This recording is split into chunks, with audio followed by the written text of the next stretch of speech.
Try again, please. Hello, how are you? This is Chris Duffy.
Good morning, ladies and gentlemen.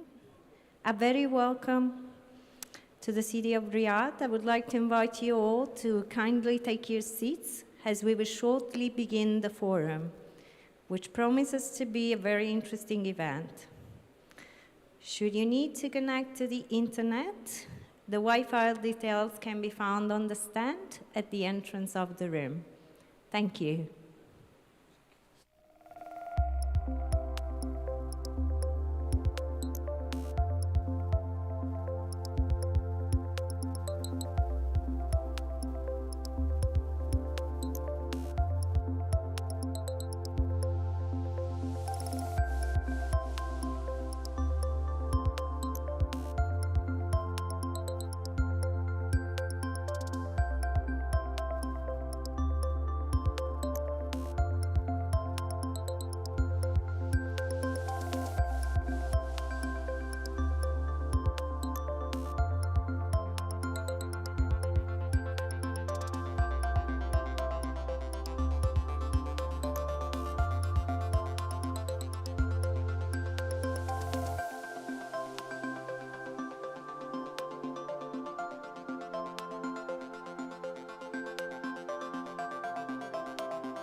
Your Excellencies, distinguished guests, ladies and gentlemen, very good morning to all of you. I'm privileged to welcome you all to the beautiful city of Riyadh for the first ITU Forum on Embracing the Metaverse.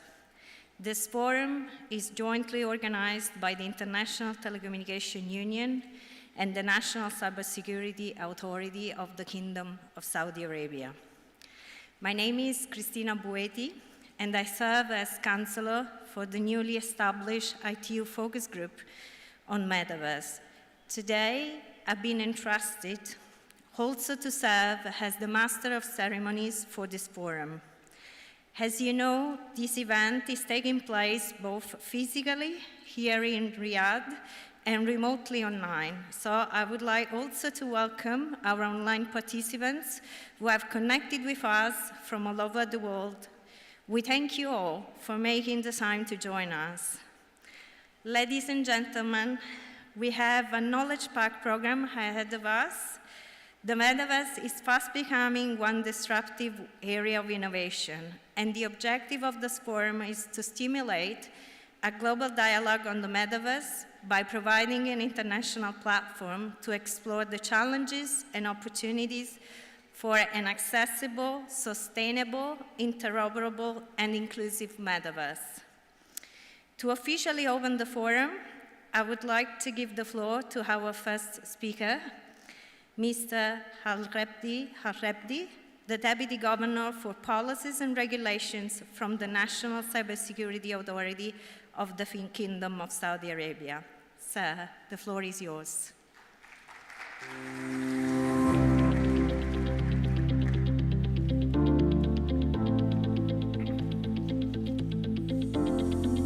Ladies and gentlemen, distinguished guests, it is my pleasure to welcome you on behalf of the Kingdom of Saudi Arabia and on behalf of our co-host, International Telecommunication Union, to this first ITU Forum on Embracing the Metaverse. We are honored to hold this first event in the Kingdom of Saudi Arabia. As you all know, the Metaverse represents a new frontier in social, commercial, and technology domains. It holds the potential to reorder social interaction with the new spaces to engage, with a broader diversity of individuals. It aims to expand economic exchange. And perhaps most importantly, Metaverse carries the promise of accelerating the development of solutions to some of our most and shared challenges, from climate change to the public health crisis. All this promise require a secure and a trusted metaverse. This trust cannot come without security. And this security requires all of us, the regulators, the innovators, the users, and others, to collaboratively define a path forward with security as a highest priority. As the metaverse built across different actors and innovators, our shared role in shaping it through the development of shared standards and regulations is of utmost importance in realizing a secure and a trusted metaverse. So I thank you all for being here today and for taking part in this crucial conversation, and I look forward to gaining new perspectives and insight from the conversations to be held today and the upcoming days. Thank you all, and wishing you a pleasant stay in Riyadh.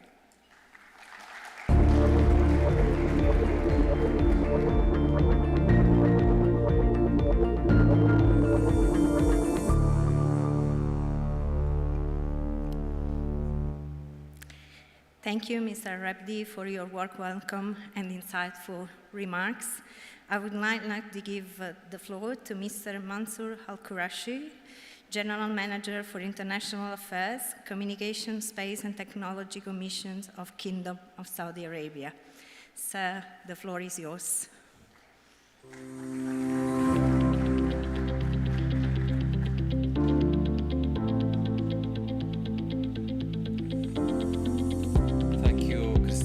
Good morning, everyone. Mr. Sozi Onoi, the Director of TSP, Excellencies, ladies and gentlemen, good morning and welcome to the Kingdom of Saudi Arabia. It's a great pleasure to welcome you all at the first ITU Metaverse Forum, and it's a pleasure for us to hosting this event. At the outset, allow me to highlight the Kingdom efforts in embracing Metaverse as the tool for innovation, sustainability, industrial development, immersive travel and entertainment, improving the public services, which will contribute to the advancement of the digital ecosystem and the digital economy. So in innovation, the integration of metaverse technology across key economic vertical is expected to generate $7.6 billion annually to the Kingdom economy by 2030. Which is more than 50% of the whole GCC economies. This shows how Saudi Arabia is a leader in the region and making sure that Metaverse is a key and a cornerstone in our future efforts. Moving to sustainability, we are embracing Metaverse by implementing a sustainable industrial process on digital twin technology and data-driven approaches that will make sure future cities are utilizing Metaverse, such as NEOM, where it will preserve 95% of the local environment, as well as by Aramco and SABIC, where they will produce the lowest carbon intensity when it comes to energy production. Finally, looking at public services, the Metaverse is currently revolutionizing healthcare in the Kingdom, where we can see King Faisal Specialized Hospital and Research Center is announcing the adoption of Metaverse technology to improve healthcare access and enhance staff training. I wouldn't want to take too long. However, I wish you all the success in this forum and making sure that we will benefit the whole globe on utilizing Metaverse for the good of public. Thank you so much, and I wish you all the best.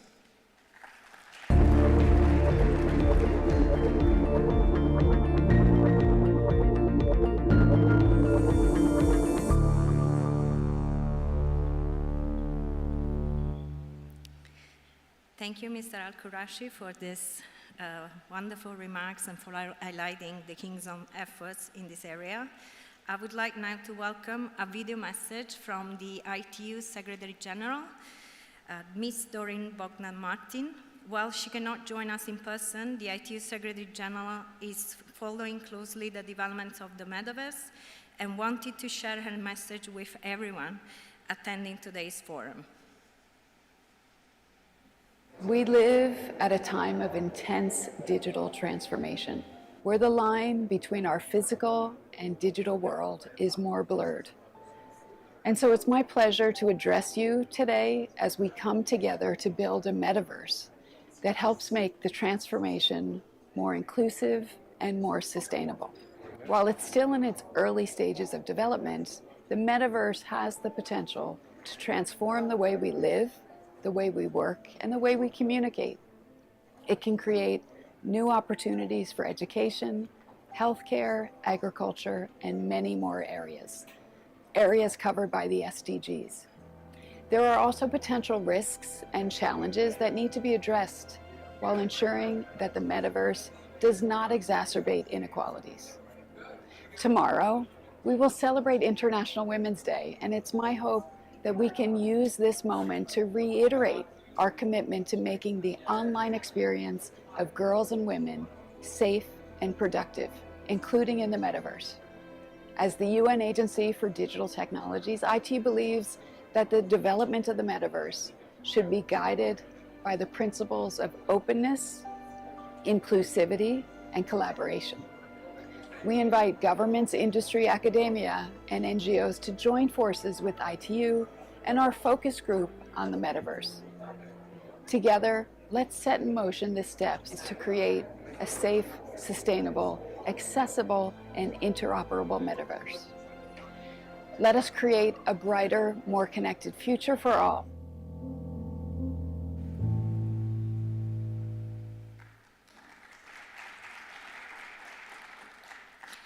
Thank you, Secretary General, for your very important message and for reminding us of the potential for metaverse to help to achieve the Sustainable Development Goals. Without any further delay, it is my honor to call Dr. Seiso Noe, Director of the Telecommunication Standardization Bureau of the ITU, to give his opening remarks.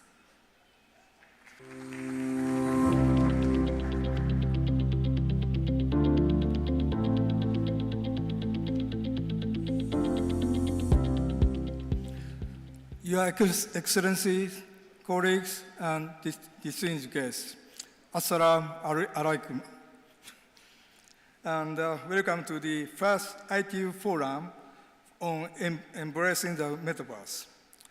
First, I would like to thank our generous host for their hospitality, the National Cybersecurity Authority of Saudi Arabia, and for bringing us together in person and online in this excellent venue. Saudi Arabia is a strong supporter of the ITU, having been a member of the ITU Council for over 50 years. I look forward to working together with all ITU members on promoting the open and inclusive standardization sector. Since its establishment in 1865, ITU has led the development of international standards for new and emerging technologies, from telegraph to 5G. ITU is the main platform which brings together governments and industry from around the world to agree on technical standards that benefit all people. The metaverse is no exception. Responding to the growing interest from our membership, the Telecommunication Standardization Advisory Group, or TSAG, chaired by Abdulrahman M. Al-Hassan, agreed to establish a new focus group on metaverse. This focus group has its first meeting tomorrow and will start the journey of laying the groundwork for technical standards that can help create an underlying technology and business ecosystem that encourages market entry, innovation, and cost efficiency in the metaverse. The metaverse offers a new opportunity for the education, consumer, industry, city, and government sectors. And while it will allow us to reimagine how we interact online, many of the current ICT challenges will remain. Issues of terminology, security, accessibility, and interoperability will need to be explored, just to name a few. We also should not forget that the post-pandemic digital revolution has not been uniform. Many people around the world remain unconnected to the internet. These people will not be able to benefit from the metaverse unless we can work together to bridge the standardization gap and connect the unconnected. I'm very pleased to see so many experts attend this forum in person and online to further advance the global dialogue on the metaverse and explore the challenges as well as the many opportunities it presents to us all. We all know the saying, to go fast, go alone. To go far, go together. In closing, I invite you to join our open international collaboration platform at ITU by becoming a member of the focus group. With your input, our important pre-standardization work will ensure that further metaverse standards are inclusive, secure, and interoperable. I wish you a successful event today and look forward to working with you on this important initiative. Thank you.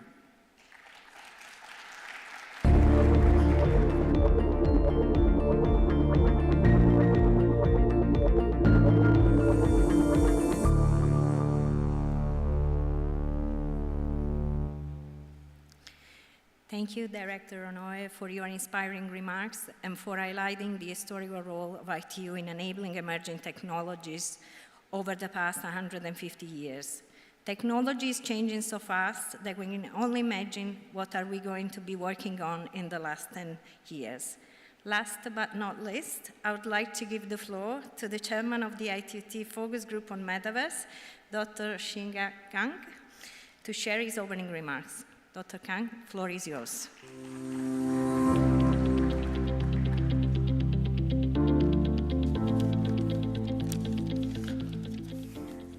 Your Excellencies, colleagues, and distinguished guests, it's my great pleasure to welcome you to the first IT Forum on Metaverse. Please allow me to thank the National Cybersecurity Authority of Kingdom of Saudi Arabia for making sure we can all come together today to discuss this important topic. The Metaverse represents a new opportunity and a new frontier in our digital world. It promises a virtual space where we can interact, create, learn, and work in a new and innovative ways. It is a world that is rapidly emerging and one that holds a great potential for business, government, and individuals alike. For the Metaverse to realize its full potential, it needs to be open, accessible, secure, and interoperable. To meet and discuss the opportunities and challenges of the transformative technologies such as the Metaverse, we need a clear platform.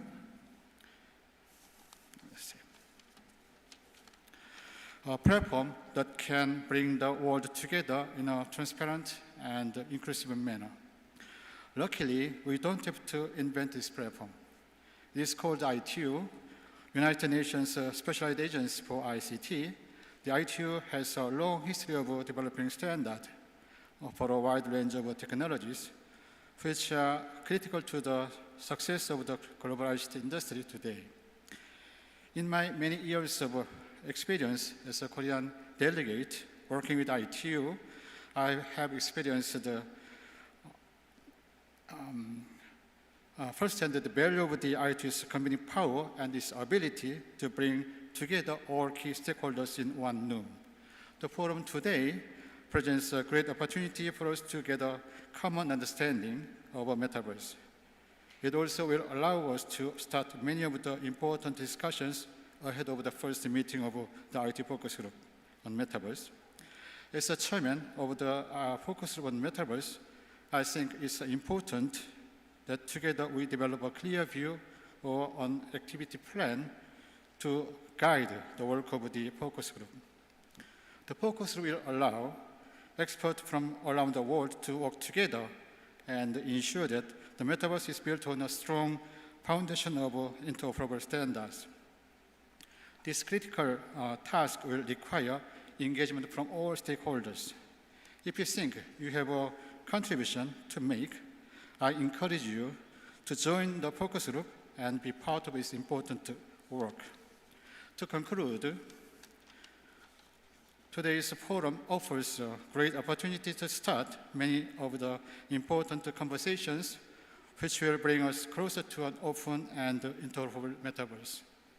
I look forward to following today's discussions, and I'm confident that we have a very informative and productive day ahead. Thank you for your attention.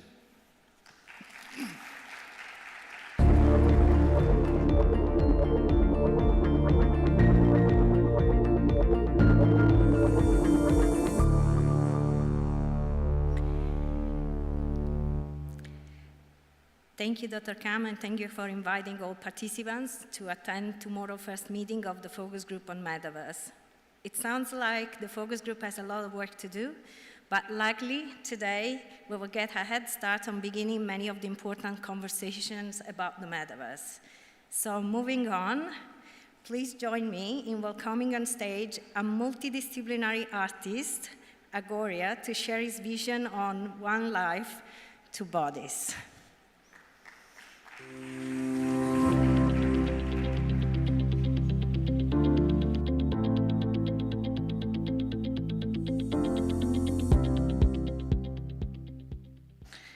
So before we start, let me mention a few words about Agoria. So DJ Agoria has been very active in the art scene, combining art, music, and science. And his work has been exhibited around the world in major NFT events. So thank you. Thank you for joining us. It's really a pleasure to have you today. So can you tell us, why do you think that the Web3 will become so important to artists in the digital metaverse? Before to answer you, I just want to please everyone and thanks for being with us today. I think it's a huge honor for me to be here, to see the first for Meet You, United Nations, stepping in the metaverse. I think is very important. It's a challenge also for organizations like yours to understand all the possibilities and all the things you could do and lead in this incredible world. So I'm an artist, I'm a music composer, I run festival, music label. As you amazingly said, I also do a lot of art pieces, exhibiting everywhere. Actually, there is one of my pieces also exhibited in Doha today for another United Nations organization, UNSDG. So I feel very, really honored to be here. The first thing I want to say about the metaverse is you need to think that the virtual is totally real. It could look crazy to say that, but the virtual is real. If you think about entertainment, if you think about a book, about a movie, when you go to the cinema, when you see characters, you're into the movie with the characters. When you read a book, you're inside this book is not real, or maybe, as we said, the virtual is not real, So it's really you need to really understand this virtuality part of the physical world. If you think a book is not real, then of course metaverse is not real, but the book is real, 100% real. So we need to think this way to understand and to step in this world. What I like to say is we are in one life and two bodies nowadays, meaning that we have one digital body and one physical body. And these two bodies are going to merge. It creates amazing opportunities as an artist for communities. We can do many things together. So I think it's really something to embrace, really. It's like a challenge to create metaverse in a way that we need to invent new words, words that are not existing. And maybe we can embrace this feeling about creating better words in a way. So, how did you get inspired by the metaverse as an artist? So if we think about metaverse, we think about universe. And the digital universe, you know, I was already really excited. I work a lot with scientists, you know. I do like what we call biological generative art. So I work with biophysicists, biologists. And I always wanted to know what was the universe. So the first work I did was to send a track in the space. That looks crazy, but I sent one of my music in the space. It was a festival in Spain named Sonar Festival who invited me to create a very short song, 10 seconds, because it can be really very low, it can be a heavy file to send in the space. So they asked me if I could do this, and that was my very first step in this. I always really wanted to be in this kind of experiences, and I still have no answers from the aliens, unfortunately, but maybe one day they will answer us. What I love about the Web3 and the metaverse most of all is it's a totally unpredictable world. We're in a world where we can actually achieve almost everything. You know, we can decide to get and to buy and to experience, and whatever you want to do, whatever desire you have, you might manage to do it. So everything is kind of something achievable. But what I love about metaverse is it's unpredictable, and in our lives, what we look for is this. If you go to a concert, if you go to a show, you want to experience something special. Maybe the singer will not sing perfectly, maybe the chord guitar will not work. This is what is exciting, this unpredictable thing. So metaverse is great for that. So how will the physical and so-called virtual experiences match? And what's going to happen, for example, to the areas where you work, you know? Maybe can I stand up maybe for Please. just 1 second? Because I think we speak a lot, but the metaverse, maybe to show what is the metaverse, I should do something just very easy. So we are on a stage here, you'll all look at me, all listen to me, I hope so. And actually it's not this, the Web3, the mindset of the Web3, the mindset of the metaverse is not this. It's more like this. So we are all together. It's not like there is one person here on stage and all listening to me. The metaverse is much more, and the mindset of the Web3 is much more, okay, I'm all with you, and we're going to create something together. We're going to be enabling new frontiers, new territories. We're going to create new possibilities, educative possibilities. And this is what is very exciting. You know, metaverse is not to repeat what we have in the world classically. It's to create these kind of experiences. You know, for example, I can sit on your legs, or maybe not on your legs, but here. And we create from here together. That's the beauty of the Web3 and the mindset. I hope it was not too much, but... So I think now you're getting a feeling of what the metaverse might look like, and how, for example, will artificial intelligence and technology tools impact the metaverse? I used to say a lot that if you think about a camera, if you think about a movie, this is the eye of the visible.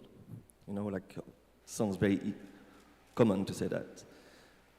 If we think about AI is the eye of the invisible.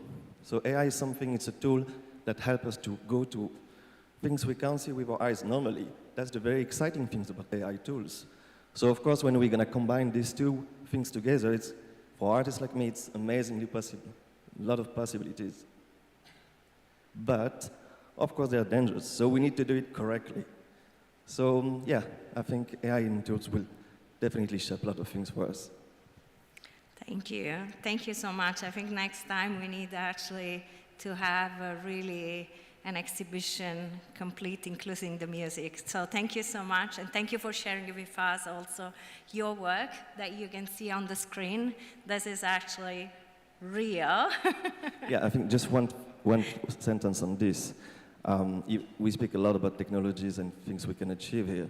So this is with no 3D, no Photoshops, no AI tools. This is the real living. I think like if I'm a fervent defensor of all these technological tools, the living system by their complex organization is still the most powerful system. So that's why I wanted to show this microorganism of hemp growing, and hopefully we can embrace both the living and technologies together. Thank you. Thank you so much once again for joining us today. Thank you.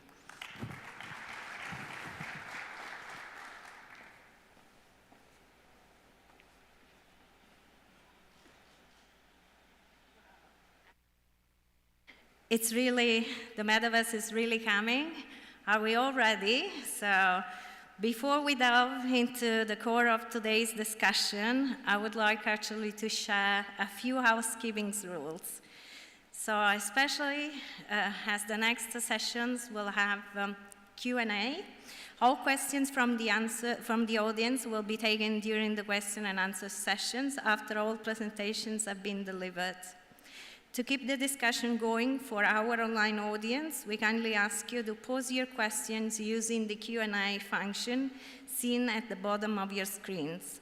The moderators of the session will address your questions. Kindly also include the name of the panelist to whom the question is addressed. And for our on-site audience, please raise your hand and the floor will be given to you to pose your questions. In addition, I'm pleased to inform you that all presentation material used today will be made available on the event website after the event. So now after the housekeeping rules, and actually to set the stage for the forum, I'm delighted to welcome on stage Dr. Bilal Jemissi, Chief of Study Group's Telecommunications Standardization Bureau of the ITU, who will share his insights about the critical role of standards in the development and implementation of the metaverse. Dr. Jemissi, the floor is yours.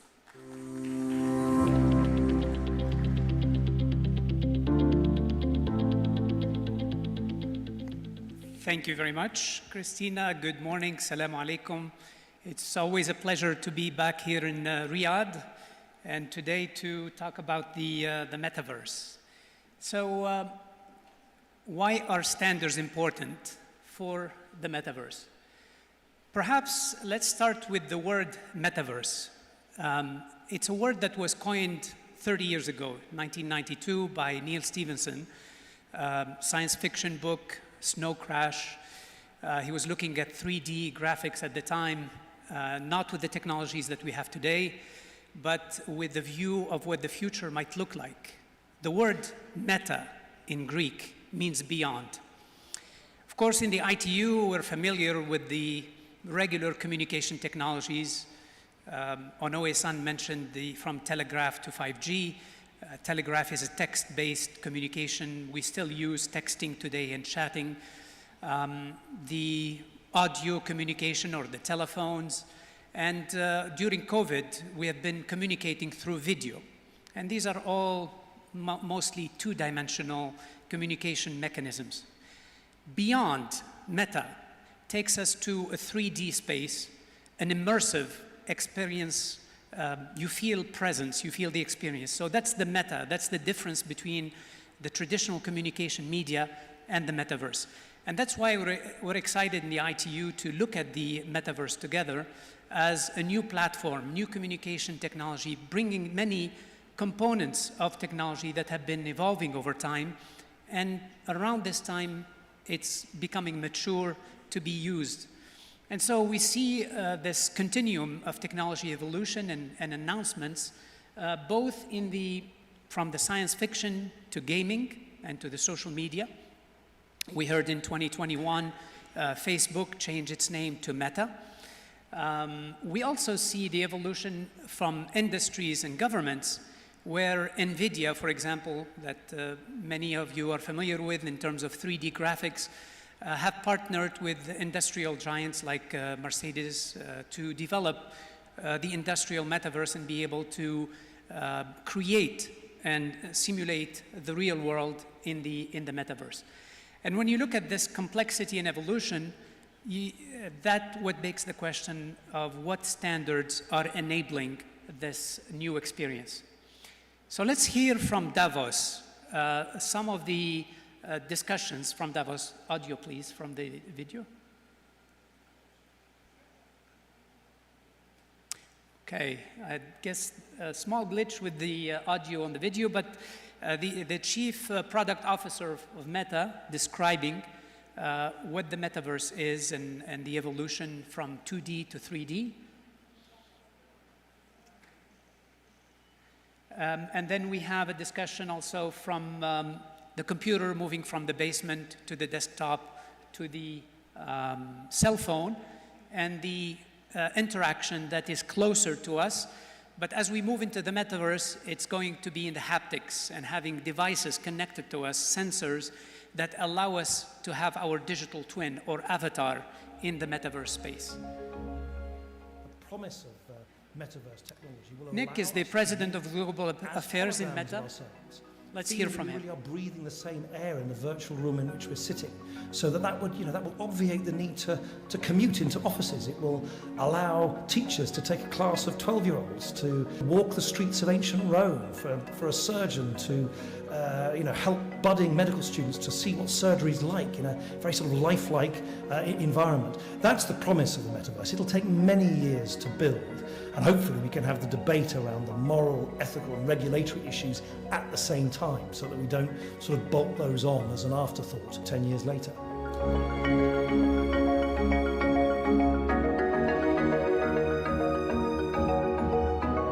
Much like the internet, in the metaverse, you're going to have service companies operating different systems with different rules. Some are going to be way more open-ended. Some are going to be rated R. Some are going to be PG, and some of them are going to have sort of more or less strictures around safety and integrity. There will probably be something like a rating system, which we have for film, we have for music, we have for other types of content, so that a parent or a young person can have some sense of what the rules are in their environment they're going to walk into. Just like if you walk into a bar versus a playground, there's a different expectation of what rules govern that place. Some of them are social norms. Some of them are enforced by people who run those institutions.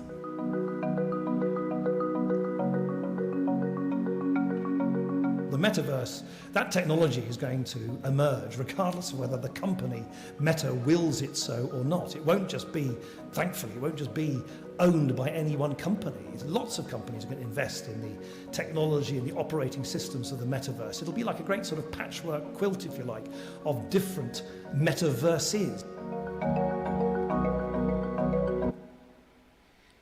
Different metaverses, really the investment in this space is expected, according to Bloomberg and Gartner, to be in the 800 billion by 2024. It's expected that we'll be spending at least an hour in the metaverse. Of course, in our generation, it's probably a change, but for the younger generation, they are already spending a lot of time with AR, VR headsets, playing with each other. So this is certainly an area of growth from a business perspective. But for us in the standards community, we like to look at things in layers. So we call them the 7 layers of the metaverse. The infrastructure is something that the ITU is quite familiar with. All of our companies who are developing standards from fiber optics to 5G to 6G are providing that connectivity infrastructure that is needed to enable the metaverse. The human interface, the AR and VR headsets, the haptics, the sensors that allow our emotions and body and movements to be digital twinned in the metaverse, so to speak. The decentralization with the edge computing, the spatial computing, the creator economy, and we just heard the artist before us. There is a lot of creation of digital entities in the metaverse to make it livable and usable. Discovery, and ultimately it's about the experience. And the meta, it's an immersive experience with various different applications. So all of these layers require standards. They are based on innovation. They need to be governed and provided in a way that makes it interesting for all of us to use. We looked at the companies working in these 7 layers, and it's a tremendous growth. That's why we are looking at $800 billion of revenues expected in the next few years, because in addition to the traditional companies that work in the ITU, there is a whole suite of new companies that are needed and are developing products and services in the metaverse. And we would love to welcome all of them to participate in the focus group to make it inclusive and comprehensive. There are challenges from a regulatory perspective, from a governance perspective, that we have dealt with as an ITU community, governments, private sector, academia, when it comes to security, privacy, regulations. All of these questions are relevant in the metaverse, and it's important to start the conversation early so we can embrace the metaverse in an inclusive, interoperable way. You've heard that there are multiple metaverses. There is the consumer, the industrial, and the use of the metaverse in government applications, cities, courts, etc. So it's a quite diverse set of use cases for the metaverse. Let's look at Colombia. This is actually a court case that was done in the metaverse.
Many opportunities for us in the UN system. We look at the Sustainable Development Goals, and we see that the metaverse is one of those technologies that will enable us to accelerate achieving the SDGs.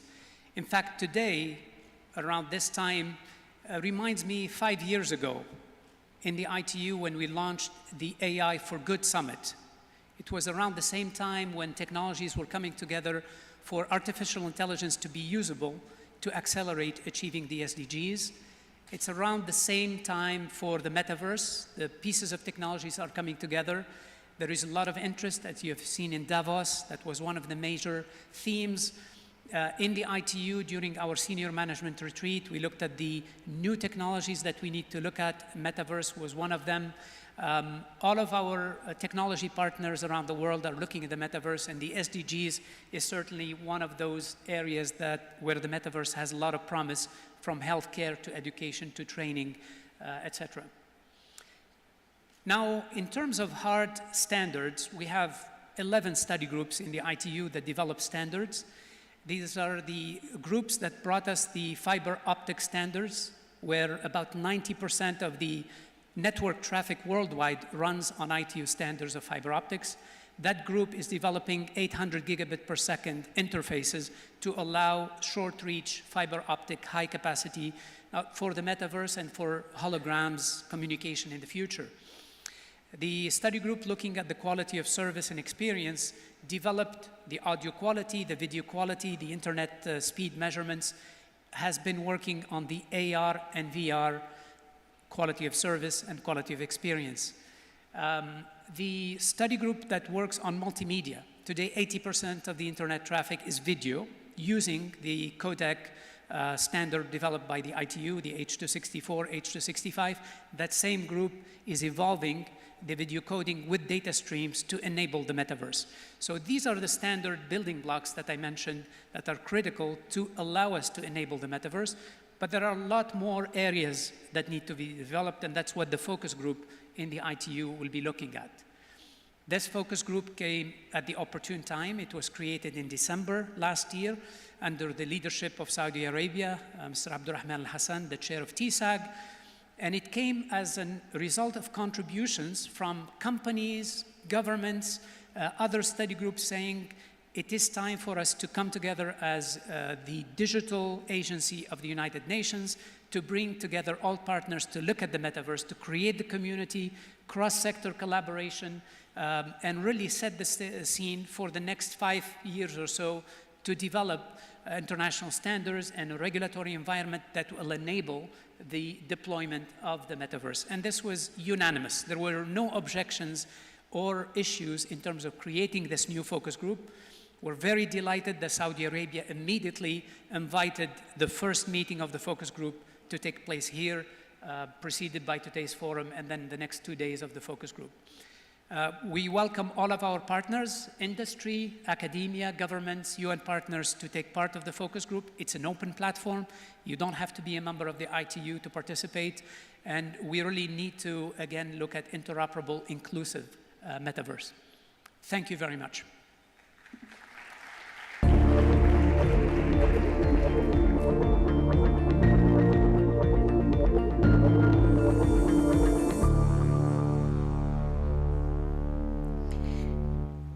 Thank you, Dr. Jamousi, for highlighting how critical the role of international standards will be in shaping the metaverse we want. So we now move on to the high-level segment on Into the Beyond, exploring the metaverse and why it matters. I'm delighted to welcome on stage Mr. Ludolf Lohmeyer, who will moderate this segment, which includes a number of distinguished speakers from government, international organizations, private equity firm, and the gaming industry. Sir, over to you.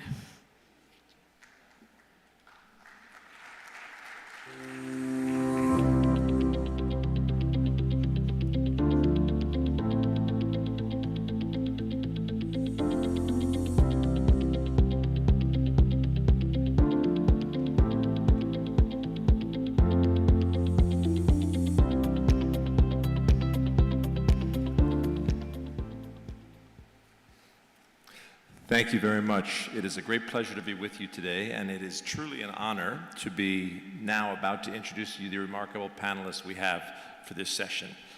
First, virtually, we'll be having His Excellency Mr. Gabriel Abed. He's one of the world's leading authorities on blockchain technology and cryptocurrency, and as we've heard about this environment of multiple metaverses and the fact that people will move across them freely, it's clearly obvious that blockchain and cryptocurrency will be a key modality by which that mobility happens seamlessly and smoothly. Among his many accomplishments, he invented the field of central bank digital currencies, and his company BIT launched the first synthetic digital currency. We're also very privileged, again virtually, to have Ms. Agustina Brizio, the Undersecretary of State for Public Innovation and the Chief of Cabinet of the Minister's Office in the great nation of Argentina. In addition to that role, with more than 10 years of experience in telecommunications, ICTs, international and regulatory affairs as the Argentinian regulator. We also, and please join me on the stage, we have Monir Tabet, the Deputy Secretary of the United Nations Economic and Social Commission for Western Asia since the 7th of September. In this function, Mr. Tabet oversees the work of the substantive divisions of EXWAT to advance the implementation of Agenda 2030 in the Arab region, and to promote regional integration and transboundary cooperation. The metaverse, as we know from the sessions this morning, and of course everyone in this esteemed group, transboundary dimensions and the transboundary challenges of the metaverse are so important. How can we collaborate across borders in a world that in some ways will be borderless, of course? I'd like to also welcome Manuel Barrero, the CEO of Aston. He's the founder and chairman of the Aston Group, a private equity firm with $1 billion of investments to date. He is a strategic leader of more than 20 years of experience in international real estate and history of success advising public and private sector stakeholders on the intersection between technology, sustainability, mobility, smart cities, and the metaverse. And of course, we know that in the metaverse, real estate is among the most important economic engines, already one with proven use cases. I look forward to discussing that with you very much. I know we all do. And then finally, Chris Duffy. Chris is globally recognized as a leading figure in the design of digital experiences using emerging technologies with more than 25 years of experience. He's collaborated with some of the largest multinational corporations and also, of course, has a critical role at Adobe, which is one of the places where I worked early in my career. Is Chris here? Will will be, he's remote, forgive me. Chris is joining us remotely as well. And also, Bertrand Levy, Senior Vice President of Global Partnerships at the Sandbox. Thank you, Bertrand, Monsieur Levy.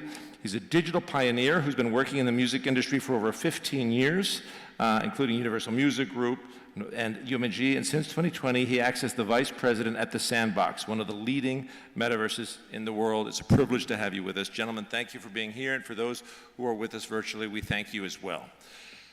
So, we had a remarkable session. I would like to thank Agoria for that fantastic moment he gave all of us when he entered the audience, because I think the extent of difference that our lives in the metaverse will represent, he was trying to give us a taste of that experience, of that defamiliarizing experience. But of course, the economic, political, regulatory, and governance dimensions of the metaverse are not just something in the future, they're something that is urgent today. I'd like to thank the ITU for organizing this event. I'd like to thank the National Cybersecurity Authority of Saudi Arabia and the Kingdom of Saudi Arabia for once again showing leadership in a domain of human interaction that's so important, knowing that we have to begin working together to govern it and creating venues such as this one to make it happen. So thank you for that. Okay, so gentlemen, if we may, and I just want to make sure, are our virtual participants able to hear me? Are they connected? Yes, they are? Okay, great. Wonderful. Well, then, the first round of questions, if I may, and we're going to start with opportunities. And I think the way I would like you to think about this question of opportunities is, let's put some boundaries around the space of the metaverse and what it can mean for human beings, culturally, economically, socially, even politically. And I'd like to ask each of you to give us your thoughts on what do you see as sort of the main opportunity. When you think about the metaverse today and over the next 10 years, what do you see as its main opportunity? And perhaps, Your Excellency, Mr. Abed, we could start with you.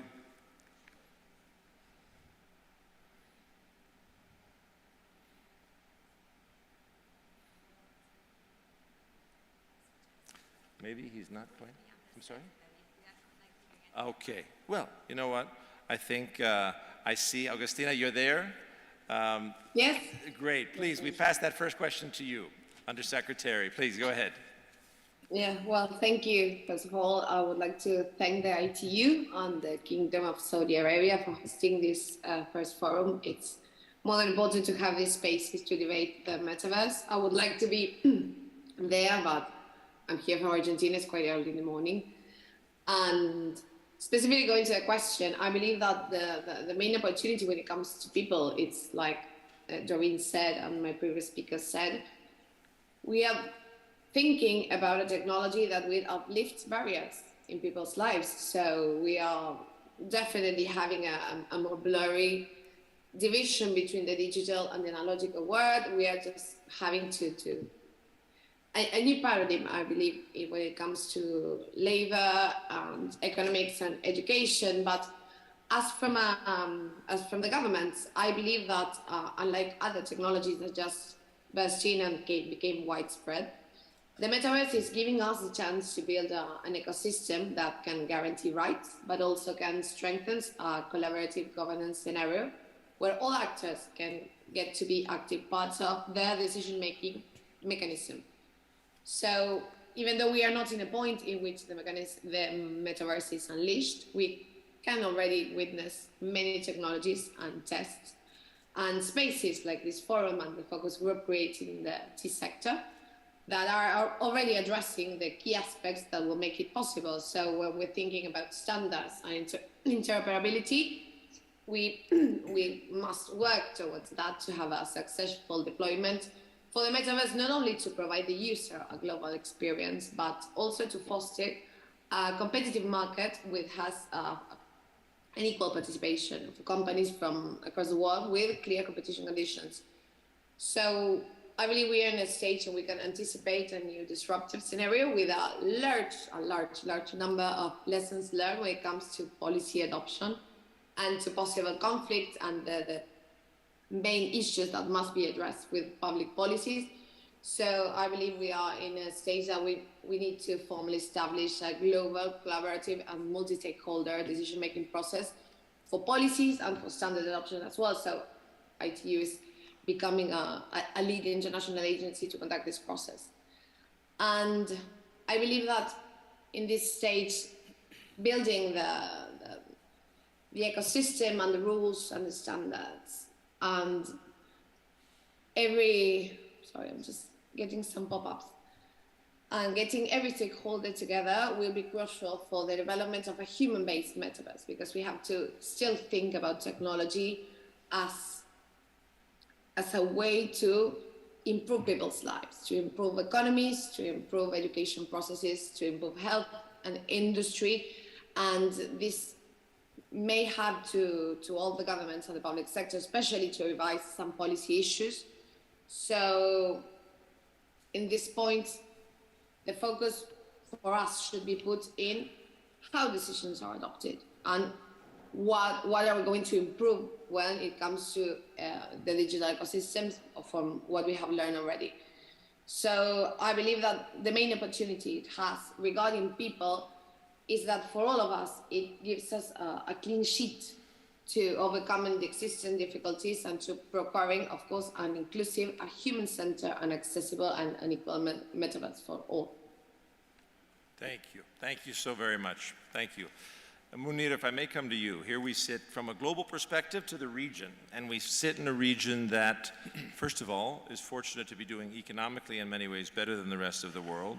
It still has significant opportunities in terms of its own integration, and of course the metaverse is by itself an integrating function potentially, but also one, if not well governed, that could be fragmenting. But just for the context of the region in which we find ourselves from your unique vantage point, what do you see as the main opportunity of the metaverse?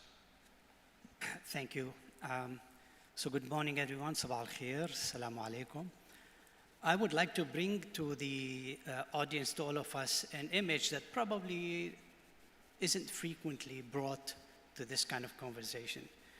When you have multi-million-dollar companies, IT companies, conversing with the standard setters, conversing with investors, this image does not come to mind. And the image I would like to bring is that of a 7-year-old girl in the rural areas where there's probably very little internet access.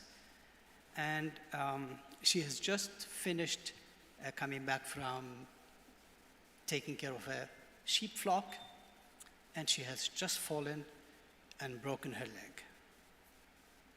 If the metaverse of the future cannot serve this client, then we really need to think on how we're building it. We are talking about embracing the metaverse, but maybe a better word would be shaping the metaverse. Instead of embracing it as it comes, what kind of a metaverse do we want? So, can a doctor that is in the city or in another country look after this girl 3,000 miles away? Can after that, a teacher that is also, 200 kilometers away, look after the schooling? When she has the time to, if there's such a thing, for rest, can she walk the streets of Rome, as was explained to us? What about her cultural roots, her cultural attachments? All of these are incredible opportunities that for now have been reserved to the wealthy few. But our point of interest, particularly if we look at it from the United Nations perspective, the SDGs, has to be the most vulnerable, those who do not have a voice, if we are building something for them and for us, and if we want to make sure that it's inclusive and it's not promoting further inequality, then that client would have to be present on the table as well. So the opportunities are enormous in terms of what is possible, but what is possible for those who need it and who don't have access to it is probably critical from our perspective. Absolutely. Thank you so very much for that. This question of its accessibility, its inclusive promise, not just its premium promise. Technology, of course, often emerges at the frontier of prosperity. That's often how it gets funded, as we know. But I think we all agree, and people in this room wouldn't be here if they probably didn't share the idea, that we've reached a moment in human history where we can't wait for that lag time to unfold so slowly. The world just can't take it, so I thank you so much for that. Your Excellency, Gabriel Abed, we come back to you, sir. I hope you're able to hear me now. Can you give me a thumbs up if you can hear me? Great. Your avatar, as it were, looks great. All three of you we see very well. Tell us your thoughts. I don't know if you heard the opening, but we'd like to ask you to frame your perspective on the main promise, the main opportunity that the metaverse represents. Please. I think that's an interesting question because when we look at the metaverse today, it's still very far off from the point of the promise of what it can be. And I think the real win that comes out from this future promise is a new experience for how we interact with data and the digital world around us. Thus far, the way that we're interacting currently with digital medium is through 2D interfaces, such as this very broadcast. I'm looking at a computer screen. Our inputs and our outputs are still very much driven by touchpads, mouse, keyboards. And the real promise of the metaverse is that the entire world around us and the full visual and audio experience that comes with that now becomes a digital interface. And I think that real promise is a new way of input and output as the world moves closer and closer to the digital forefront of all facets of life. Thank you very, very much. Appreciate that. Manuel, may we turn to you now, please? Sure. From your unique lens, what do you see as that signal opportunity, please? Yeah, I mean, I think in real estate, there cannot be another better example, I guess, than Riyadh. Just, being in the city, we were discussing this yesterday, the city looks alive. You can see construction everywhere. And I think in the metaverse, we have a great opportunity to try to plan everything better, to make it more sustainable. We can build some of these huge projects that you are doing before you can actually put one shovel on the ground, saving money, enhancing the people to really understand what's going on in the city, what's going to happen, and take decisions together with them. They might be projects that are not as good as we think they are, and we might be able to save 5 or 10 years of work before actually we go and do that. So I think that's extremely important. And also, sustainability, being able to say, let's see what would happen with this project if we do it. What's going to happen, with traffic if we are able to prevent or to understand beforehand what is going to happen. I think that would really, really help our cities to be built in a more efficient way, and to think not only about, a nice building, but to think how would that change society? How would that change our children, the elderly, if there are enough spaces, and look at all these things beforehand. And I think that's incredible. We're just saving billions and billions of dollars by thinking ahead and using the metaverse to do this. Fantastic. Thank you so much for that. Chris, can you hear me well? Can hear you well, thank you. Wonderful. Quite often the same question. We're putting up each of us signposts of what we see as the main opportunity that the metaverse represents. And from your perspective, tell us your thoughts, please. I'll present a fact to maybe illuminate my opinion on the great opportunity ahead. As of 2022, there were 46 billion smart devices around the world. It's projected by 2030, there'll be 125 billion smart devices. With a byproduct of about 80 zettabytes, which is tons and tons of data. So I think that is really a reflection of the need, expectation, and wants of society and businesses going forward for more immersive experiences. And so much so that the metaverse is really the next evolution of the internet as we know it. The metaverse is truly turning the world on its head, flipping the script in every way. So as much as I'm excited about immersive experiences, I'm also excited about the opportunity to expand our minds. Much in the past, how technology captured our imagination, the metaverse will unleash our imagination going forward. So I think this is going to be really a truly audacious revolution going forward. I'm excited that we're coming together as a world to bring this to the future generations. And I'll leave this with the audience here. It is no longer about trying to monetize people's time or attention. It's about rewarding their time and attention. It's no longer about just one single point of ownership. It's about shared ownership. It's no longer about one just singular economy. It's about a shared economy. It's no longer about true control. It's about sharing the control and self-autonomy.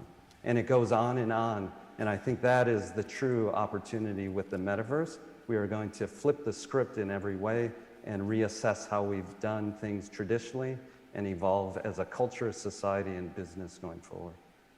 Thank you very much, Chris. Monsieur Levy, we come to you, sir. I think that was a great segue, given your experience.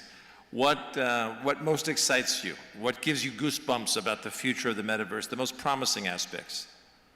Well, first, thank you for the ITU to having me, and thank you for the Kingdom of Saudi Arabia for organizing this event. A lot of challenges, of course, as you mentioned, we're at the forefront of what's going to happen in the metaverse. I would say the main challenge, or what's going to happen in the future, is exactly what the Web3 is about. So, as the artist Gregory has shown us, is the creation is at the center of what's going to happen, shared with all the creators. So, as a sandbox metaverse, this is our first goal is to have a world. So we are a metaverse, a 3D virtual world, combined by more than 166,000 different lands. You know, so kind of what you have a picture in mind is when you're launching the Google Earth, you see the Earth from above. It's kind of the same when you're launching the Sandbox God game. You see the whole map of those 166,000 lands.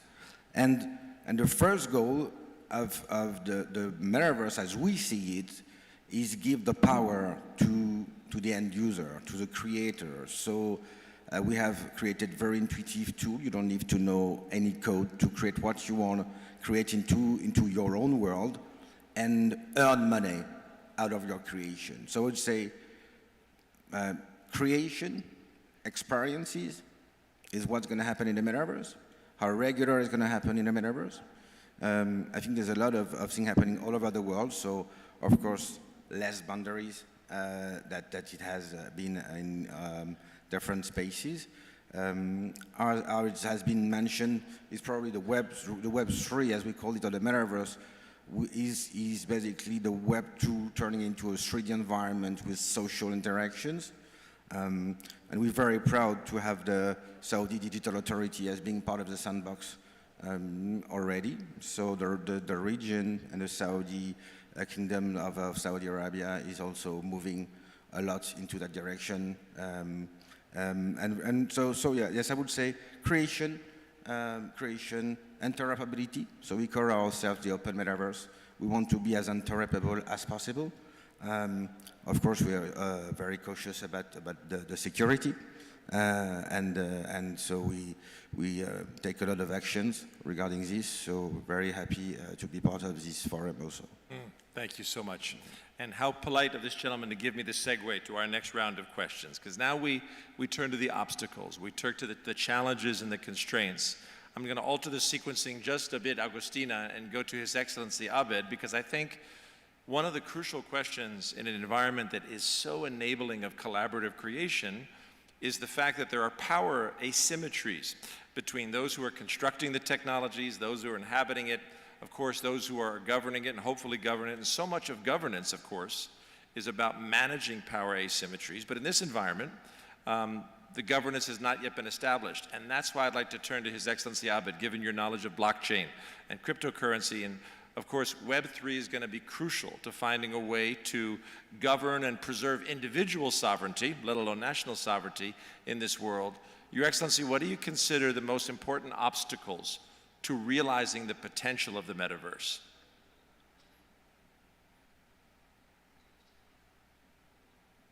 A lot of it has to do with standardization across the globe in terms of how the interfaces will come about, how you go about creating specific things around legislation that give data rights, how how those governments and those nations interact with those environments and start legislating within them. I can speak from our experience in Barbados, where the government of Barbados has started to embark on a metaverse embassy. And many questions come to mind when you start chartering down this path. The questions of what does international and domestic law look like, and in our case, something like the Vienna Convention. And then it drills into the idea of what is the standard process for creating these environments, and what would other governments follow. But then you start to embark on a whole new layer of issues that have yet to be defined at the governance level. You get into the topics of custody. What is the custody arrangement, and what do those look like? Then you get into the idea of sovereignty. Can you really embark ultimate control and engage in the act of sovereignty on a digital parcel of land? Can that be defined under the avenue of an asset for a government? So all of these things start to come into play, and the real opportunity here is that international, multinational organizations get together to really understand how this applies not just to the governments, the governance, to the citizenry, and to the corporate bodies. We're talking about topics along the lines of tax residencies and virtual economic substance that is provable.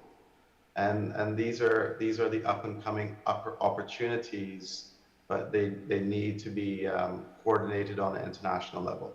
And that's one of the bigger issues, topics, and potential victories when you think about economic growth and participation from the everyday person and corporation. Thank you. Thank you very much. Agustina, we come to you from your perspective from Argentina. As far as the obstacles or the challenges that you see as most important, what would you emphasize? Well, I would have to emphasize two main topics. First of all, is that the metaverse will, of course, change how we socialize with people, we work, we educate ourselves. So we can't look aside of the current gender, the digital divide, sorry. So at the global level, we are having almost 64% of the population are connected. So there is a long way to go when it comes to having everybody together. So I believe that is one of the main challenges. We need to have everybody connected in order to have a successful metaverse. We need to have more infrastructure deployed, but we also have to provide people with the necessary skills to have a meaningful connectivity. As an evolution of the internet, the metaverse cannot be think or projected with leaving people behind. And the whole that we have many technologies that enable the metaverse, as extended reality, AI, quantum computing, that we need more robust networks that can provide high quality connectivity to support the upload and download of large volumes of data, and some harmonization when it comes to spectrum bands for mobile technologies. So in that sense, we need a standardized industry. It's going to be key to foster an efficient technology adoption that leaves no one behind. And here we're not only referring about people, but also to small and medium-sized enterprises. The promise of this metaverse should also acknowledge the asymmetrical size of the actors that are involved in it, as Mr. Abbott said. So when I'm thinking from the regulator, from Argentina, from a Latin country, we are also a little bit concerned of the amount of critical data that is going to be generated in the metaverse. So privacy and security and data governance are main challenges that need to be addressed, because we need to find a way to engage governments to have the necessary policies to ensure that people's rights will be guaranteed in the metaverse in the same way as they are in our analogical world. But we also need to provide some certainty to companies and to industry and to academia that are about to invest in innovation and to foster new developments. So this metaverse is possible. So that's are the main challenges, and how do we overcome it?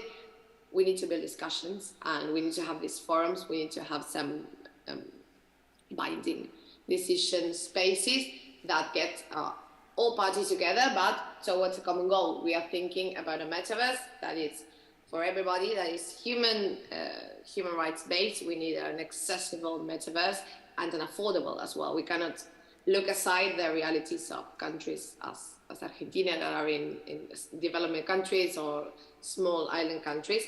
And we need to find a way to gather everybody and everybody's reality in the same place. Thank you very much. Munir, if I may return to you, sir.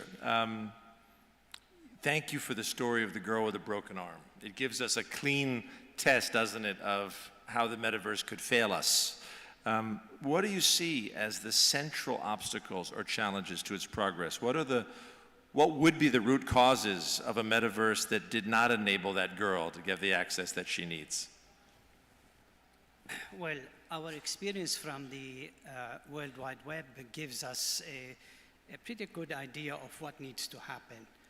A lot of good came out of that, but if you dig deep, there are some dark corners that we should probably try to prevent as we move forward.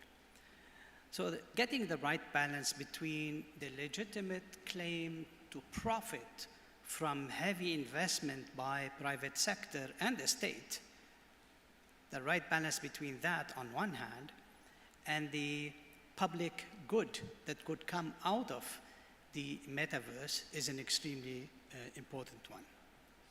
Second one, I think a lot of us are very familiar with, is the issue of cybersecurity, the moral, ethical issues, children's safety, and so on. These are important. For this region, it's the creation of the Arabic content.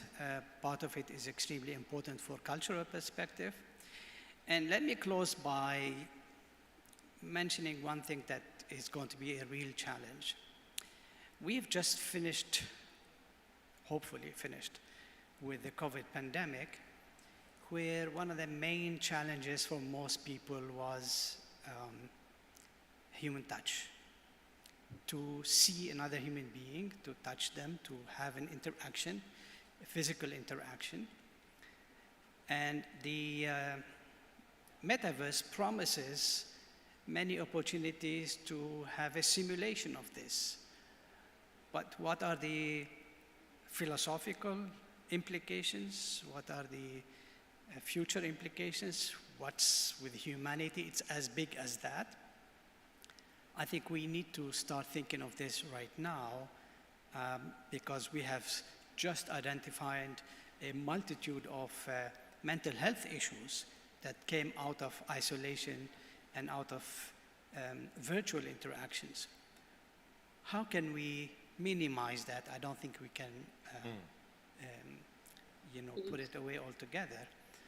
And the last issue is the issue of how do we minimize the inequality between those who have access and those who are able to use the metaverse and those who are not able. And the potential here is enormous because the World Wide Web was a screen, two-dimensional, alien for most users, whereas the metaverse is immersive. It becomes much more intuitive, much more natural for interaction between individuals who don't necessarily have the capacity to read and write and interact with machines, but would have a much more intuitive kind of interaction. So that's a huge potential, at the same time, a very important challenge. Indeed. Thank you so much. Indeed, the latest frontier of neuroscience relates to the neural correspondent of consciousness. And in fact, all of us, as we sit here and we represent this moment to each other, we are representing in the mind that is driven by signals. This environment, as it becomes more immersive, in many important ways will be indistinguishable from that, with the crucial difference that this nervous system evolved to understand the relative authenticity of what it experienced, whereas in that environment it'll always be constructed. So I guess in that context, Manuel, what do you see as the greatest challenge that could limit what the metaverse can do? I will echo some of his ideas, and I think one of the problems, in my case, for example, coming from the Latin American area, is the fact that we're here talking about the metaverse, and it's growing really fast in all the developed world. But in developing countries like in Latin America, there is, you don't have all the technology and all the infrastructure. And I think if this, is not here, what's going to happen is just the inequalities between some of the regions in the world will just continue to grow more. And things will change really rapidly. So if, 10 years from now, let's say everybody in Europe is connected, but everybody in Africa or everybody in Latin America is not connected, the educational gap will just grow and grow and grow. And I think that will become a huge problem. And the other thing, now from the economic standpoint of view, that I believe is very important is interoperability. Everybody is really looking into real estate. Real estate is a huge market, it's a huge asset, maybe the biggest asset class in the world. So everybody now wants to go and take a piece into the real estate market on the metaverse. The problem is that everybody is doing, little efforts and trying to do or pick a piece of the market, and then sometimes that information cannot be exchanged. You cannot trade, you cannot trade land easily between different platforms. There could be frauds, there could be scams. So I think that will become also a big problem if there's not a standardization and you make sure that everybody speaks the same language, if you would, to be able to trade and make this market a liquid market and not really just let's say, a staggered market around the world. 100%. I mean, even the most radical free market economist in the world, I trained at Chicago myself. By the way, I should have introduced myself. I'm a partner with Carney. I lead our National Transformation Institute. Even the most radical Milton Friedman-esque economist who believes in the power of the private sector acknowledges that for the private sector to flourish requires institutional structure. And the interoperability you said, a well-governed, not necessarily intrusive institutional framework is a prerequisite for even the economic gains as you described them. By the way, is it true that a house next to Snoop Dogg's house sold for $450,000 recently? Is that it's just one of those things that, it's a little bit, unthinkable, if you would, but yeah, it's happening. Anyway, thank you so much. Chris, we turn back to you, if we may. Let's just talk. We're going to come back to the solution side, but now talk about what you see as those risks, those constraints, the obstacles that could most limit the potential of the metaverse. Thank you. That's a great example, a great segue in terms of the trust that is needed when buying digital assets in the metaverse. And since the earliest days of the internet, trust has always been an issue. Over the years, we've had a number of different protocols, best practices, and security layers to really help ensure security and trust going forward. So I'm quite encouraged by, even over the last 24 months, we've really delineated the difference between the metaverse and Web3, but we've also acknowledged how Web3, when combined with the metaverse, will add another layer of trust into the metaverse going forward. To showcase that, I'm reminded of an old computer science kind of mental practice that was called the Byzantine general's dilemma.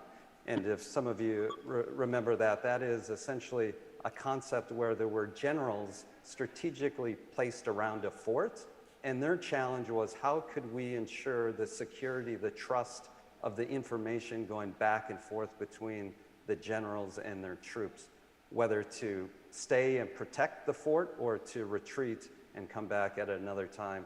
And that is a great example of the power of Web3 going forward, where it's decentralized, but it has a layer of security to ensure the information going back and forth is secure going forward. And I think that's going to be quite a powerful focus going forward for the metaverse, is ensuring trust going forward. On a more practical level, some of you might remember Hashcash. That was an early internet approach using blockchain, specifically proof of work, that was constructed to almost show putting skin in the game for email providers. And so that proof of work was really an example of how you had to showcase you put in some investment to ensure spamming was not going to take off for the email platform. So I use that as an example of how technology can help solve some of the byproducts of unintended consequences of technology. Thank you so much for that, Chris. I mean, the issue of trust can't be overemphasized. Of course, it's related to institutions, but it has an independent dimension, and we know that without trust, certainly the potential of the metaverse will be radically constrained, because every transaction, to a degree that we often forget, relies upon trust, relies upon knowing with whom you're interacting. So thank you for that. Bertrand, I always turn to you to clean up, to help us synthesize. So from your perspective, this potential of creation, of creativity, of innovation, of people in the same room that never could have otherwise been, and creating music and much more, but what do you see as what could constrain or limit that most? So yes, as it has been said, it's about trust, because the first thing that I can do when I'm entering the metaverse is create my own digital identity through an avatar. But I can pretend that I'm 15, and talk to some 15 or 16 people and socialize with them, and you never know. So we take an action about that, and we hire the company WebHelp to have 12,000 people that is moderate everything that's happening. On top of that, we have 400 brands and IPs and artists that are part of the sandbox. So it's copyrights also. So copyright infringement, as an end user, I can create, like, let's say we have the Smurf, or we have the Care Bears, we have Snoop Dogg. And I can create another Smurf and publish it. It's a copyright infringement. So it's the same. We take everything. Everything is moderated. So trust, of course. Interoperability, we highlight that already. So to answer your question also, so Snoop Dogg actually, yes, we sold into our metaverse 3 parcels at $450,000, $417,000, $430,000. And it's just a little thing about Snoop Dogg, so there's not a lot of talks about the metaverse. It's not here yet. There's no money. Nobody's here. There's a lot of talk about this right now. So in the sandbox, we have 4.5 million users. And the sandbox is a good example. We all love him, good rapper, cool, but what's the metaverse experience? And so we worked a lot with him, and he told us, in my ideal world, I would love to perform in my mansion in LA. Kind of hard to do in the real world. So we replicate his virtual mansion. And with him, we made 3 activations. The first one, we sold 1,000 tickets at $1,000 each for an upcoming show, Avatars, playing in form of avatars. So it's $1 million of tickets that we sold in 20 minutes. We created a specific VIP area into his virtual mansion, and we sold 5,000 VIP pass at $500 each. So it's $2.5 million that we sold in 30 minutes. And as is into the fashion, we create 10,000 different Snoop's avatars with different outfits, different hairstyles. And those 10,000 different Snoop's avatars, we sold them in 24 hours for $3 million. So altogether, in a day and 50 minutes, we made $6.5 million. That's the primary market. So the primary market is us selling directly to the sandbox. Then, as you know, the real game changer of the virtual gold being blockchain, so becoming NFTs, is when you're buying virtual gold, you really own it. Then you can resell those NFTs. And so the $1,000 tickets that I told you about, you can find them on the secondary markets through OpenSea at $10,000, $15,000 each. So there's an economy here already. We're very humble with startups, but we already have 4.5 million users. So it's already here, metaverse. Of course, it's just starting, but it's starting fast. We're growing 100,000 people every week that are registered through the sandbox. So already economy is here. We sold 75% of our land, which and we made $180 million in last year. So it's already an economy. It's already here. There's already people using it. And we are already facing, so to answer your question, those trust, interoperability, sustainability also, of course. There's a lot of people that came to us and said, it's great, you're running 166,000 lands, so you're burning a lot of carbon. And so we take actions also on that. We are seeking technology under Ethereum. And we are, for now, over a year, under Polygon Matic that technology, that's a layer 2 technically on Ethereum, that reduce 99% the carbon burn. And Ethereum understood this also because they switched 6 months ago to a new Ethereum version that's called the Merge that also reduced 99% of the carbon burn. So we are taking action already about what's happening today. Trust, interoperability, sustainability. It's a global world, so it's going very, very fast. You know that the Gen Z, and there's a study has been going out right now, spend more time into the virtual world, let's say, globally, whether it's decentralized or not decentralized, than on TV that we knew, but also even on YouTube.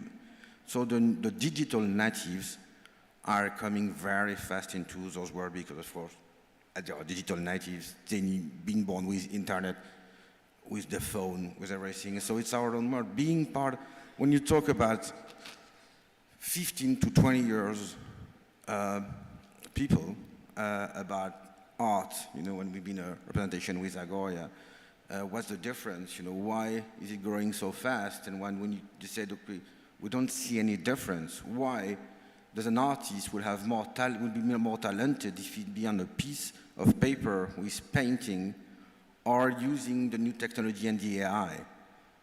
And they don't see the difference. It's the same for us. And afterwards, when you think about that, yes, why? Why would it be more talented to put paint into a piece of paper than creating some digital art with AI on it? So it's evolving so fast. Thank you so much. I'd like to ask you a follow-up question, if I may. What I think part of what we've just heard you say is so extremely useful and something we would expect is to the extent that governance lags or just moves at its normal pace, the private sector will construct its own governance. It will create the public goods of trust and interoperability to the best that it can, to the extent that it creates an environment that's attractive to its target customers. So I guess where's the boundary? What do you, for your business to thrive, what do you most need from government in terms of governance? What would be most important that you can't solve yourself through innovation? I would say a lot about standardization, but in the mobile world, we come from a mobile world. The Sandbox was a mobile game first, started in 2012, and we end up with 40 million users.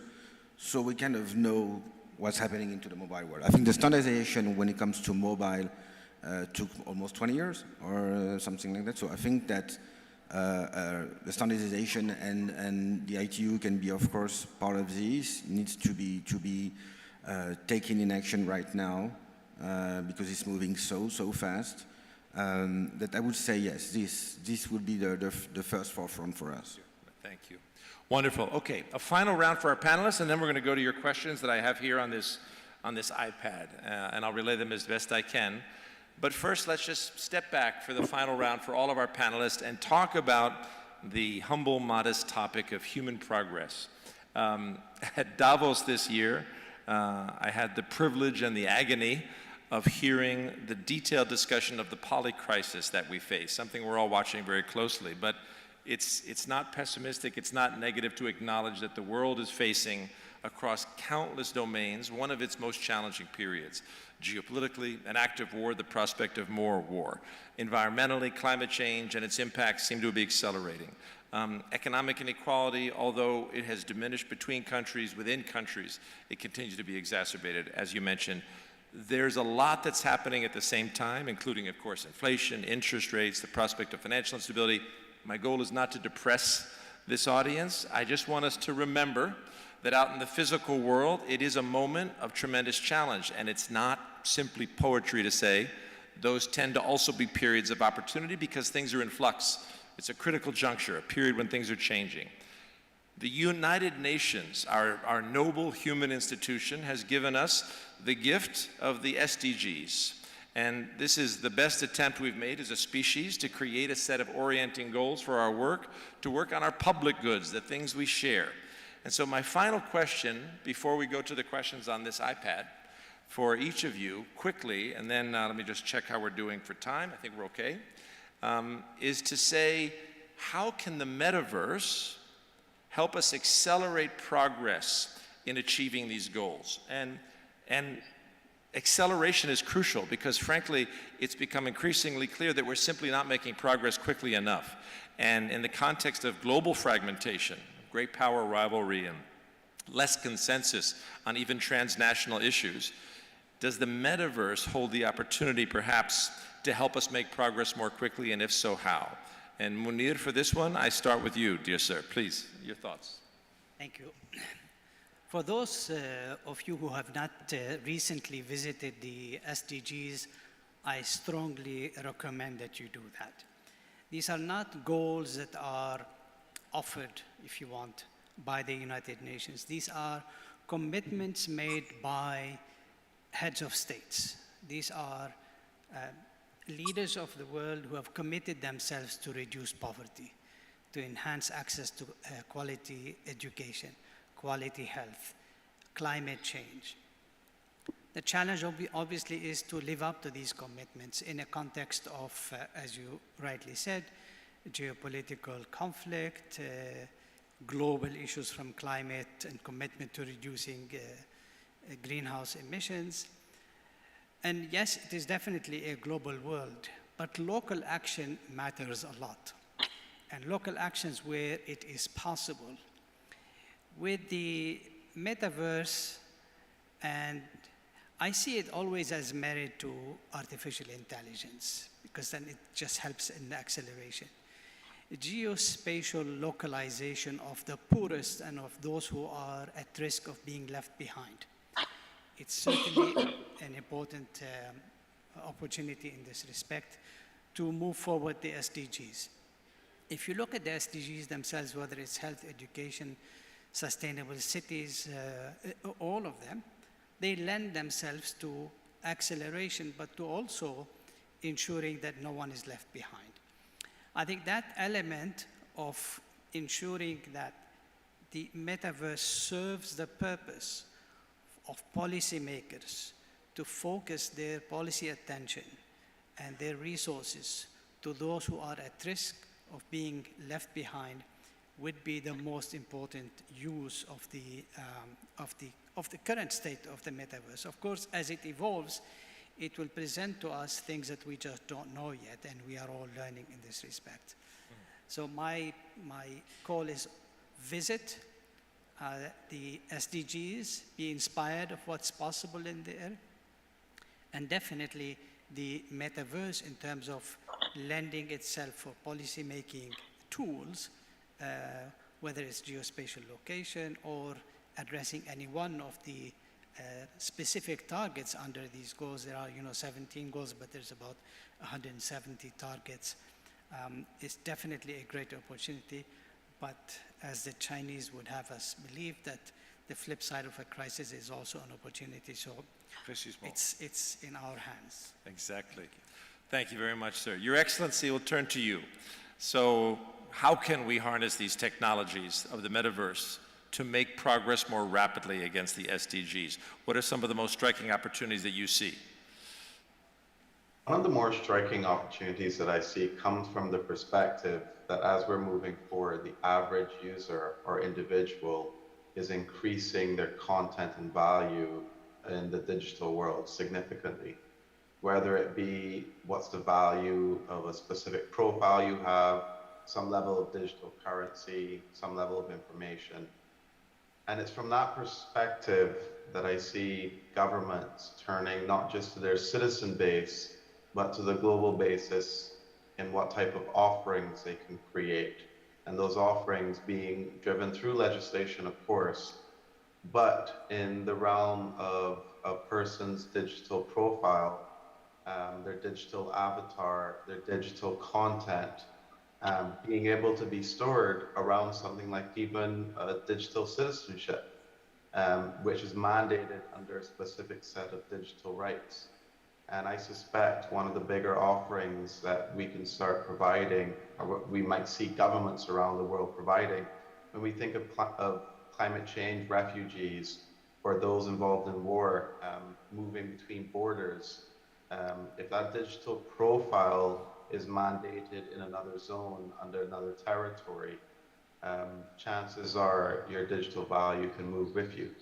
And from a perspective of efficiency, resource management, providing human basics of identity, some level of rights around monetary value and data retention, I think that's one of the bigger victories that we can expect to see that meets some of the key criteria and goals. Thank you very much. Agustina, to you, how can the metaverse speed our progress? Well, I was listening to my previous speakers, and I wouldn't focus on how the metaverse will accelerate the achievement of our SDGs, but how it will make it better. Because I believe after the pandemics, we have definitely changed how we perceive ICTs. Technology tends to be an accelerating of things and has more an additive than a multiplier effect. So when there are bridges and inequalities, technology by itself sometimes tends to exacerbate them instead of reducing them. So I believe in this stage, the incorporation of the metaverse, since it's quite in its beginnings, will help us to build some digital relationships and activities in a different way. We have a clear path. We have a chiefs of states called the SDGs and almost a new governance for digital accordances. But we need to start thinking that having better technologies and having the metaverse will not change how they are. We will not reverse inequalities. So as for governments, we must establish our principles and the environment in which policy will have to be elaborated so that we achieve SDGs for 2030. That's why the last of the goals is actually to partner with everybody for the goals. So I believe that ICTs and the metaverse specifically have, of course, the potential to improve the GDP and to reduce poverty and to provide a better education. But it's as long as we stay focused to approach these technologies, to approach the metaverse as with a meaningful way, to have a meaningful transformation. We have to keep considering technology to improve people's lives, to reduce inequalities, to have a gender-based gender equality, to ponder national sovereignty, human rights, cybersecurity, accessibility, and of course affordability. We are living in a world with many inequalities between countries, among the industry. So I believe that's the main not only challenge, but that's the way the metaverse will contribute to us to have a successful SDG by 2030. Thank you. Thank you so much. Chris, if I may turn to you, my fellow, I'm an Adobe guy as well, Chris, so you're among friends. And the power of what Adobe brings to the world is really fascinating and often underestimated. And nobody asked me, especially Chris, did not ask me to say that. But, and nor am I any longer a shareholder, so that's an unbiased statement of the facts. Chris, when you look at the SDGs and the fact that things are not happening quickly enough, and with your knowledge of what scale and technology means, how can the and one more thing, collective action hinges on transaction costs. How hard is it to collaborate with one another? How hard is it for me to reach out to those folks who have the ability and interest in accomplishing something that we all want to accomplish and make it happen? At its face, the metaverse should be a radical reduction of transaction costs, but is that part of the engine that it can offer to accelerating progress? Chris, what are your thoughts? You know what scale means, you know what transformation means. How can the metaverse help? Completely agree. Forward-looking visibility is incredibly challenging at this time, as we all know, with rising geopolitical tension, high inflation, waning consumer confidence, and it goes on and on. Yet, in numerous ways, it's a tale of two worlds, where if we zoom out, from a macro standpoint, the world has never been healthier, have more freedom, and better educated. A few stats back in 1980 or so, about 40% of the world was uneducated. Now, as of 2020, it is half of that.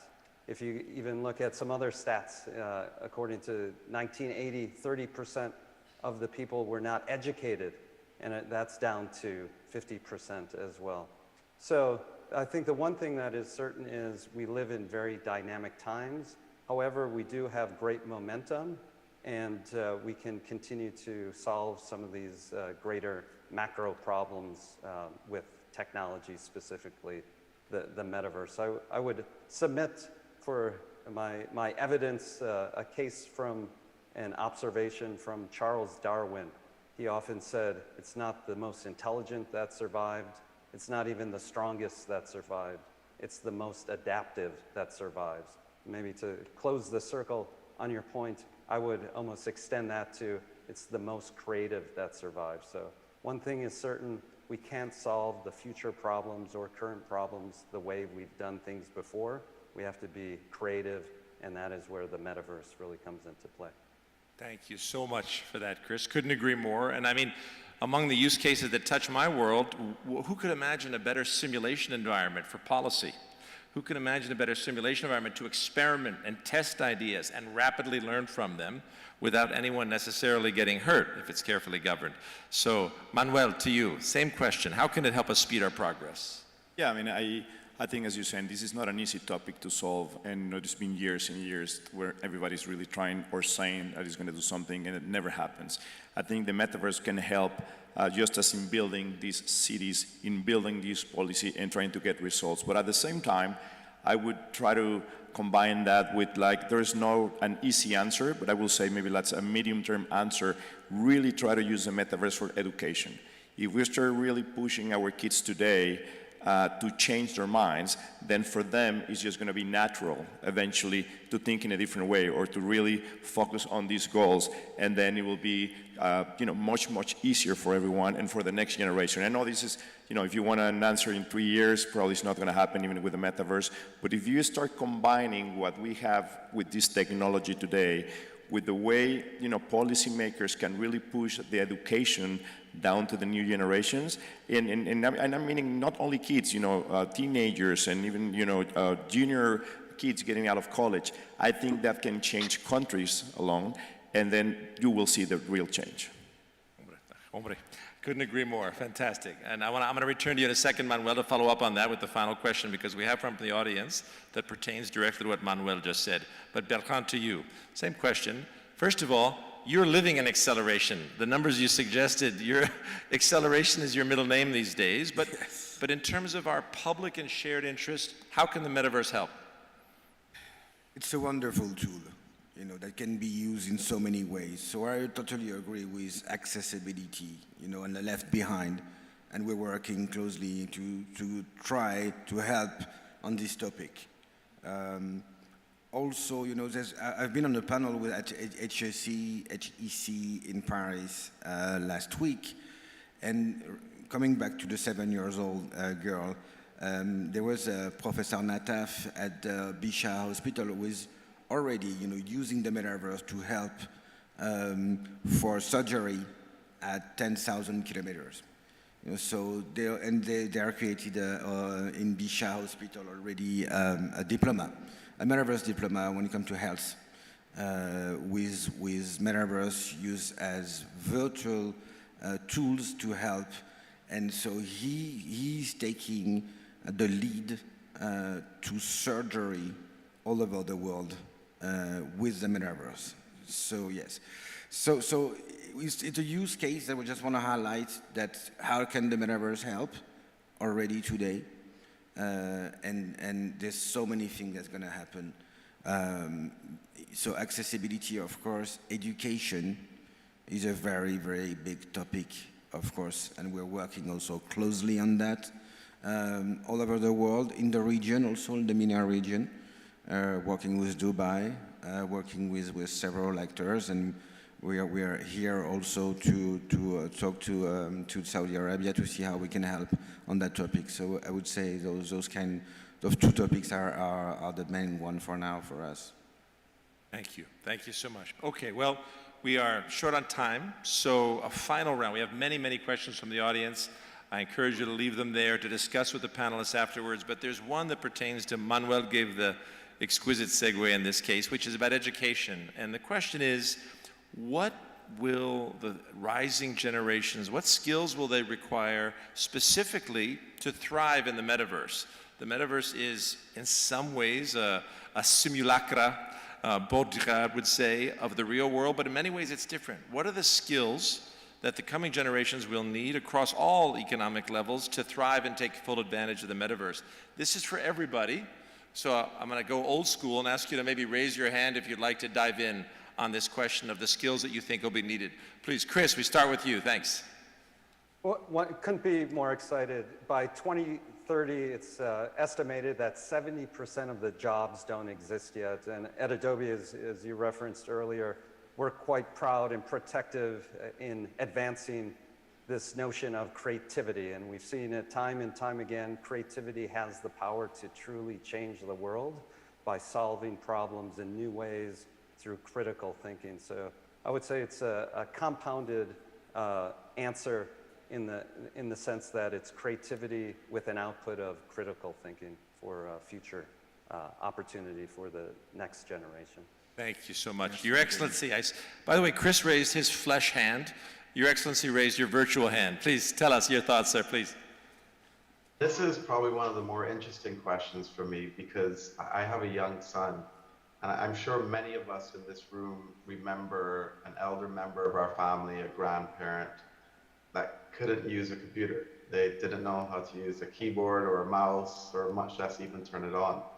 And I look at my son and even myself, and I often question, in this new environment that becomes immersive and the full 360 around us is a digital world, what do I need to learn to stay current with that trend? So I'm not that, I guess you'd call it a dinosaur in 20 or 30 years when these technologies pick up. And what is it that my son needs to learn so that he similarly grows up in a world where he's able to interact with that new world that's built?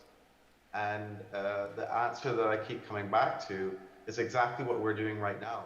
Jump to the frontier, the front of where this technology is going, embrace it, and embrace every evolution that comes after that. Because we will get to the point where there's the iPhone of the metaverse as a hardware device, whether it's a contact lens, a pair of shades, it's coming. And at that point, I think we will see much more adoption, much more creativity, to Chris's point, and hopefully we're all prepared because we took the evolutionary journey. I thank you. I thank you. Please, Bertrand. Yes, yes. Just on that topic, we have created two very intuitive and no-code tools for everyone to be able to create what they want into our world. The first one is called a Vox Edit, which is basically designed for dummies. So I give you an example. You take 1 square, 4 round. At the end, you will have a car. You customize it so it won't look like another one. And once you're happy with what you see on the screen, you have a button create. You push it. It will automatically create an asset that is an NFT. And so with no code. And then you can say, I just create a nice car. I want to create, let's say, 100 copies of those and sell each one for $50. And that's what's happening right now. Already, we have a lot of creators that are creating a lot of assets with those tools.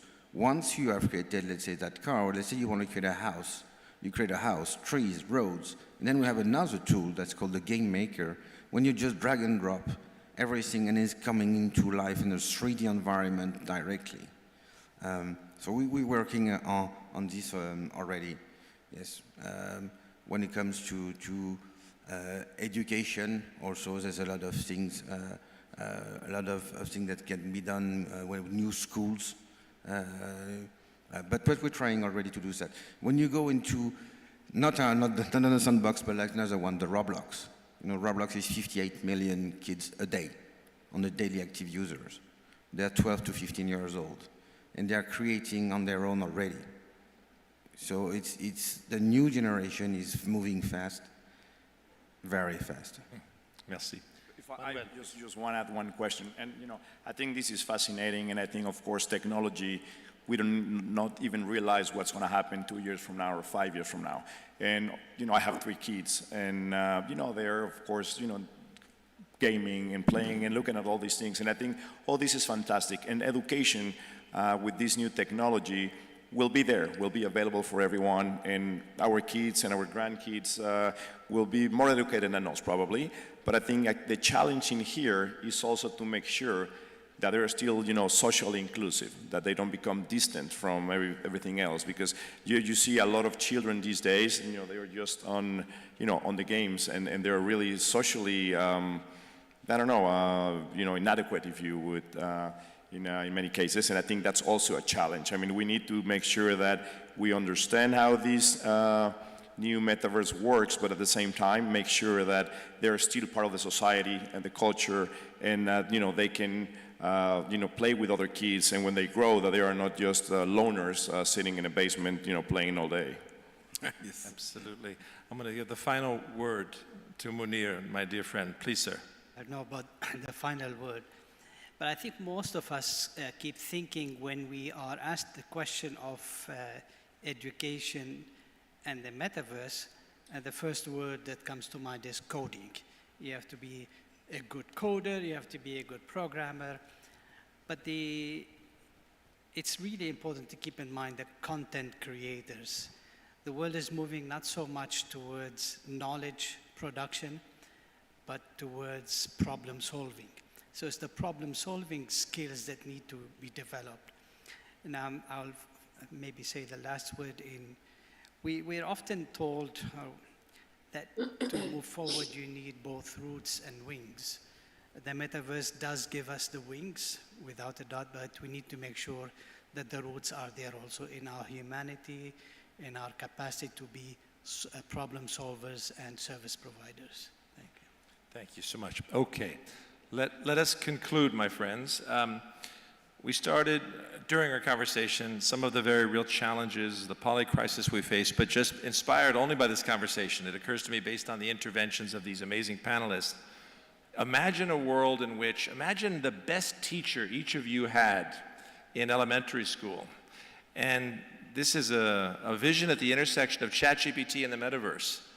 And imagine the best biology or science teacher you had, and imagine every child in the world had access to a clearly demarcated AI-based teacher with the algorithms based on study of the best teachers in the world, giving the best content to the girl with the broken arm and to every other kid. And imagine over 20 years what that dissemination of knowledge can do.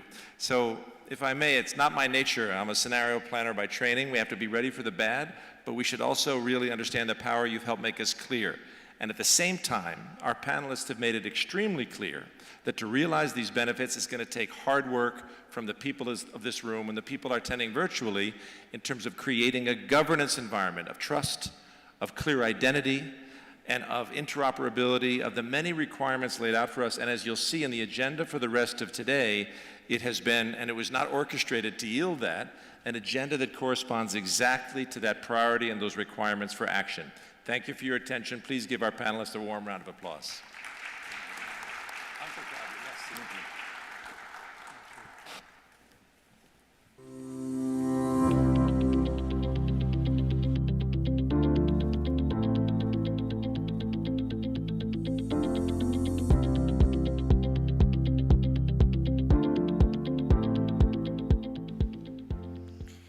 Thank you so much, and I'd like actually to take a moment to thank the moderator, because I think it was a fantastic session and he deserves a round of applause.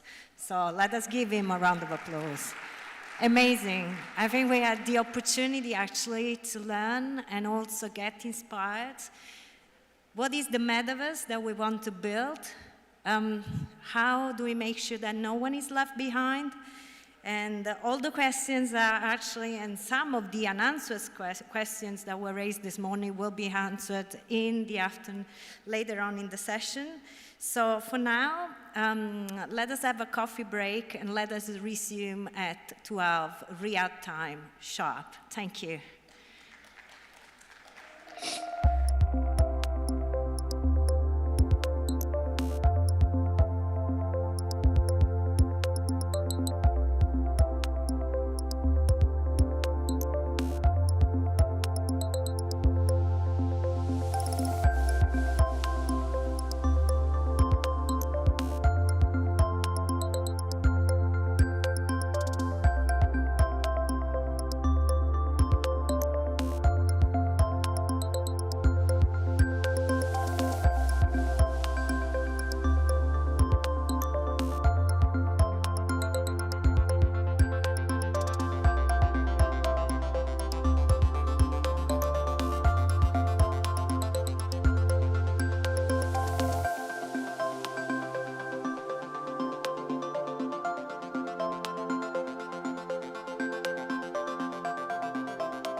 So welcome back.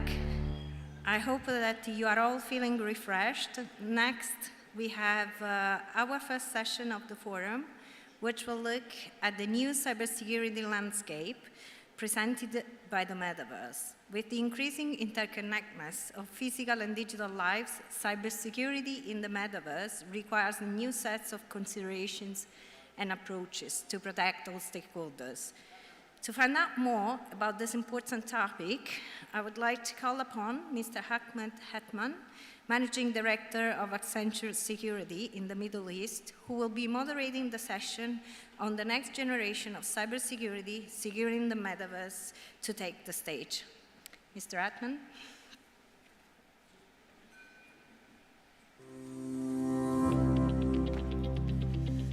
Okay, Assalamu alaikum.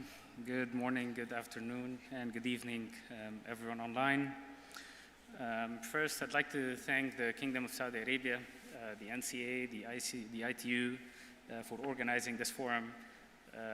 Seeing some familiar faces in the room, glad to see the security crowd, I would say, for the lack of a better term, getting engaged in transformative trends at a very early stage. What we've heard earlier today is all good about the potential of solving many problems that we live in today, many opportunities across the board, regardless of what industry, what problems that we're talking about, great potential. Obviously, some hurdles and some challenges are being faced on the way. Cybersecurity is at the center stage of that problem. The difference here that we see is in the recent years, led by Saudi Arabia and many other countries, the efforts of contributing, getting the security community to contribute at an early stage to some of these major trends impacting our lives. Today, we actually have a very interesting, diverse set of experts in the panel. We have good representation of deep technical expertise in multiple security domains. We have major focus on security in emerging technologies, as well as solid regulatory experience, as well as public policy as well.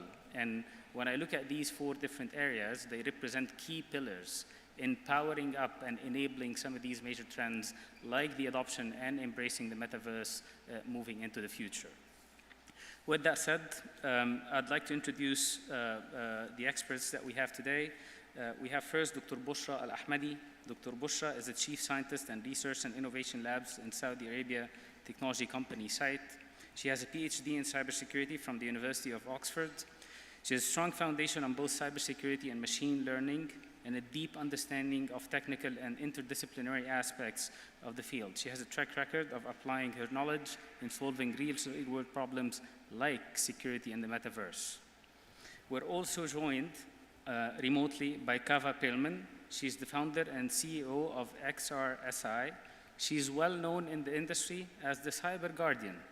She's very focused on setting standards with her organization. She has a mission to build safe and inclusive environment in emerging technologies and its ecosystems. Kavya is the pioneer of the novel XRSI Privacy and Safety Framework for immersive technologies domain, metaverse safety, and various baseline security and privacy ethics standards in emerging technologies. We're also joined by Vincent Affleck from the UK. He's a consultant to the Department of Science, Innovation and Technology. He has over 20 years of experience in regulatory matters related to telecommunications. He's been an expert and consultant in standardization issues with the UK Department of Science and Innovations. We're also joined by Natasha Jackson. Natasha is the head of public policy and consumer affairs at GSMA. She's a public policy expert with 25 years of experience in the information and communications technology sector. Currently, she's the head of public policy and consumer affairs at GSMA, a global organization representing the interests of mobile operators worldwide. With no further ado, if I may ask Dr. Bushra, so we're going to run this session a little bit differently from the one before. So I would say that being the security people tend to be very technical to a certain extent, which is something that the community mostly is trying to change.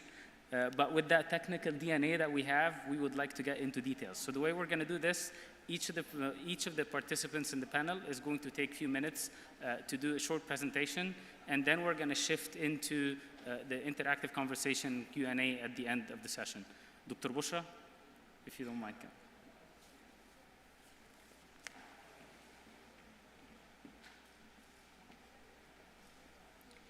Thank you very much, Ahmed, for the introduction, and good afternoon, everyone attending here physically and online.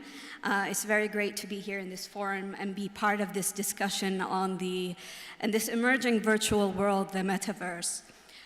We heard from the previous session a little bit about the opportunities of the metaverse, whether it's for consumers or for businesses due to the immersive experience that it provides.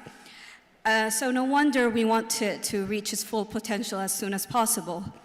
But as always, when there is new technologies that crops up, there's always people or someone who want to take advantage of it, especially if there is money to be made. We heard in the first session a lot of huge numbers of opportunities to make money in the metaverse. So there's no surprise that criminals are not really far behind. So we'll talk a little bit more or focus our session about the challenges and cyber security threats in the metaverse and the cyber attacks that come with it. So if you look at the technologies in the metaverse, it's really an integration of multiple technologies that are vital in the development of the metaverse, as well as the bringing of the virtual and physical world together. So we have a lot of technologies in blockchain, NFTs, artificial intelligence, machine learning, Internet of Things, and so on. And if we look at each of these technologies individually, there are a lot of cyber threats and risks that we are aware of, and some we don't know. And additional to that, if we bring them together and integrate them in the metaverse, collectively, it will introduce even more cyber attacks and cyber risks. But really what enables the metaverse and the immersive experience that comes with it is the head-mounted displays, which are these VR and AR kind of headsets that are equipped with various sensors and trackers that we believe will enhance extensively in the next few years. There are various sensors embedded into it. If we look at, for example, the motion and acceleration sensors, they gather information about what you're doing.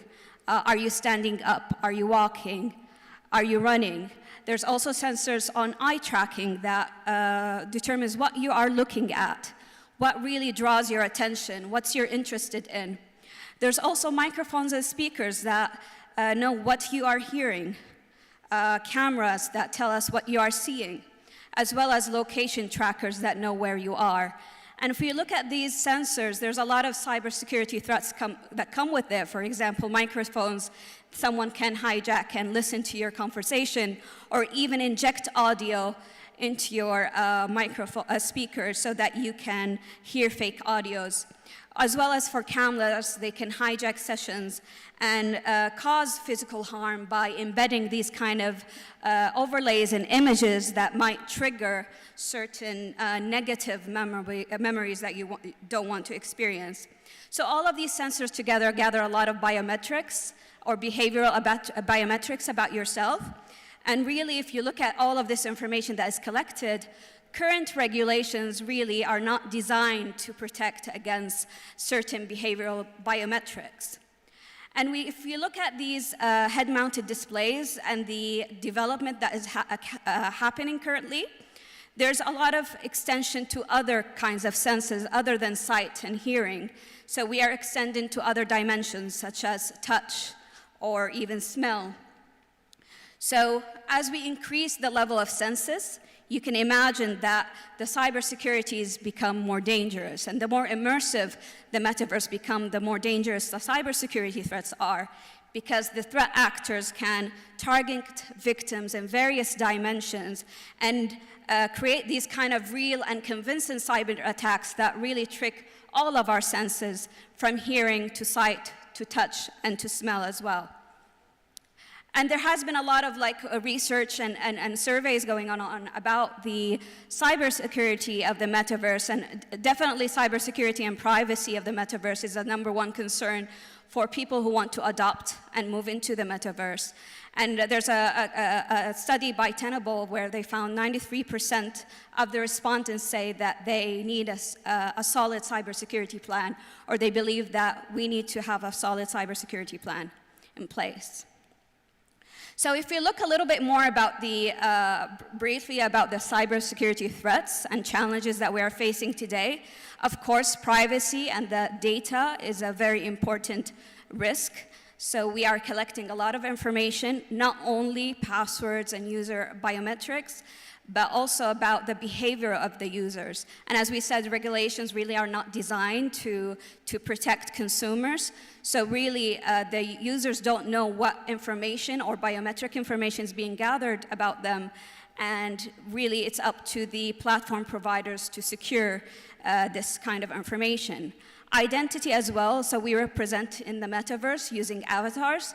But really, when you go into the metaverse, how can you be sure the person you are interacting with is who they claim to be? So if I go to the metaverse and see a doctor, how do I know that the person I'm speaking to actually is a doctor and has the qualifications to do so? When we go and visit a website, for example, in the internet, we have the kind of padlock that tells us this website is who they claim to be. How can we merge that into the metaverse? How can we know that this avatar or that person is who they claim to be? That is another risk. As well as man-in-the-room attacks or eavesdropping, so people coming into rooms in the metaverse and hearing your conversations, as well as impersonations that happen by collecting these biometric data about a person. So attackers can collect this information, know your behavioral biometric, and try to impersonate you on the metaverse. As well as physical well-being. I mean, in the metaverse, users really move in the real world with an AR kind of overlay. So as if they are too immersed in their experience, they might cause harm to themselves or even others. And that's where security of the data is very important, and the integrity of the data. And if we have attackers injecting false information or manipulation of the data integrity, that might cause problems in the physical well-being. For example, in the cyber sickness is another part that attackers can induce kind of motion sickness, like through frame rate manipulation. Social engineering is another one, and new forms of social engineering attacks, as well as the psychological well-being of people. People online really do not act as they do in the real world, so we can see a lot of challenges in harassment, bullying, and even perception of reality. So people who go into the metaverse and having that lines between the physical and virtual world being blended together, people might have difficulty kind of having the perception of reality, which a lot of studies are seeing more and more of. If we go a little more as well as cybercrime is an issue, how can we deal with ransomware, financial fraud, as well as the dark verse. So we have the dark web in the internet. We are also seeing the dark verse, which is another kind of dark web version, but on the metaverse. How are we going to deal with such challenges in cybercrime? How can we police more the metaverse? So moving forward, I think we all have a collective responsibility to ensure the safety and security of the metaverse, whether it's the platform providers or the operators and content creators to even users to work together to make sure that the metaverse is safe and secure, which I'm sure we're going to hear more about today. And I think this forum is really a great opportunity to collaborate together to think about how can we agree on certain mandates and certain standards to combat some of the threats that were mentioned today and will mention later as well. And I think cybersecurity, as we heard as well before, is an enabler for the metaverse. So once consumers and users have that trust in the metaverse, we will see more and more people accepting the metaverse, and it will be a driver to the adoption of the metaverse as well. Thank you very much for your attention.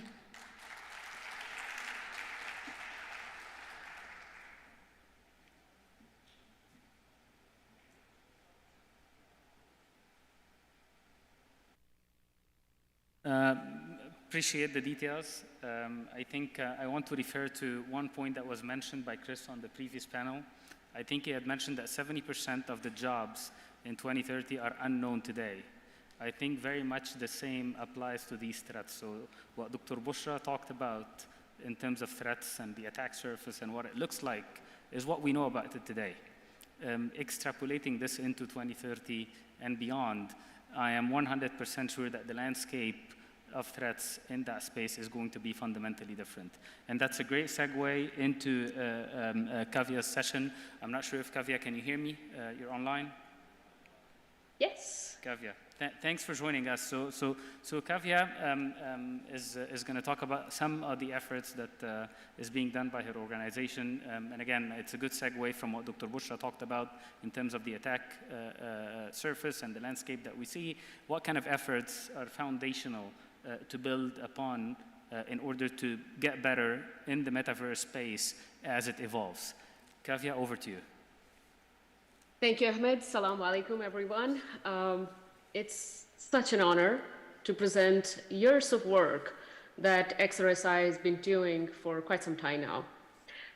So I'm going to jump right into it. In fact, thank you, Bushra. Good to see you again, to share the stage with you as well. Really, everything that Bushra just shared, I'm going to pull from some of the research work that we have been conducting and curating to potentially offer solutions. So to mitigate harm, we must first have a common understanding.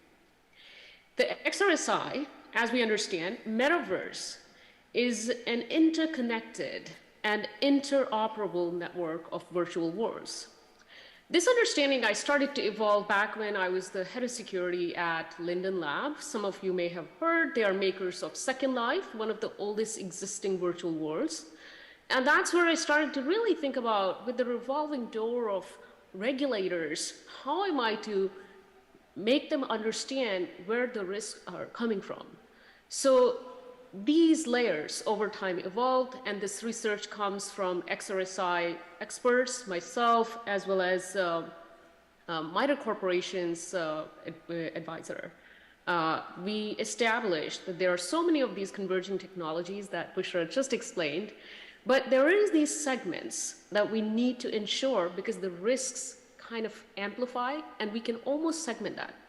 So infrastructure, we need to absolutely secure the infrastructure. And think about when we create in the metaverse, what happens? The risks are malicious codes, injection, etc. Then we think about the connect piece when we bring two people together. And we're not just talking about two people. Now we're talking about NPC, AI agents, interacting with humans. And then there is the element of commerce. The risks are quite different. Whether the metaverse would have centralized economy or decentralized, regardless, we need to think about these commerce risks. side by side. Then we do have to look to the history a little bit to understand the future. On the left, you see the picture from Egyptian revolution over a decade ago, when we utilized social media to potentially bring down a dictator over 30 years. That means we've created a weapon.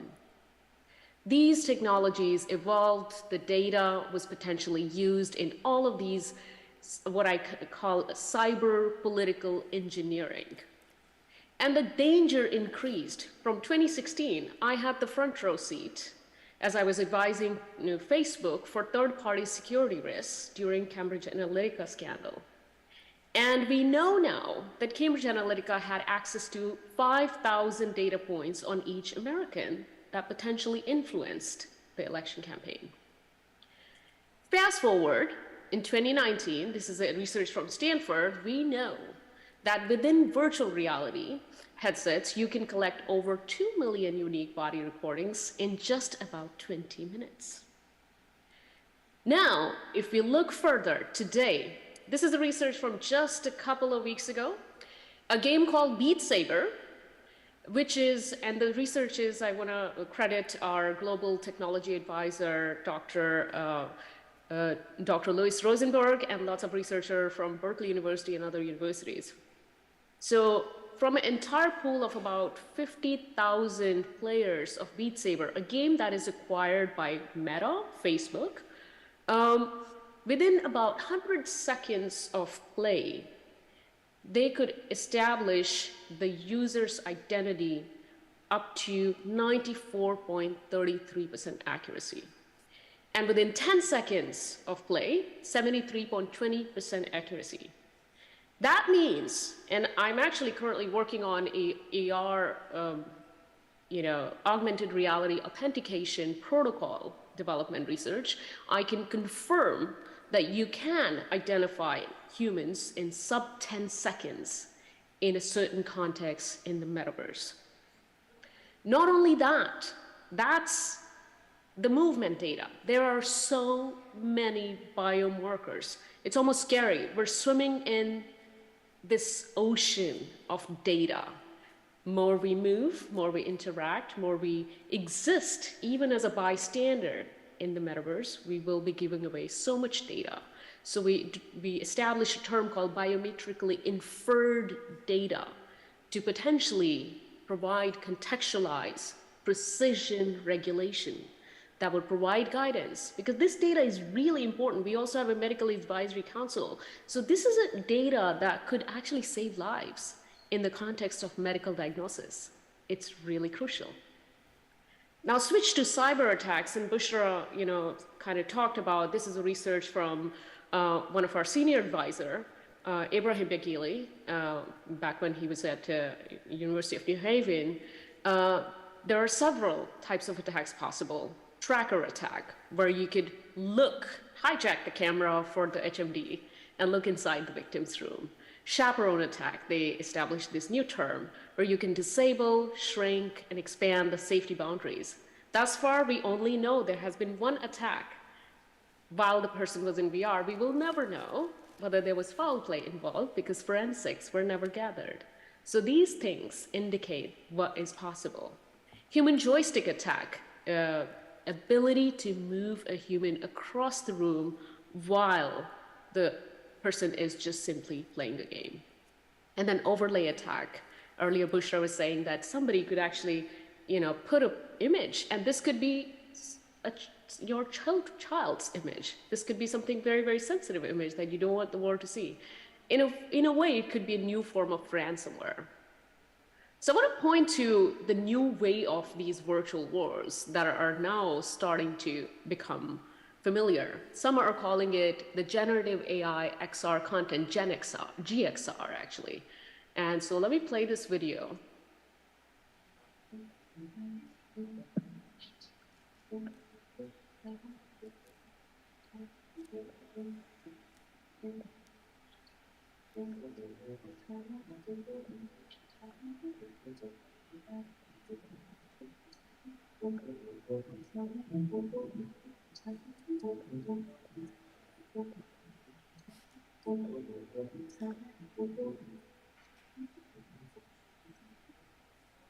So this is Roblox's claim, and it is actually quite true. You can actually type in and create your virtual world.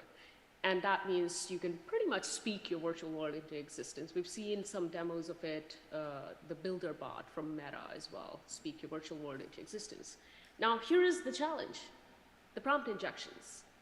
This is a research actually from some of the Twitter users. I've not quite validated this research, but prompt injections are actually quite dangerous, where you can manipulate the AI algorithm to do something that is not intended. And thus far, we do not quite have a solution for it. That means your virtual world that you're speaking into existence is potentially manipulated. Look to, as I said, commerce side. So when it comes to commerce in the metaverse, whether there is decentralized commerce or the centralized ecosystem, risks are going to be there. Centralized, we've kind of figured out, so let me focus on the decentralized aspect, where generally the decentralized part is where we reduce the risk by eliminating these third parties. So the third parties rather become the smart contracts. The smart contracts, not the human.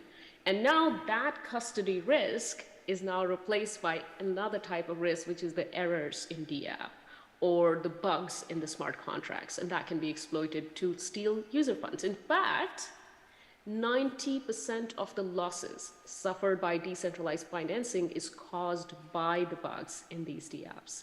And there are several types of exploits. There's bugs, there is the code exploit, then there is economic exploits. I mean, of course, a lot of us have heard of rug pulls, and there are models of business that are being exploited. There are admin key exploits, etc.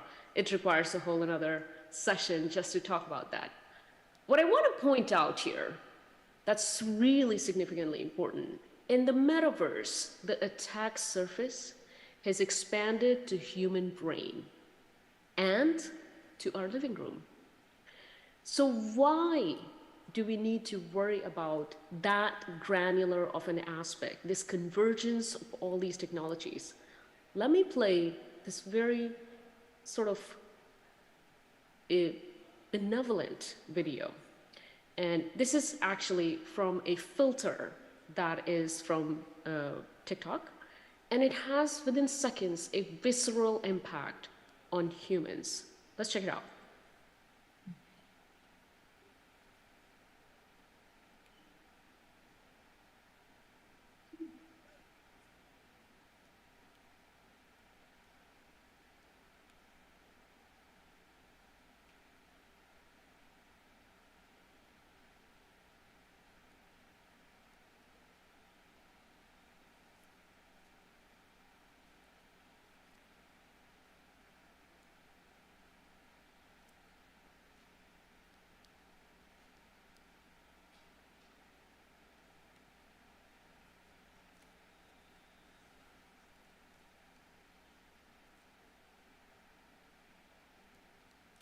So I'll pause there and actually stop this video, but you've seen it. In few seconds, such a visceral impact on humans. These are generative adversarial network GAN-based AR filters that almost superimpose. There are several other filters. There are glamour filter. And so what are these augmented reality filters doing is really compelling humans in certain ways. And now, with that much large amount of data, these things could be micro-targeted. What we've established is there is this another type of critical infrastructure that is under attack. We've heard of critical infrastructures like chemical sector, commercial facilities, manufacturing, defense, but this is the most important infrastructure that we must protect when it comes to the metaverse, which is the cognitive critical infrastructure.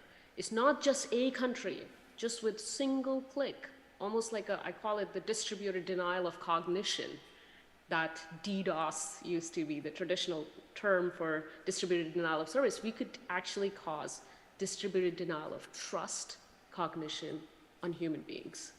So what we've established as XRSI is we need to take a better approach, not just the traditional cybersecurity or the trust and safety moderate and you'll be fine. No, we really need to think about holistically how to safeguard humans and societies by considering diversity and inclusion. We need to be worried about accessibility and digital divide.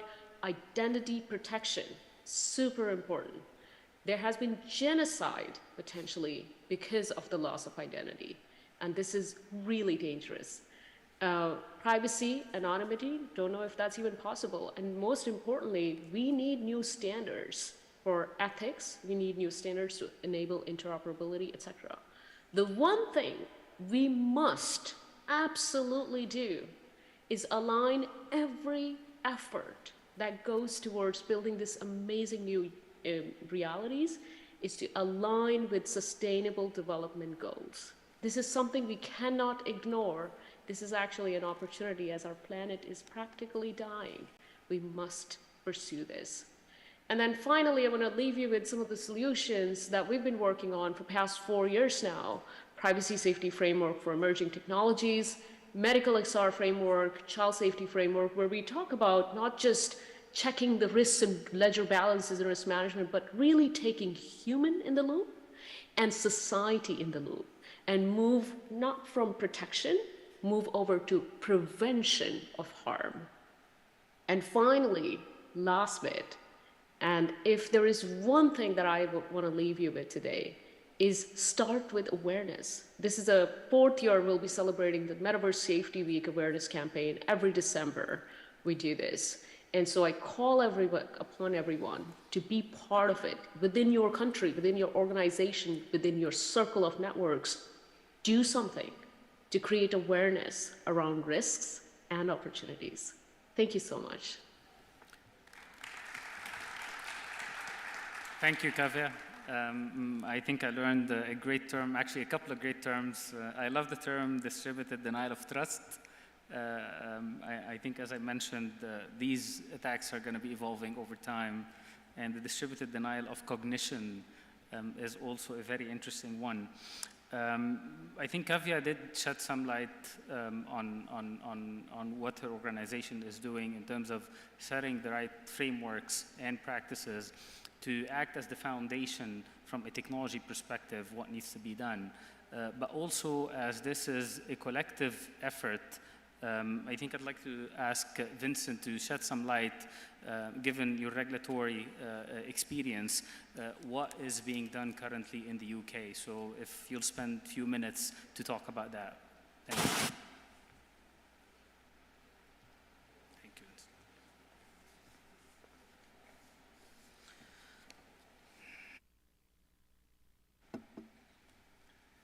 Well, how do you follow those two excellent presentations?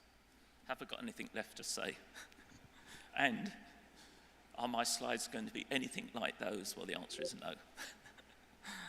I'm approaching this from the view of an administration which is involved in ITUT and involved in all the study groups which deal with this, including study group 17, which deals with cybersecurity as well as security generally.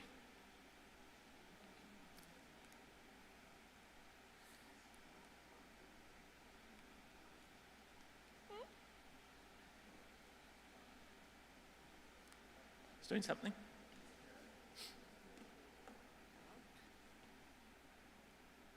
No. I'm pointing in the wrong direction. Go back, go back. Here you go. Thank you. So you can see from a generational point of view, I'm very logical, and I like my slides to be very clear and not too busy. But I'm going to talk first of all about what the UK has been doing and thinking in relation to the metaverse, and then in relation to some of the steps that we've taken so far, particularly in relation to security. And then I've got some bullet points about security of networks and building of confidence in use of the metaverse. And I'm very grateful that you've had a very lot of detail about those last 2 points, because I won't be going into a lot of detail.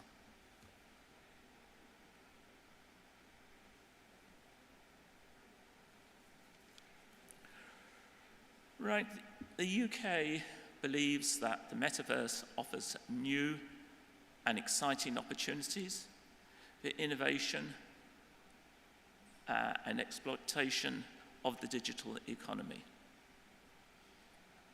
The UK has a sound research and innovation basis in the digital technology. We have what we call the Golden Triangle, which is London, Oxford, and Cambridge. And within that triangle, we have a lot of stakeholders in relation to digital technology, a lot of researchers, startups. In fact, the UK in 2021 had the largest tech sector, which was estimated to be $1 trillion US dollars.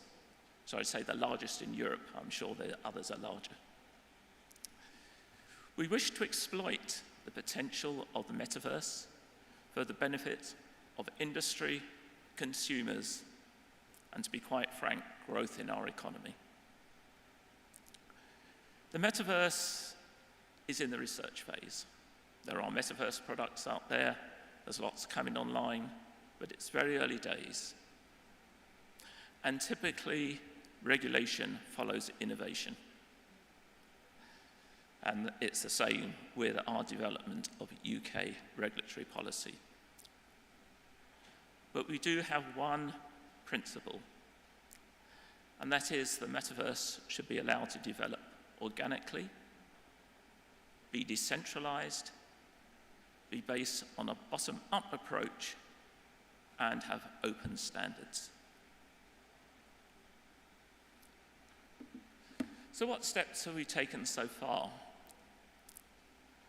Well, the UK has two digital-specific UK agencies.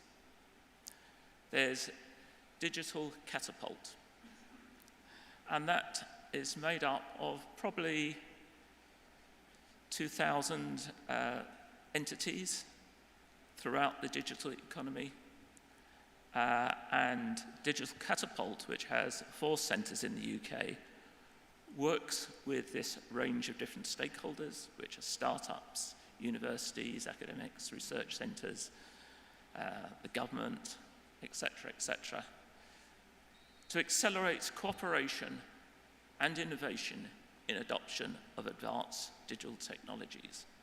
And it has funding to do this. There is also the Digital Regulatory Cooperation Forum. And this is made up of 4 government agencies. That's the Financial Conduct Authority, the Competition and Markets Authority, the Information Commissioner's Office, and Ofcom, the UK Spectrum and Multimedia Regulator.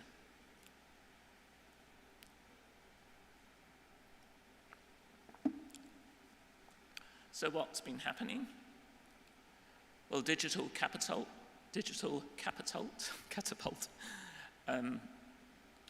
had a workshop on metaverse regulatory issues in 2022 and has continued looking at those issues. The Digital Regulatory Cooperation Forum have been discussing those issues.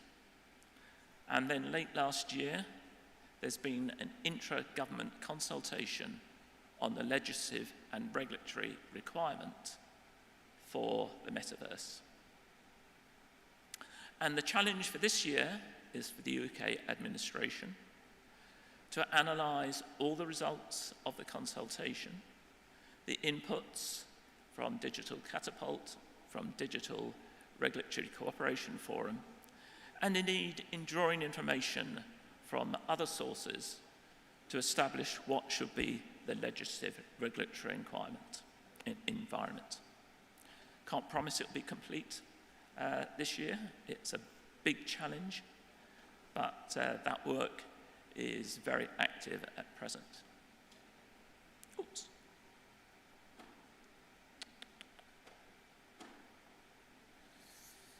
Let's go back one. Just help me go back one. I need my glasses on. It might work. Trouble with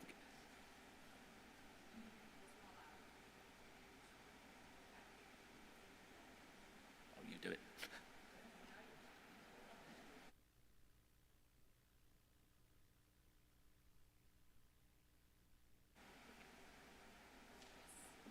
All right. This one? That's all right. Well, it's up there. That's fine. So we've heard a lot about security of networks and technology already. I've listed there a range of things which have come up, and I'm going to leave them more or less as headings. I'm not going into any detail. But just to give an idea of the sort of issues which administrations will need to consider when looking at the regulatory issues, looking at the security measures that need to be addressed. But the first consideration that we've had generally is that all the security measures and mitigation that we have already adopted and which will be developed should apply equally in the real world and the virtual world. Now that all the technology which is currently being used in relation to the metaverse is based on standards which have been developed and the security measures have already been identified. What the challenge is as those different technologies, whether they be virtual reality, artificial intelligence, digital twins, digital humans, as they are combined, what does that mean in relation to additional risks and what new measures may need to be applied? Clearly, networks and critical infrastructure must be protected. Our current threats we get on cybercrime, such as phishing and financial fraud, we can expect that to only get worse.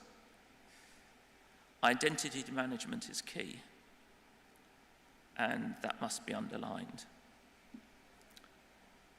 And in the metaverse, there will be a darkverse. And that's not the reason that that's in black. That was just somehow I managed not to colour that. But in the dark web, there's a lot of criminal activity. There's lots of things going on there which are undesirable. That is going to happen in the metaverse as well.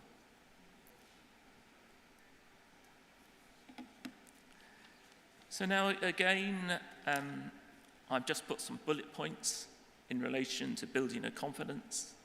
It's not a comprehensive list. It's not probably, in some views, the most important issues, but they are important issues. So the fundamental feature of the future metaverse is that it will have a ubiquitous surveillance environment where data will be collected from surveillance cameras, from IoT devices, and lots of other sensors. It is absolutely important that the current mechanisms for obtaining consent, for processing the data, for ensuring privacy, for ensuring the anonymization of data, and for preventing the linkage of user data points. How this will work in the metaverse, we don't know. And also just to point out, in the GDPR, the General Data Protection Regulations, there are two key requirements in relation to PII, personal identifiable information. One is that users can request the right to be forgotten. And the other is that private enterprises should obtain consent to store users' data. How will that work in the metaverse? Can it work? And I think one of the other presenters had a slide which said that the European community had been looking at these issues. Avatars. Avatars are going to be key in the metaverse. They're going to require a lot of personal information. Age, gender, health, your relationships, the people you work with. They're also going to require lots of financial information if they're truly going to represent you. And the question I ask, if my avatar is going to represent me, and I like going to a casino, could I trust an avatar being me in a casino? I don't know. The breadth and quantity of data generated in the metaverse is going to be tremendous. And the level of threat, should that data be used in attacks, means there is a pressing need to ensure that personal identifiable information is collected, processed, and retained in a very secure manner. And in the design of metaverse applications and services, there needs to establish building blocks for the ethical, responsible, and delivery and use of those services and applications. And moreover, there needs to be a culture of responsible innovation and a government architecture which ensures the value of ethics, fairness, and safety in the metaverse, and one which respects human rights and protects users, particularly the most vulnerable, both in the real world and the virtual world. And so they are the challenges which are facing us. As I say, this list is by no means comprehensive, but it is something which all has to be explored. And the UK government and the administrations of other countries and institutions, including the ITU, are going to have to address these issues and come up with solutions. Because if the metaverse is going to be a place where users are going to have the confidence to use the services and enjoy the benefits of the metaverse, they need to know that it is safe. Thank you very much.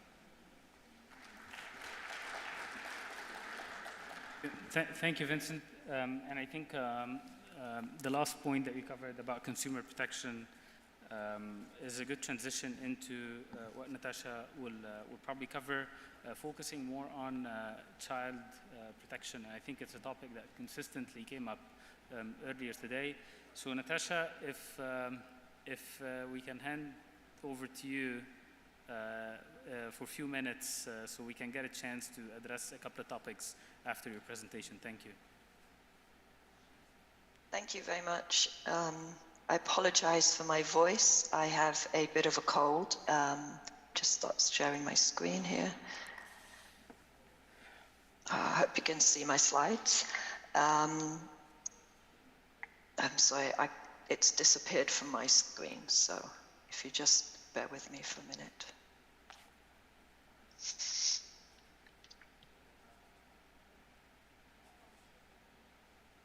Okay, can you confirm that you can see it?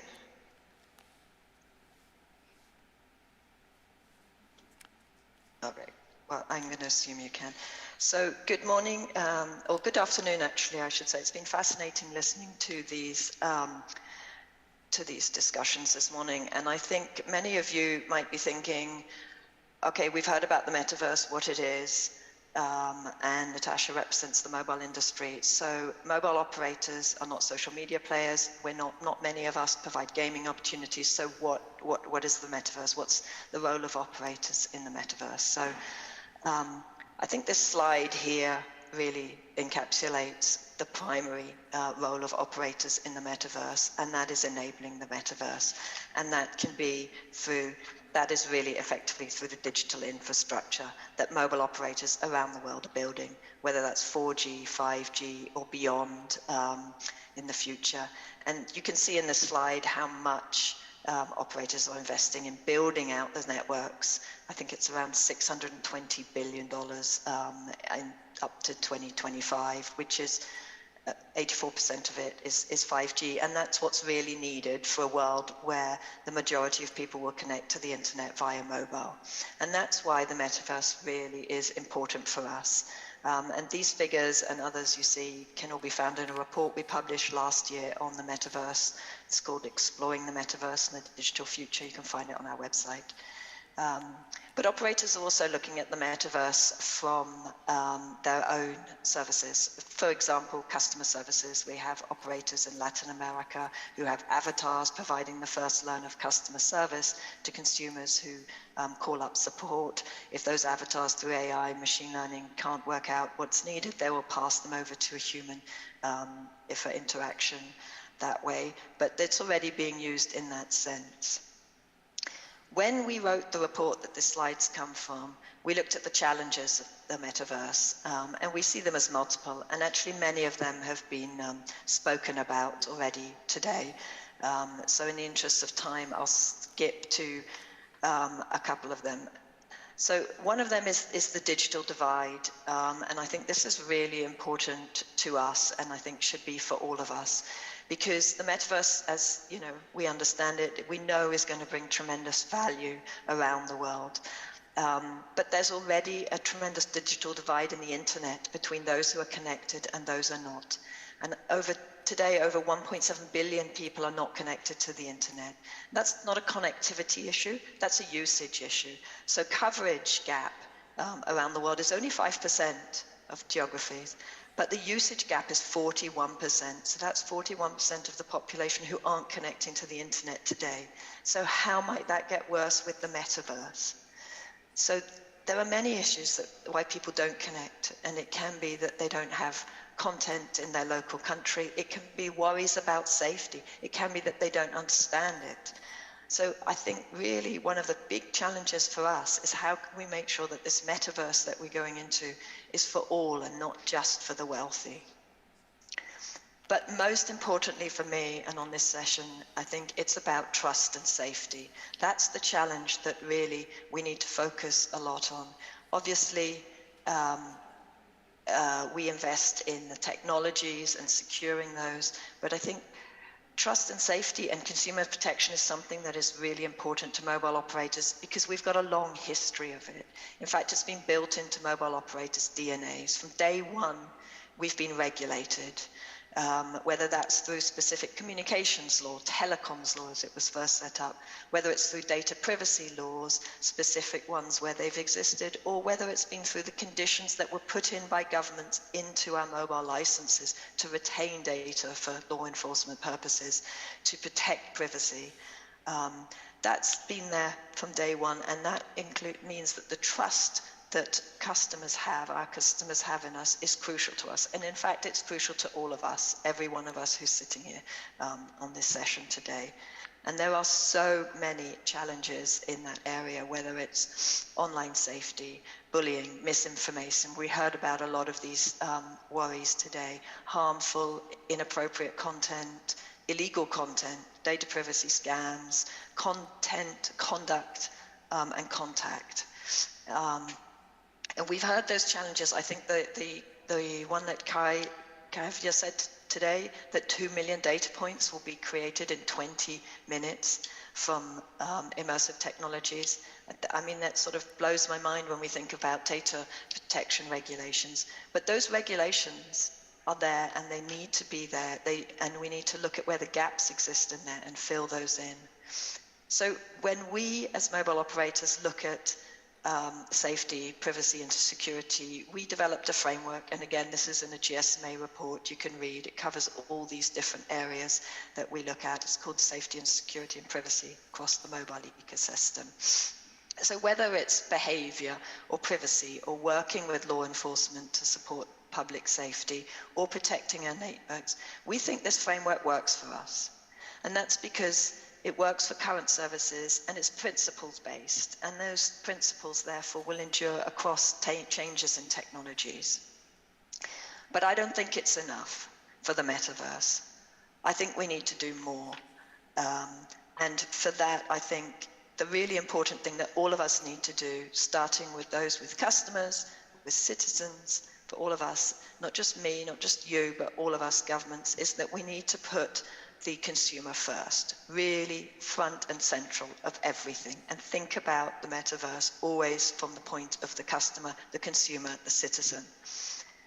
And I think the other thing that we need to change is to work together a lot more. And we heard that from Vincent earlier about the cooperative, sorry, I'll say the name wrong, Vincent, but the framework where you have a forum where the different regulators get together and talk about. We need to do that as regulators. We need to do that with governments. As industry, we need to talk to many different players. We need to talk much more to academics. We need to understand the psychological impact some of this metaverse can have on people. And always thinking from the consumer, we need to talk to civil society. So all of these need to come together. And we also, I think, need to change one behavior, which is to admit mistakes when we've made mistakes. From a corporate point of view, we're not talking about liability. We're talking about where we got things wrong and sharing those experiences so people can get it right in the future, learning from each other. The challenges that immersive nature of technology big are so huge that we can't afford to make mistakes and have them being repeated. And so this, I think, is most important for the vulnerable in society. For the unconnected, for the elderly, for those who've never been connected, and of course for children. And I want to focus on that for a little bit, because our nature as human beings with children is to protect them from data, to keep them away. And we do that even with technology. When something goes wrong, parents typically take the mobile phone or the technology away from them. But we have to remember the tremendous benefits that these technologies have for children, and not just their rights to protection, but their rights to engage in society.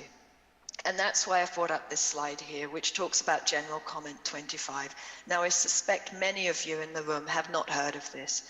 This is a general comment that the UN Committee on the Rights of the Child came up a couple of years ago, and it emphasizes to governments that the rights of children have to be respected, protected, and fulfilled in the digital environment as equally as in the sort of real life. So it also explains to states how that they should, provide guidance on those rights. And I think this is crucially important because we think of the rights that children have in life. We don't think of them equally always online.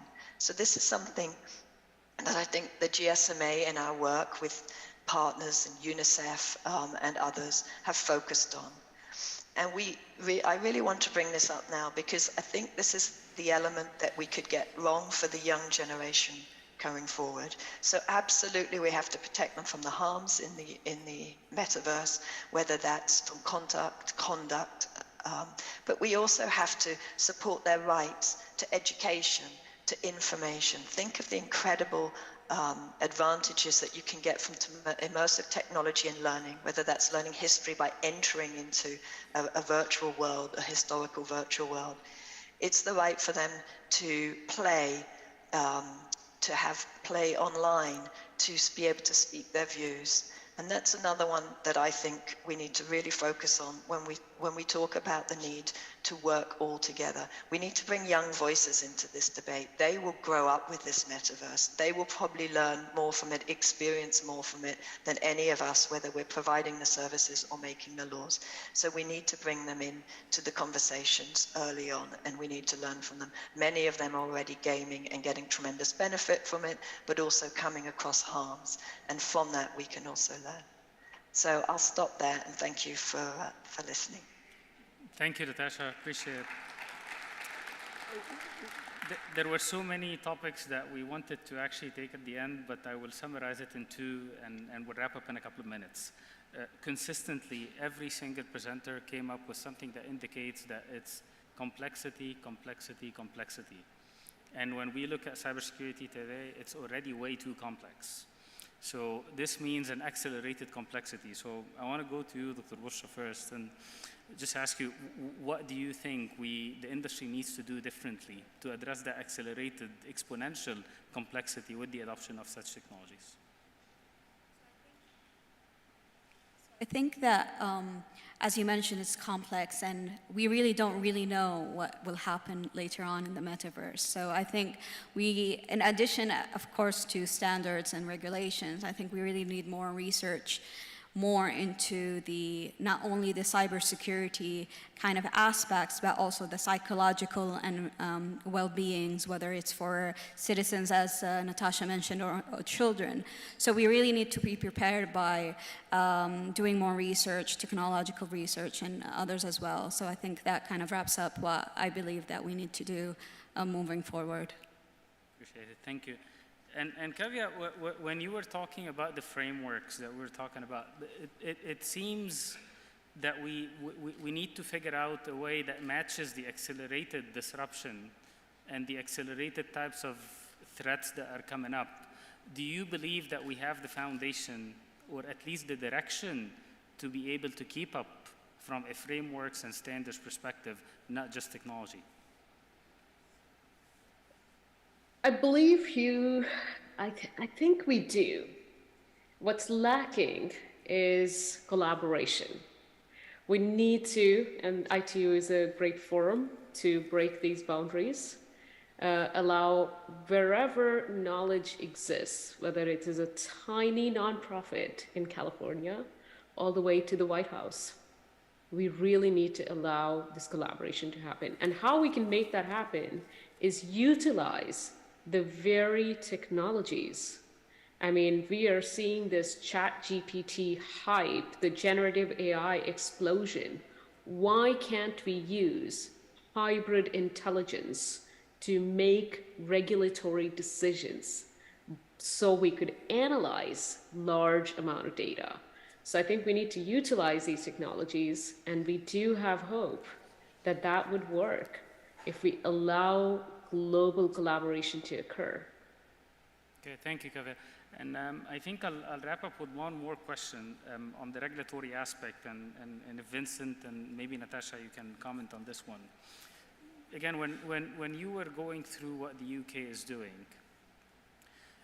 it seems that, again, to a certain extent, it's areas of focus. So you look at data protection as one, infrastructure as another, and few other aspects, operations and so on.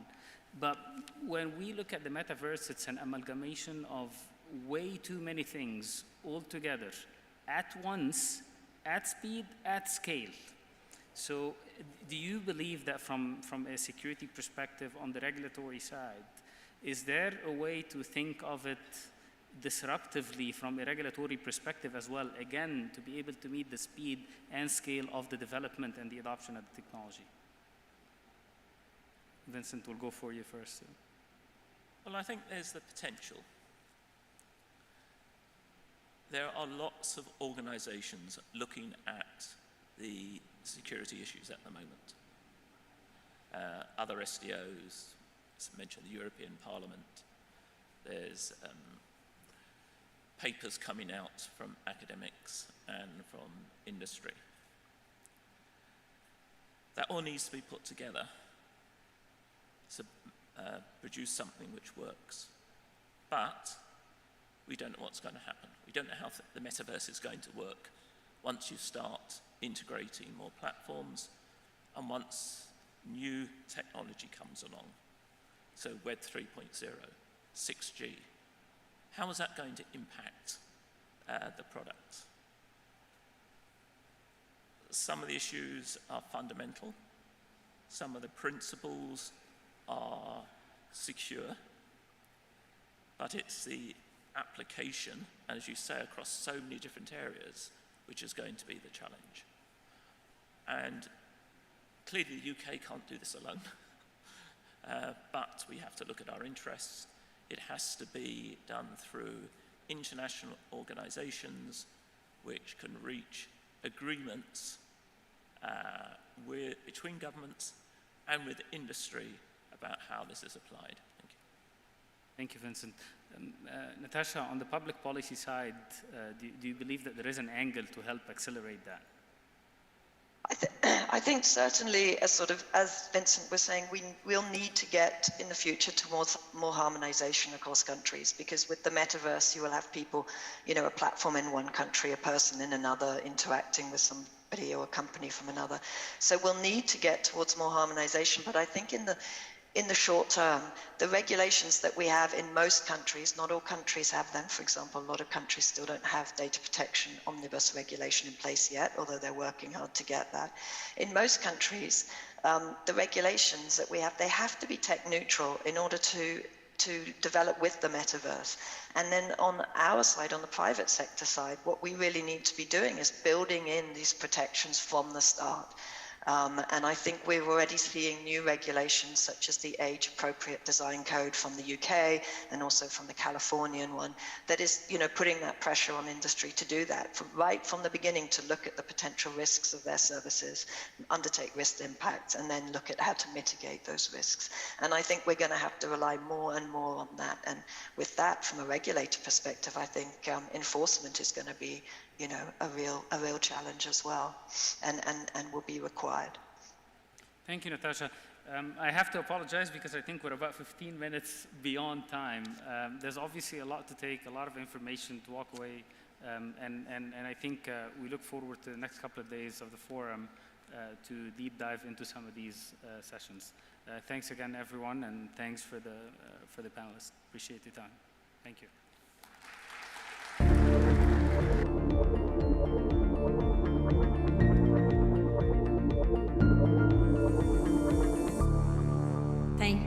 Thank you. Thank you to the moderator and also to the speakers for giving us plenty of food for thought. And actually, speaking of food, it's really time for our lunch break. So we will resume proceedings at 14 hours, Riyadh time. So please arrive on time. And to continue the discussions, do not forget that tomorrow we are going to have also the first meeting of the ITU Focus Group on Metaverse, and you are all encouraged to participate physically and remotely. Thank you.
Ladies and gentlemen, welcome back. I hope that you enjoyed your lunch and are ready for our next session. So this second session of the forum will look at the metaverse use cases and requirements for the future of the metaverse. Without further delay, I would like to call on our session moderator, Ms. Radia Funna, futurist and creator of the X-Human, to lead us in session 2, from science fiction to virtual reality, metaverse use cases and requirements for the future of metaverse. Radia, floor is yours. And maybe just to remind that there is an iPad where you can see the questions that are made actually by participants online, and here is actually the clicker for the speakers for their presentation. Thank you.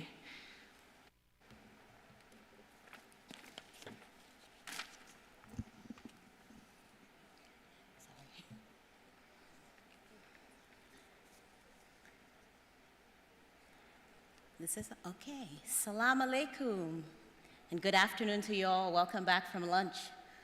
I am super excited to be with you today and to moderate this session from science fiction to virtual reality, metaverse use cases and requirements for the future. I love the science fiction part because I'm a science fiction head, from Star Wars in the past to Star Trek in the future.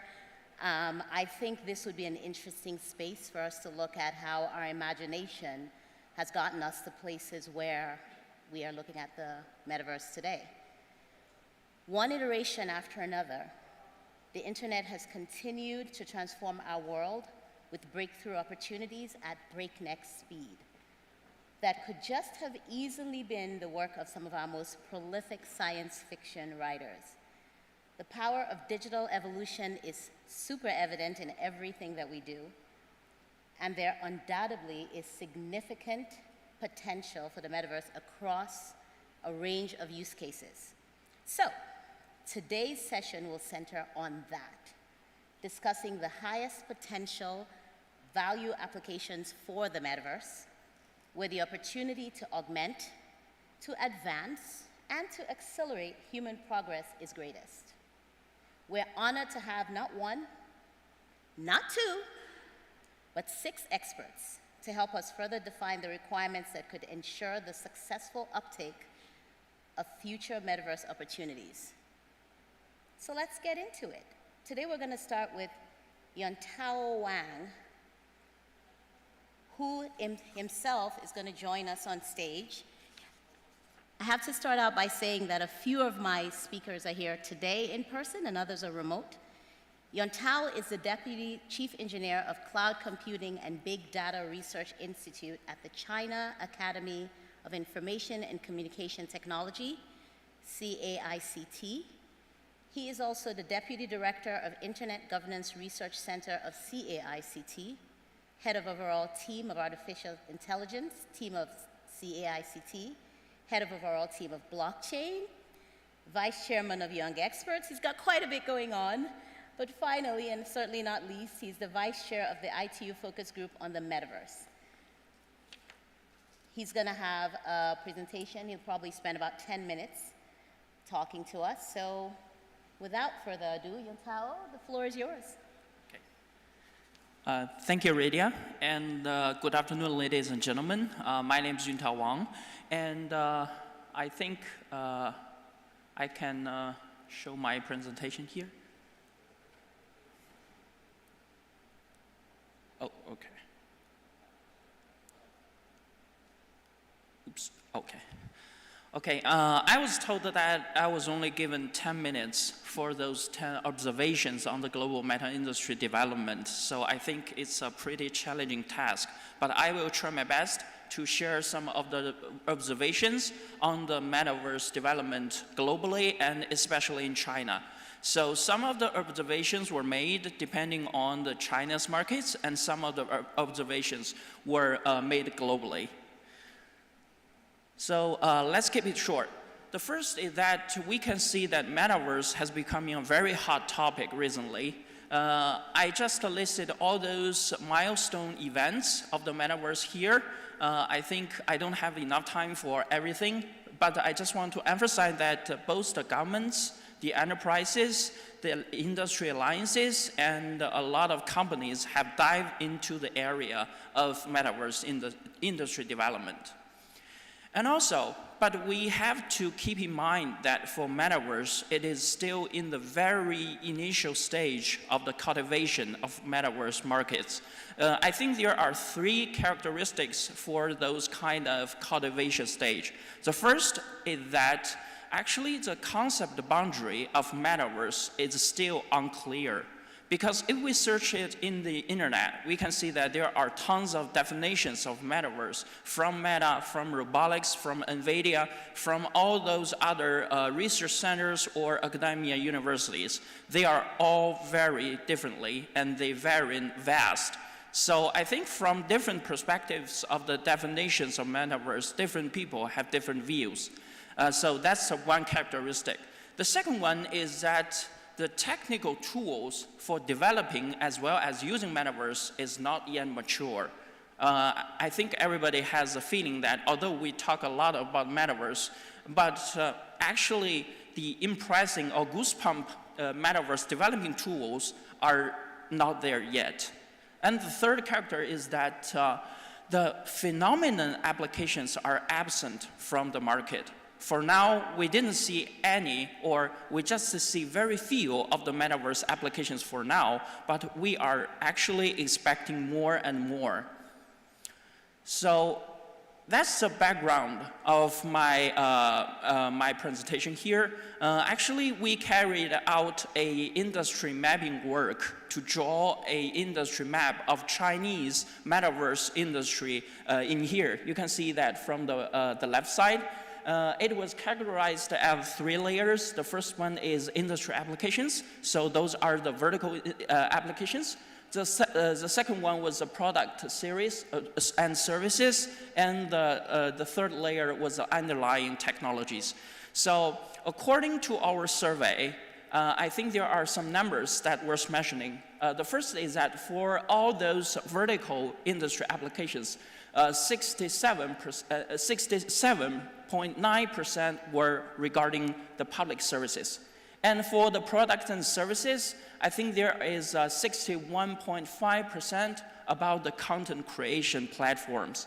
And for the underlying technologies, most of the companies in China focusing more on the trusted flow of data, which composed of 48.4% of all those companies dealing with underlying technologies.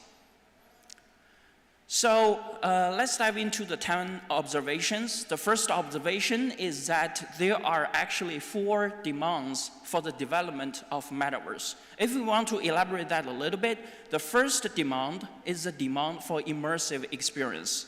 The second demand is a massive content demand, because we know that content creator is the key and also the core of the metaverse industry. So the content demand is very huge in the industry perspective. The third demand is the demand for credible data circulations, because we all know that metaverse is a universe in the digital form. So if we want to build a digital universe, we need to make sure that all the data within this universe can circulate it with not any barriers.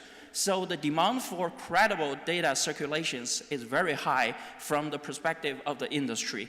And the fourth demand is the bandwidth and low latency network requirements. We can see that all carriers are paying strict attention to improve their network quality as well as network capacity to meet the demands from the metaverse applications. So that's elaborated 4 demands for the metaverse.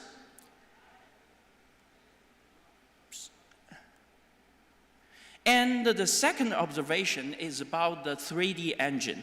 Because if we go back to the development history of computer, we can see that for maybe in the 1990s, the computer as well as the monitor is the main way for our interactions between human and machines. But when we are diving into the smartphone era, we actually use our phones as well as iPhones and Android phones to be interacted with all those systems. But in the era of metaverse, we need more. Actually, for those one, we need a more evolutionary 3D engine, not just Unreal or Unity that behind all those kind of gaming and immersive experiences, but we need more engines as well as all those terminals to enhance the immersive live experiences when we're dealing with metaverse interactions. And the third observation is that we can see that the immersive interactions is not just about our seeing and hearing, but we also want to feel, to touch, and also maybe there is a direct interaction between our brain and the digital world. So the third observation is that the audiovisual interaction is still the main hotspot in the industry, but we are expecting more. The haptics and the brain-machine interfaces are still in the scientific research incubation stage, but we are seeing more and more best practices as well as applications in the field of the haptics interaction, as well as the brain as well as the human brain and machine interfaces. And the fourth observation is that we can see that there are two key technologies to solve all those kind of data issues. They are the blockchain technologies and they are the called privacy computing technologies. Those are the very hot two topics dealing with all those kind of data flow challenges. The first challenges is the data security challenges, which is also a very challenging problem in the world of internet. So by utilizing blockchain as well as privacy computing techniques, actually we could do something purely on technology to avoid future conflicts of data circulations. And the second main challenge proposed by Metaverse is the challenge of data authentication. Because in the world of the internet, sometimes we don't know who owns the data, who can operate all those data, who could make money on those data. Because authentication of data circulations is also very important. So by utilizing blockchain as well as privacy computing techniques, maybe we could use pure technology to avoid some of the challenges proposed by the data authentication process. And the observation 5, actually this is an observation based on the Chinese markets of metaverse. We can see a very phenomenal fact that the size of the digital human market is expected to see explosive growth in China. In here, I just listed one example that it's about the investment. Actually, investment in China in the field of metaverse has been more focused on the field of digital human. And in the year 2022, there are 52 rounds of investments purely on digital humans. So I think that's a very huge investments in the field of digital human in the form of metaverse. And also on the right side, it's a very simple industry mapping of the digital human enterprises in China, just for references. And the sixth observation is that the extended reality terminal is a common layout hotspot internationally, both in China and globally. The new kind of terminal has been a hotspot for the industry. On the left side, I was just want to share some figures. The first is that the domestic and the foreign AR as well as VR metaverse terminal entrances, the market size reached 250 in the year 2022. And I think that's the pure number here. But on the right side, I think there are some key technologies regarding the extended reality terminals. So they are the eye display, the near eye display, to resolve all those dizziness when we are actually using those VR headsets. And also we need a more reliable and faster network such as 5Gs. And also we need the content creation purely for the XR terminals as well as the XR world for this new coming metaverse era. The seventh observation is that the metaverse content development tool available to everyone is a long way off. What do I mean here? Maybe when we're talking about content creation, the first word appears in our head is that maybe a YouTuber, or we could create tons of videos and vlogs on YouTube and in TikTok, etc. But I think maybe we need not just that. We need content creators as well as content creation tools, not just on the internet, not just for videos. We need them for the XR equipments. We need them for the XR platforms. So we can see that for people, for the fields, as well as for the digital mapping, we still need a lot of new tools to facilitate the content creation of the metaverse era. The observation 8 is that manufacturing metaverse or the industry metaverse focuses on innovation for full process optimization for industrial products.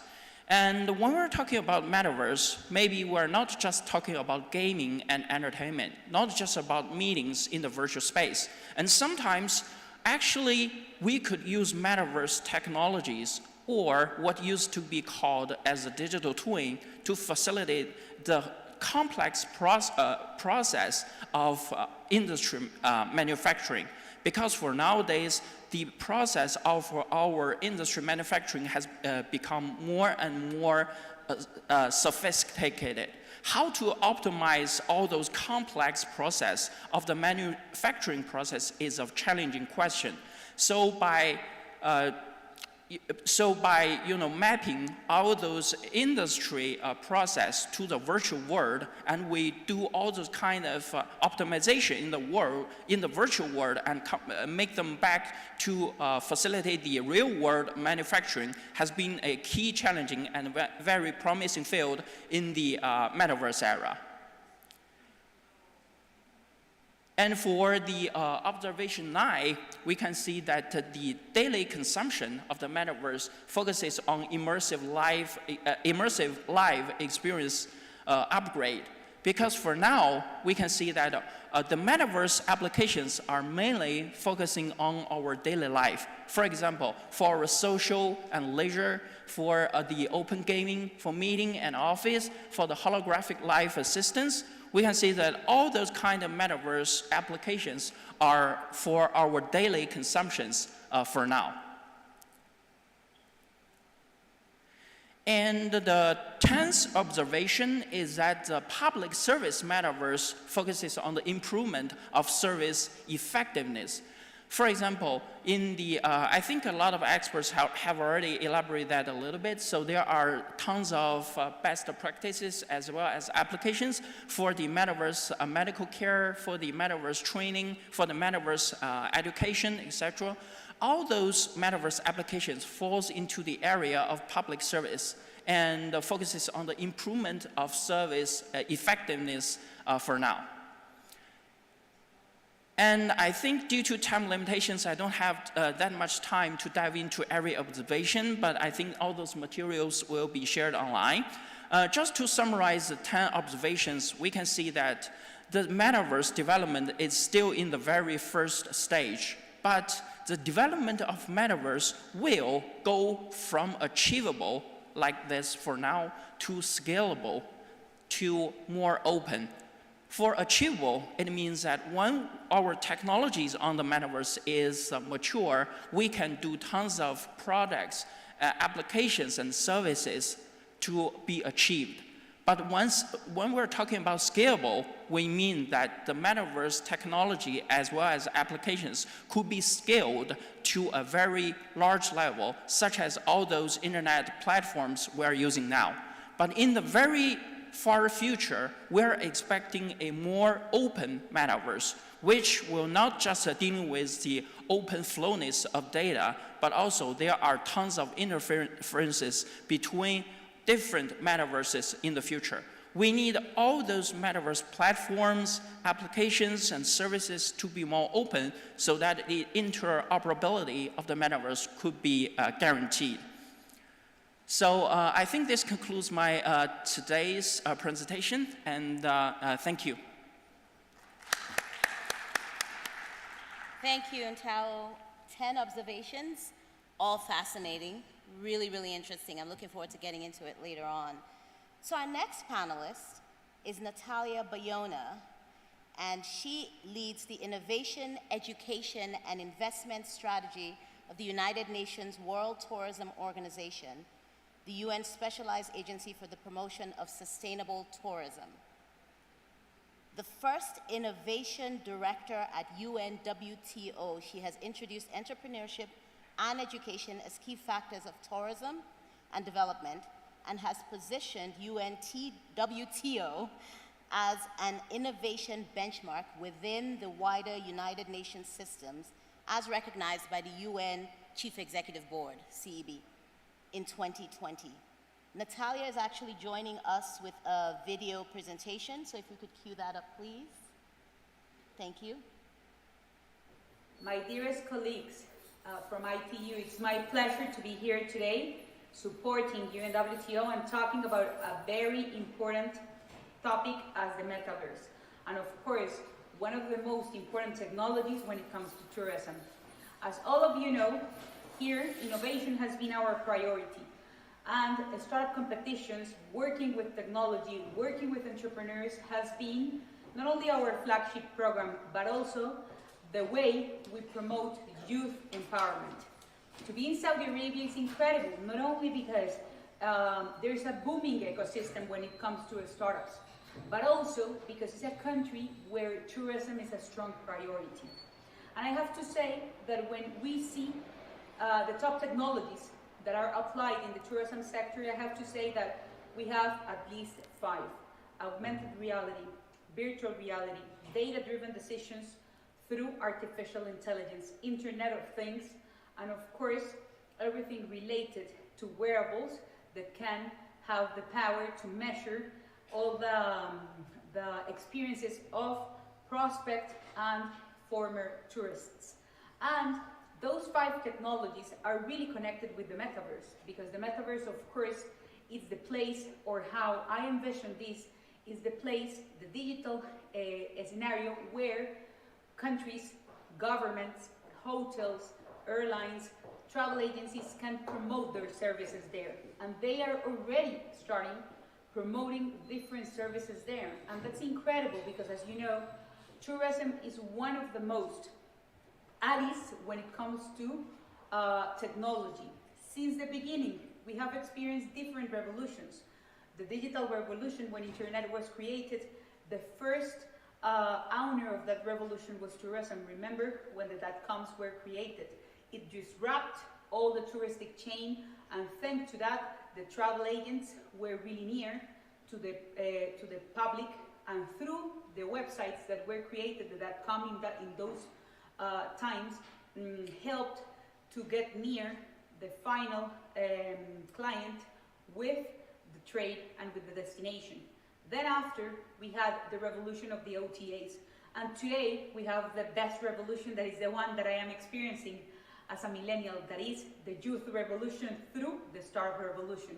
And when we see the metaverse here inside, it's a very good opportunity, because it's the way it's evaluated that the market will grow until 2031 in $3 trillion, only on bringing technologies. And of course, on working to create different profiles of people that can be aware about what a destination can do inside the augmented reality platforms, gaming, so you can experience how a hotel can be before you travel. And you can get, of course, a lot of friends, digital friends, from all around the world, where you can experience a trip before going there. So this is a very promotional, important promotional tool, not only for the private sector, but also for governments, in order to improve the way we can massify the impact and the promotion of the different destinations, rural areas, for example, where paying for an ad campaign, a traditional ad campaign and marketing campaign can go through different channels, and traditional channels can be cut, and through the metaverse it's easier, cheaper, and of course innovative in the way you can go, you can move forward, and a lot of those destinations can have access to promote in a different way to different generations the way tourism flows.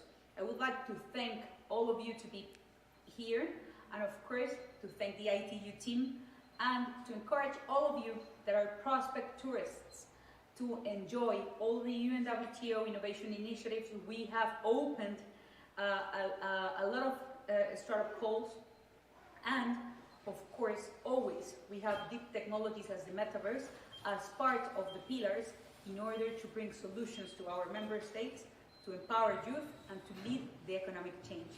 Thank you so much. Thanks, Natalia, for joining us and for giving us the tourism perspective. So without further ado, we'll move on to our third panelist. Our third panelist is also here on site, and we're very excited that she is. Her name is Dr. Shane He. She currently participates in several industry standards bodies related to the metaverse and to the Internet of Things, IoT. A few of them include the ITU Telecommunications Standardization Sector, ITU-T, the Third Generation Partnerships Project, 3GPP, and 1M2M. Shane has assumed leadership roles on the metaverse and on IoT-related standardization activities at ITU, including vice chair of the focus group on the metaverse, as well as vice chair of both the ITU-T Study Group 20 and WP1/20. I am so glad you're here today, and please, the floor is yours. Thank you for the introduction. Good afternoon, everyone. I'm Shane from Nokia. Today is my big honor to be invited to this great event. And previous speakers already introduced great use cases, observations about the metaverse. I would like to continue to share our understanding and vision in terms of metaverse. So we believe metaverse is more than 3D immersive VR consumer experience. We believe there will be multiple metaverses, and it will be established, or those metaverses will be established for different customers, companies, communities, and they will be established on different purpose. And we can perhaps put them into three broad categories, which are metaverse for industries, metaverse for enterprises, and the metaverse for consumer. And those metaverses, they must have some commonalities. Perhaps they can interact at different levels, and they can share technologies, devices, interfaces, and perhaps network resources. And of course, when we talk about application or services, they may differ to different levels. Also in terms of policies, regulations, and business models, we may have different metaverses on the top. I take metaverse for industries as one example. And digital twin can be a very good example because already touched the point of virtual and real world mapping, which can be considered as one of typical scenario for established metaverse. And of course, other relevant technologies can be used for improved efficiency of industry automation, like a 3D map for autonomous robots. And for metaverse enterprises, we are seeing the opportunities to use VR and AR technologies and to improve or accelerate the digitalization and collaborative working method for enterprise solutions. And furthermore, AR, VR related solutions can help a better experience for training and simulation perspective. And the third category, which is metaverse consumer. I think previous speakers already talked a lot in these categories like gaming, entertainment, social media, as well as shopping and smart city. Of course, smart tourism, as just introduced. So I'd like to spend a little bit more time on the use cases in terms of enterprise and industry use cases for metaverse. So first example is about production and the design. It comes from a car manufacturing. So during the design, simulation, and production process, those VR-related technologies can help the designer to visualizing their 3D models and optimize the entire process. Designers and engineers, they can collaborate, work together, even remotely, and to provide optimized solution for this production line. Of course, also provide cost control solutions. And second use case is about hands-on training. It comes from our Nokia learning space. You can consider it as a kind of platform to provide the training process for new colleagues and customers. And in this learning space, you can create your own avatar. And you can, for example, you can see the 3D models, how it's a 5G base station looks like in the 3D model. And furthermore, it not only provides like 3D object, but it also can show the things which is invisible for human beings into a visible format. For example, the radio wave propagating, which is not visible for human beings, but you can see it clearly through this learning hub.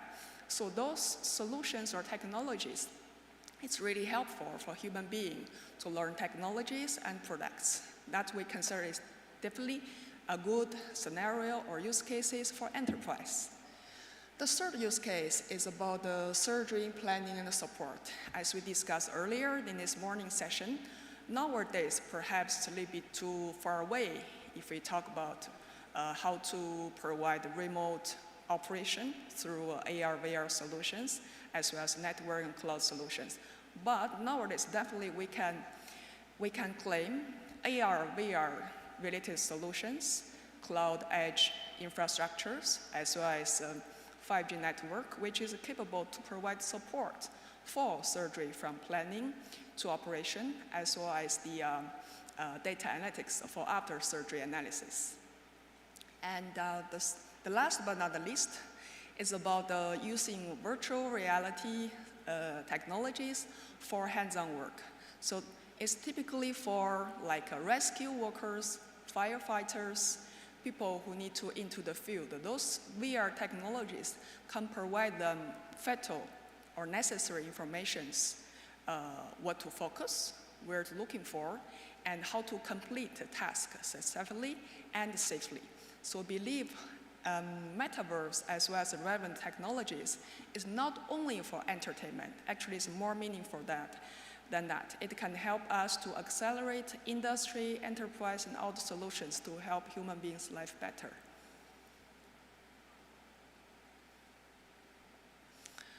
So we are seeing that industry is expected to lead metaverse commercialization. No matter from consumer metaverse or industry metaverse or enterprise metaverse, we're seeing the similar trend. Let's say great monetization potential from global revenue perspective, and particular for consumer metaverse and enterprise metaverse, we are seeing a great growth will happen after 2025 and 2026. Those are the opportunities we're talking about. And how to catch those opportunities, we would say network will be key to realizing these opportunities for metaverse. I guess we can agree on that. Metaverse will significantly accelerate or increase the traffic growth. And nowadays, using 5G network, we can start to have a little bit, let's say, flavor about how metaverse will work. For example, some AR applications for industries, as well as AR gaming through smartphone. Currently, 5G network already can provide such kind of, let's say, testing session for metaverse. But things will change, as we forecasted, when 5G advanced network be launched.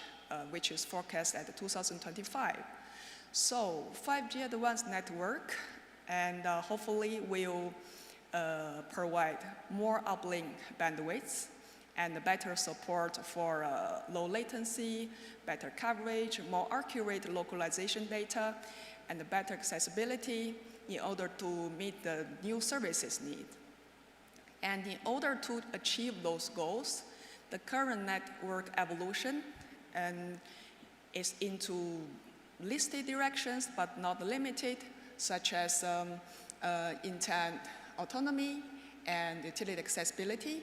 Of course, security privacy as the first session before the lunch, as we discussed, those are important key features. And of course, industry-specific network evolution, and furthermore, sensing, positioning, as well as the, in the end, sustainability, efficiency. Those are the features we would like to cover.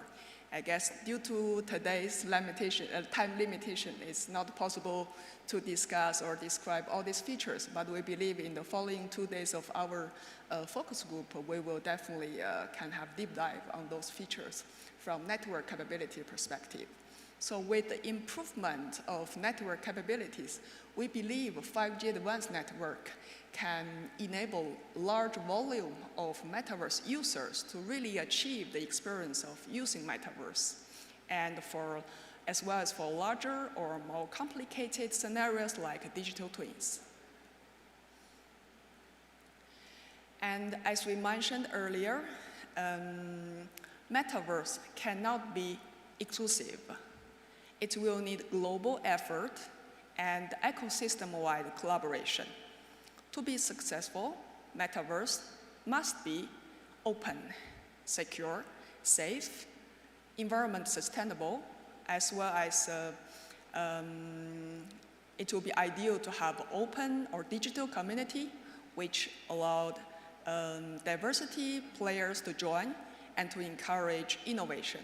Currently, we're seeing a list of companies and industry alliances, ISDOs, as well as communities to work on this target, like a list of companies, communities working on this VR metaverse, and in the right hand, also a list of companies, communities work on the AR metaverse, which is more about the digital and real-world interactions. At the bottom in these slides, as like enablers of metaverse, decentralized internet is also very important. We're seeing like open communities working on this open metaverse. Furthermore, Web3 is also very important enablers for metaverse. As say, we are seeing opportunities, but at the same time, we're seeing challenges as well. Perhaps one of the most biggest challenges is how to establish digital community, which is not controlled by a few companies, but have the open community which allows diversity players to contribute and to encourage innovation and to create values for everybody. So I'd like to use this sentence to finish my presentation of the day. It's from our CSTO, from Nishan. The metaverse will never move beyond our living rooms without a powerful network. Thank you. Well said, I love that line. Thank you so much for that, Shane. Our fourth panelist is Alison Lowndes. She is responsible for scientific support to applied artificial intelligence both around the globe on our home planet Earth and beyond the globe in space. She consults on a wide range of applications, including planetary defense with NASA, ESA, and the United Nations, and works closely with world governments, advising them on how to harness AI for economic growth, national security, and climate action using NVIDIA's GPU computing platform. She will be joining us remotely today. And without further ado,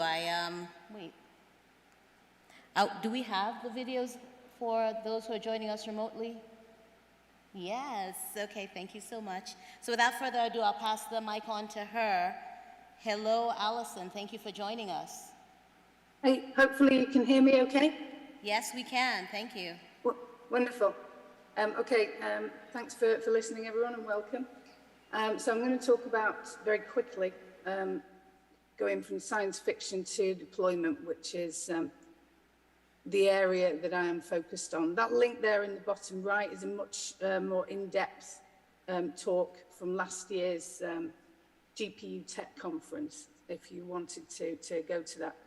But this is going to be a very, very quick overview of basically the large-scale capability of NVIDIA's simulated environment that we call Omniverse, but also integrated with much of our AI-based tech. We actually have a vast research arm that works in parallel with all of our enterprise divisions. So we're not just inventing, but we're deploying, and deploying safe, trustworthy solutions. My role, as Radia said, at NVIDIA is actually purely scientific, but focused on space, Earth observation, and climate, for example. So I'll tweet a PDF of these slides and they will be available online, so don't think you have to read everything now. But we actually published this blog back in December, so some of what's coming from NVIDIA in 2023, including many more large digital twins and hybrid systems.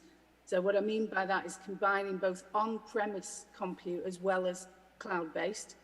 Cloud provision will also become sovereign, governed by individual countries, albeit provided by, let's say the top 5 CSPs or cloud service providers who all have our hardware. LLMs, large language models like ChatGPT, will propagate across society like no AI tech seen before. And this will hopefully increase the awareness that AI needs to work alongside us to become successful aids, equitable AI, and will counter with more ethical solutions than ever before, including last week's discovery, for example, that models like that incorporate something called chain of thought and that are over 22 billion parameters are actually capable of ethical self-correction, where we're finally at the stage where we can teach AI to be equitable. But let me give you some examples. So this is today. It's a demo of the modern supermarket floor in Sim, and it's using multi-camera tracking and various Metropolis microservices. Metropolis, you can go online to find more, is our smart space capability. But this tech is scalable to citywide and nationwide, and we're working on global. We just demoed a lot of this work with telecoms at the Mobile World Congress. I'm sure Shane can talk a lot about that as well, Nokia being a big part. But digital twins performing ray tracing for beam forming across entire networks. So we can not only automate operations, but we can optimize them, generating analytical insights continuously. So smart spaces at all scales. This is a screenshot of the Heavy AI system, who are also now partnered with us and Maxar. So with Maxar, we can leverage their 50 centimeter precision 3D geodata and combine that with multi-billion point LiDAR. And that's LiDAR scans that includes everything from buildings, trees, to RF propagation. Another game changer, and this is in a field where just 1% improvement can translate to millions of dollars. So TSP, traveling salesman's problem. Now this has a very fast, simple solution, and it's actually world record fast. Commercially, it's all about VRP, so vehicle routing or scheduling and delivery. I'm talking to the UN's World Food Programme about a pilot to bring not just staggering cost reductions, but helping millions. So QOpt can be licensed and used as a managed service with our entire accelerated backend, or you can just download the SDK. So, we're now talking factorial complexity that's manageable with accelerated computing, but also incorporating things like evolutionary algorithms or genetic algorithms, where basically the mathematical search space becomes feasible. And then, of course, you can couple that with a digital twin for visibility. We basically provide a platform at NVIDIA. When you buy our hardware, 3 or 4 years later, it's still getting faster because of all of the software updates. Eventually, of course, we recommend that you upgrade to the latest hardware too, because the silicon is ever evolving. Nothing, in fact, in artificial intelligence, my field, will stop evolving, just like Homo sapiens, just like we won't stop evolving.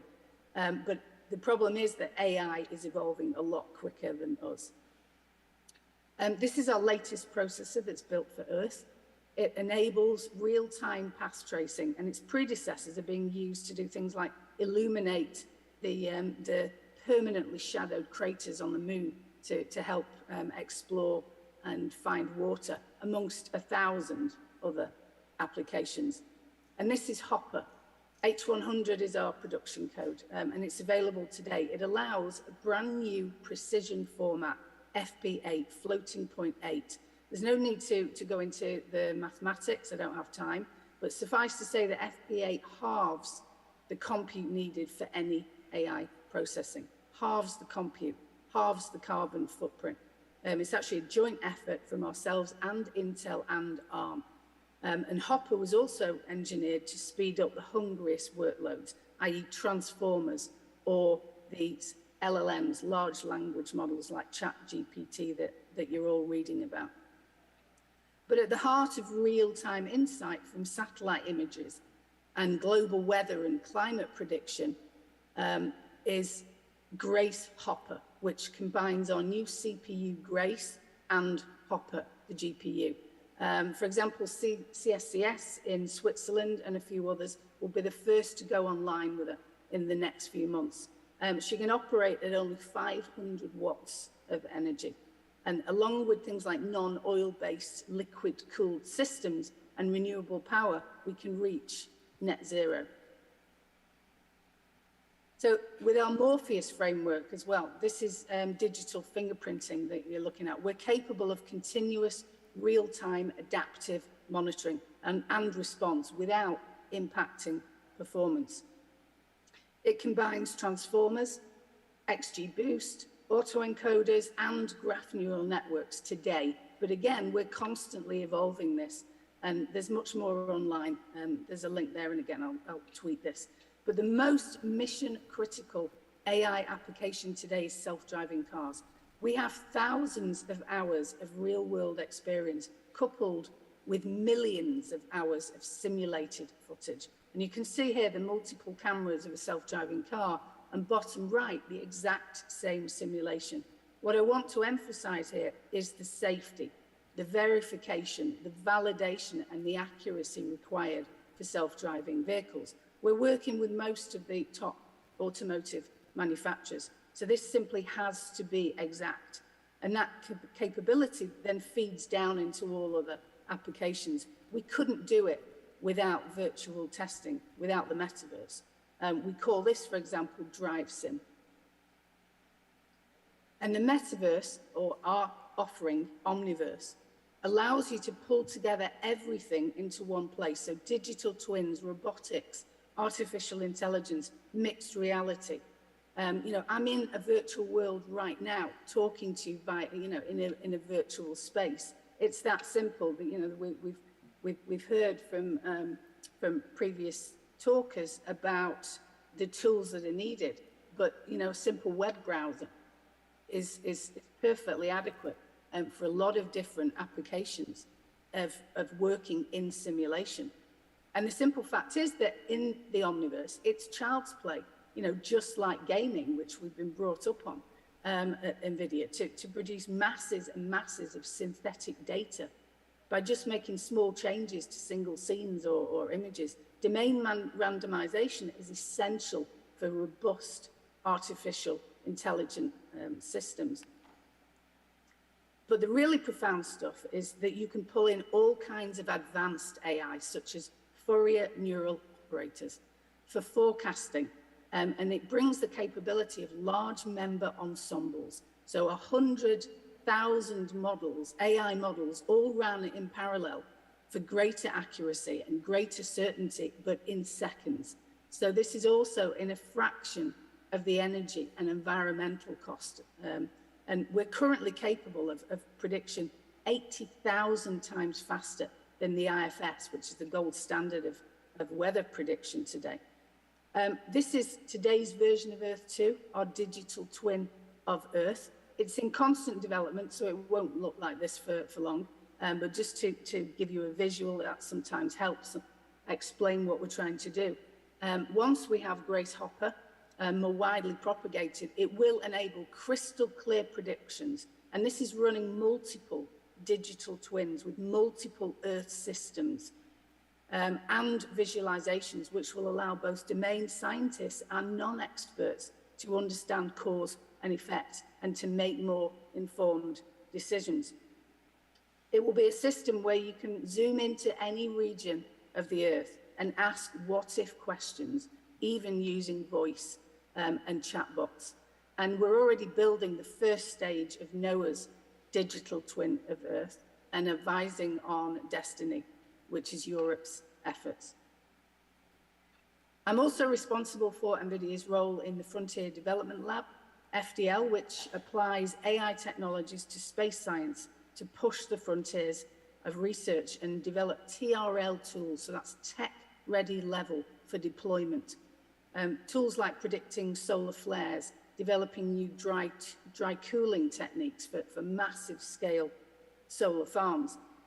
Let me know if you want to get involved. You can contact me online or LinkedIn. And again, you can read this at your own pace later. But the more challenges that we can tackle, the more solutions go to market rapidly.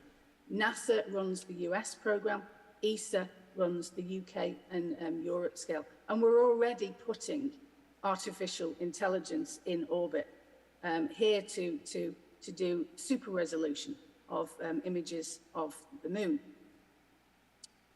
Our embedded GPUs have been operating in orbit since 2017. This is just one of several partners who ruggedize them, so provide radiation tolerance. But I believe I'm out of time, and I want to end by letting you know that we offer hundreds of hands-on coding notebooks to teach more about all of the applications that we enable. So go online to learn more. Listed here are specific training sessions that are going on during our GPU Tech Conference in a few weeks, all remotely. And our entire platform is online. Even the hardware is in all of the major cloud service providers. And there is much more to learn about Omniverse. There's a great amount of detail that I can't possibly cover in 10 minutes. But these resources will help. And please tune in to watch the keynote on March 21st. So thank you very much.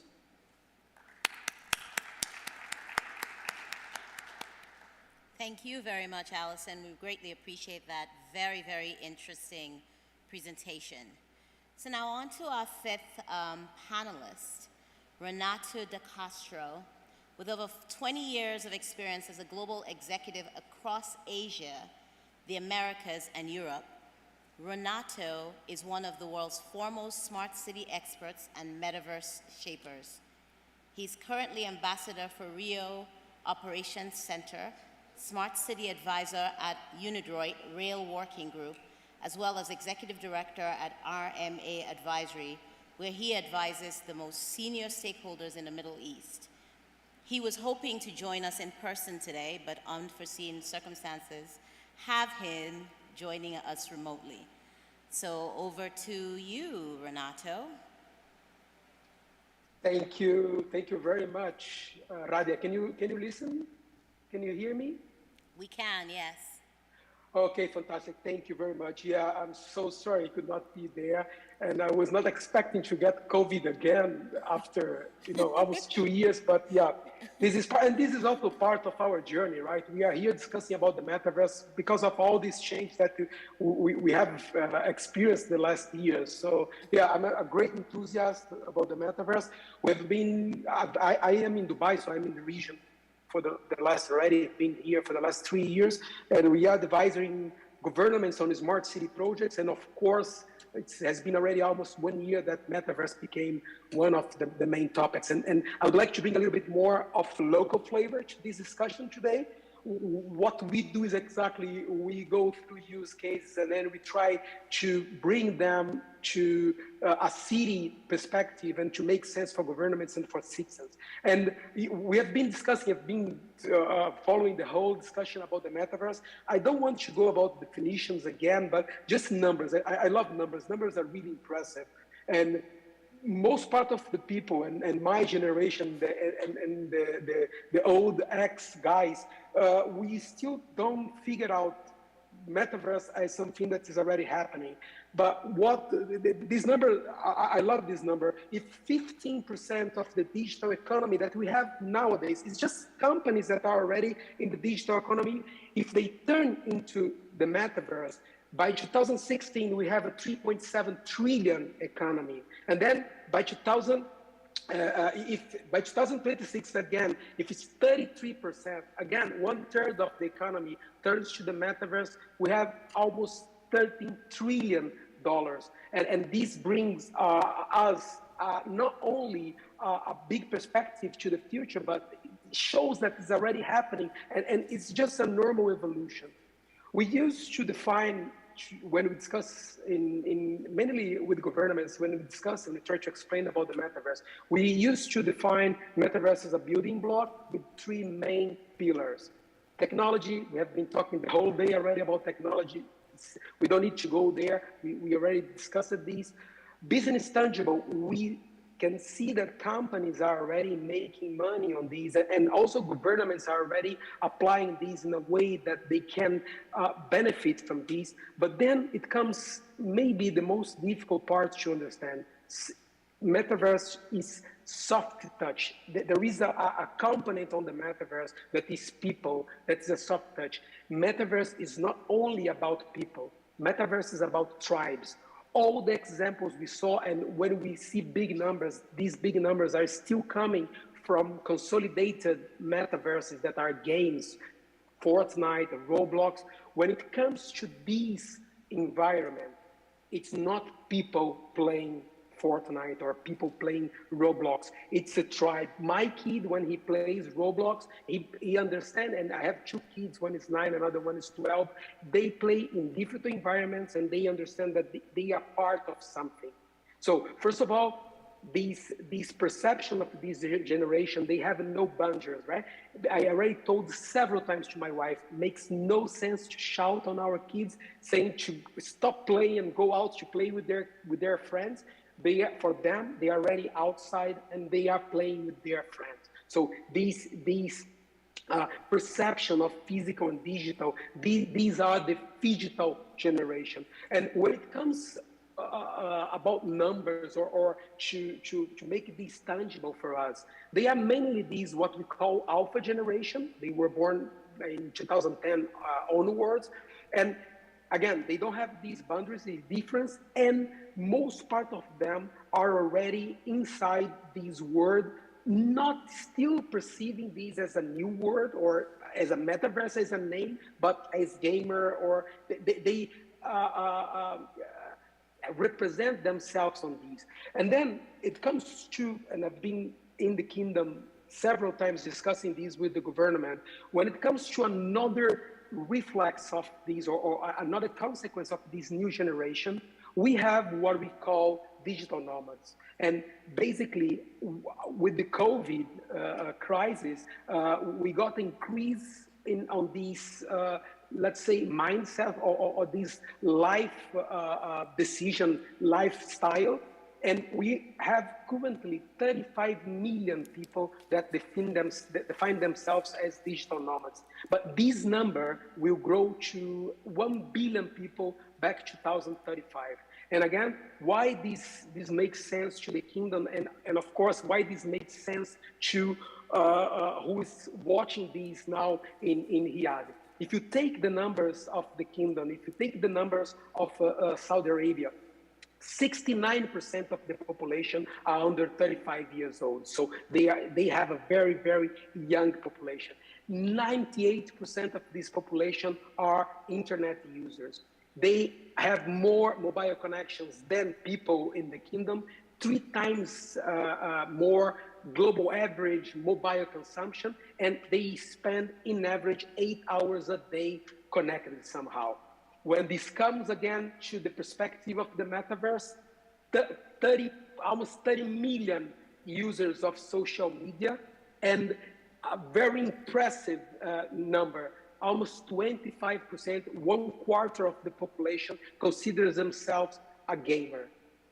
So if there is a market in the world that makes sense to be discussing about metaverse, and a market that the metaverse can have a very big impact in the economy, is the kingdom.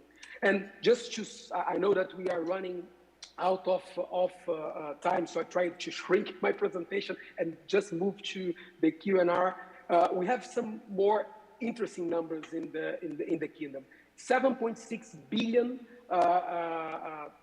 is the potential contribution of the metaverse to the economy by 2030. We see already governments and companies talking about these in Saudi Arabia, but we don't see these becoming public policies as we see in other countries now. Again, a very, very big opportunity there. Almost 16 million kingdom users are expected in the metaverse by 2027. 80.6 million local market size just this year. Again, numbers come and then just see that doesn't matter what we are talking about here, and this is a global. We have more than 200 people following us now online on this event, but we are really talking about this topic in the right place. And then if you see the examples here in the what we call the GCC region, we have some projects already accelerating very fast.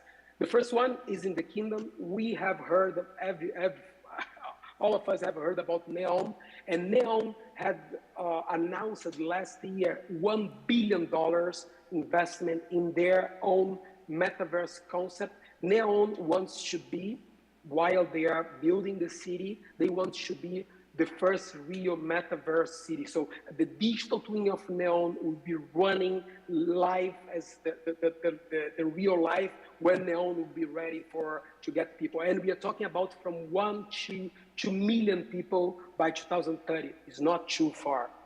Then, of course, we cannot talk about metaverse in the region without talking about Dubai. Dubai has announced metaverse as public policies and goals by the government of Dubai. It was the first place in the world to have a virtual asset regulatory authority, and what is attracting a lot of companies for the region. Again, Dubai is creating the ecosystem, but when you check the numbers, the kingdom is thousands times bigger than what can be the United Arab Emirates in terms of metaverse market. Then we have some companies that are already acting here in the market.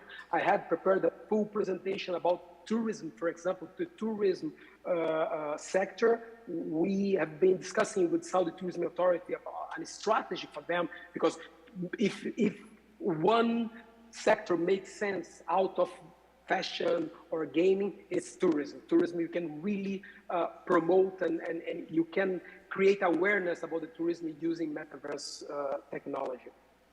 And the last one, just to finalize my presentation, well, companies that are not necessarily in the tech sector as Aramco. Aramco is the largest company in the world and the far largest company in the kingdom, is also investing or creating investment funds to attract and to own business use cases on the metaverse. So all the companies that are listening to us now and that are somehow trying to figure out how to reach this market, the best door for this market is definitely the kingdom.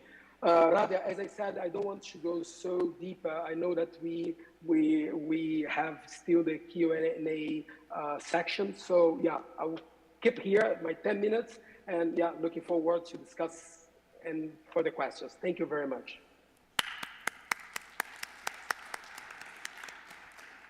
Thank you, Renato. Thank you very much for that fascinating perspective. So let's go to our last speaker before we get to the discussion part of this panel, which I'm so looking forward to. Last but certainly not least is Khalid Kuba, who is a global public policy leader, highly sought after for advice and consulting at the intersection of business, technology, and governance. Khalid is the only person ever to have held significant leadership roles for two private giants in the industry, both Meta, formerly Facebook, and Google. And Khalid, we are looking forward to hearing what you have to say today. The floor is yours. Thank you so much. Thank you, and I'm humbled to be here today in Saudi Arabia. This is a home for us, and we are really privileged to be with you. I would say that I'm not the only person who worked for Meta and Google, but that both companies have also been opportunities for me to see the corporate side of the technology industry, but I also serve the community in other capacity, including being in the board of director of the Internet Corporation, for a say name and numbers, the Internet Society, the UN-IGF, the World Bank Civic Engagement Advisory Council. So those are also other things that I have been enjoying serving the community. And with that experience, actually, I came today to talk about the metaverse, which is Metaverse for Development. But let me begin by, first of all, talking about something very important. I have seen a lot of definition over the day today of the metaverse. Some of them talking about VR, some of them talking about different other aspects of the metaverse. I think when I have been always talking about the metaverse, I try always to go to the basics of the metaverse. What is the metaverse in terms of basics of definition of that environment that we are creating? I think I see three basics that are important for us. First of all is the experience. No one will now deny that metaverse is about experience. It's about the user experience coming from a 2D experience to a 3D experience, coming from a less immersive experience to more immersive experience, which is, I think, the reason why the metaverse will happen, because at the end of the day, it's all about the user. The user will ask for that experience. The user will seek that experience because we like it or not, everyone who has enjoyed the VR, virtual reality or augmented reality will say that, wow, this is an amazing experience that I would always continue to do that. The second base of it is the fact that you are today capable to own digital assets. Thanks to the blockchain NFT, you are capable today to own digital assets and take them with you from a place to another. This is something that is powerful and important as part of the metaverse. We will not be able to enjoy the metaverse unless we own, and we own things for us. We use them for our experiences. And that's also an important element of the metaverse. We will not be able to call it metaverse if there is no digital assets. The third one is indeed the capacity to be capable to move from a place to another in an interoperable way. So interoperability is the key and the most important part of the metaverse. Again, we will not be able to call it metaverse if it is not interoperable, because what would happen today is that we have already piece of it. We have already different small metaverse. If we take the Roblox environment, Roblox is a real definition of what is the metaverse, because it's an environment where actually you have different games and the kids will be moving from a game to another, preserving the same avatar while moving from a game to another, and those games were developed by third parties that are different from Roblox. And the beauty of that is that those kids are buying with cryptocurrency, buying things that they are putting on their avatars, and then enjoying the fact that they will use the same digital assets moving from a game to another. So that's the reason why we should focus on the basis of the metaverse rather than discussing what's the definition of the metaverse. The reason why I'm talking about this is technically 2 months ago I was part of the Meta team. 2 months ago, and since technically Facebook have changed the name from Facebook to Meta, I have been talking to different stakeholders. They all ask me, Khaled, what's the metaverse? What's in it for me as a government? What's in it for me as a private sector? How I can play a role? What is the impact on my country? What's the impact on my community? I think the questions are legitimate. This is why I took on purpose and shared this picture. I'm sure all of you remember the 1998 plenipotentiary in the US. And that was somehow a moment where the global community came together and asked the question, what is the internet? What's the internet and how the internet is impacting our life?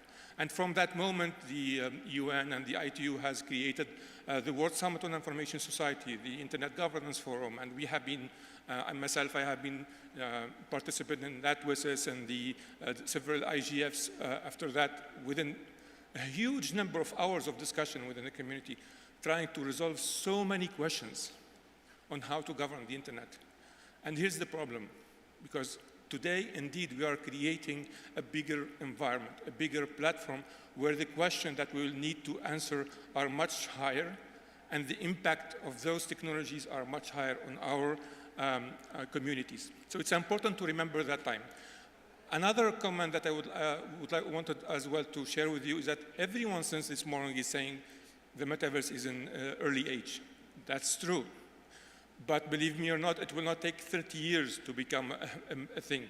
It will not take few years to become 1 billion users. So we need to prepare and prepare fast and engage completely as a community to make sure that we prepare ourselves in a good way.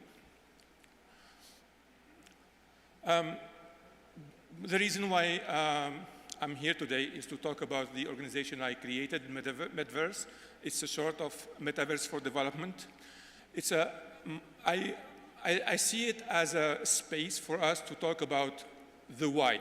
As Simon Sinek said, start with the why. The why for me is important. Why we are creating the metaverse? Is it just because Facebook has decided to change the name to Meta, or because someone has put the name in a book, or it's a subject of science fiction film? No, it's not.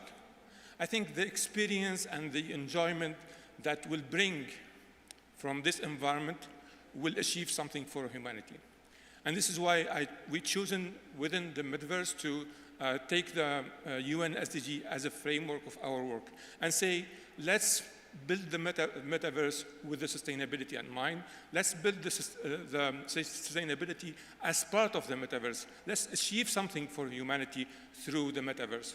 Not only building it because we want to gain money or we want to have something meaningful, something technical advanced. No, let's have some good impact on our humanity. So that's the objective of the organization. And what I will try to achieve today is to talk about three things. First, the impact, and second, the challenges. So the impact, there's certainly an impact on the environment and the climate change.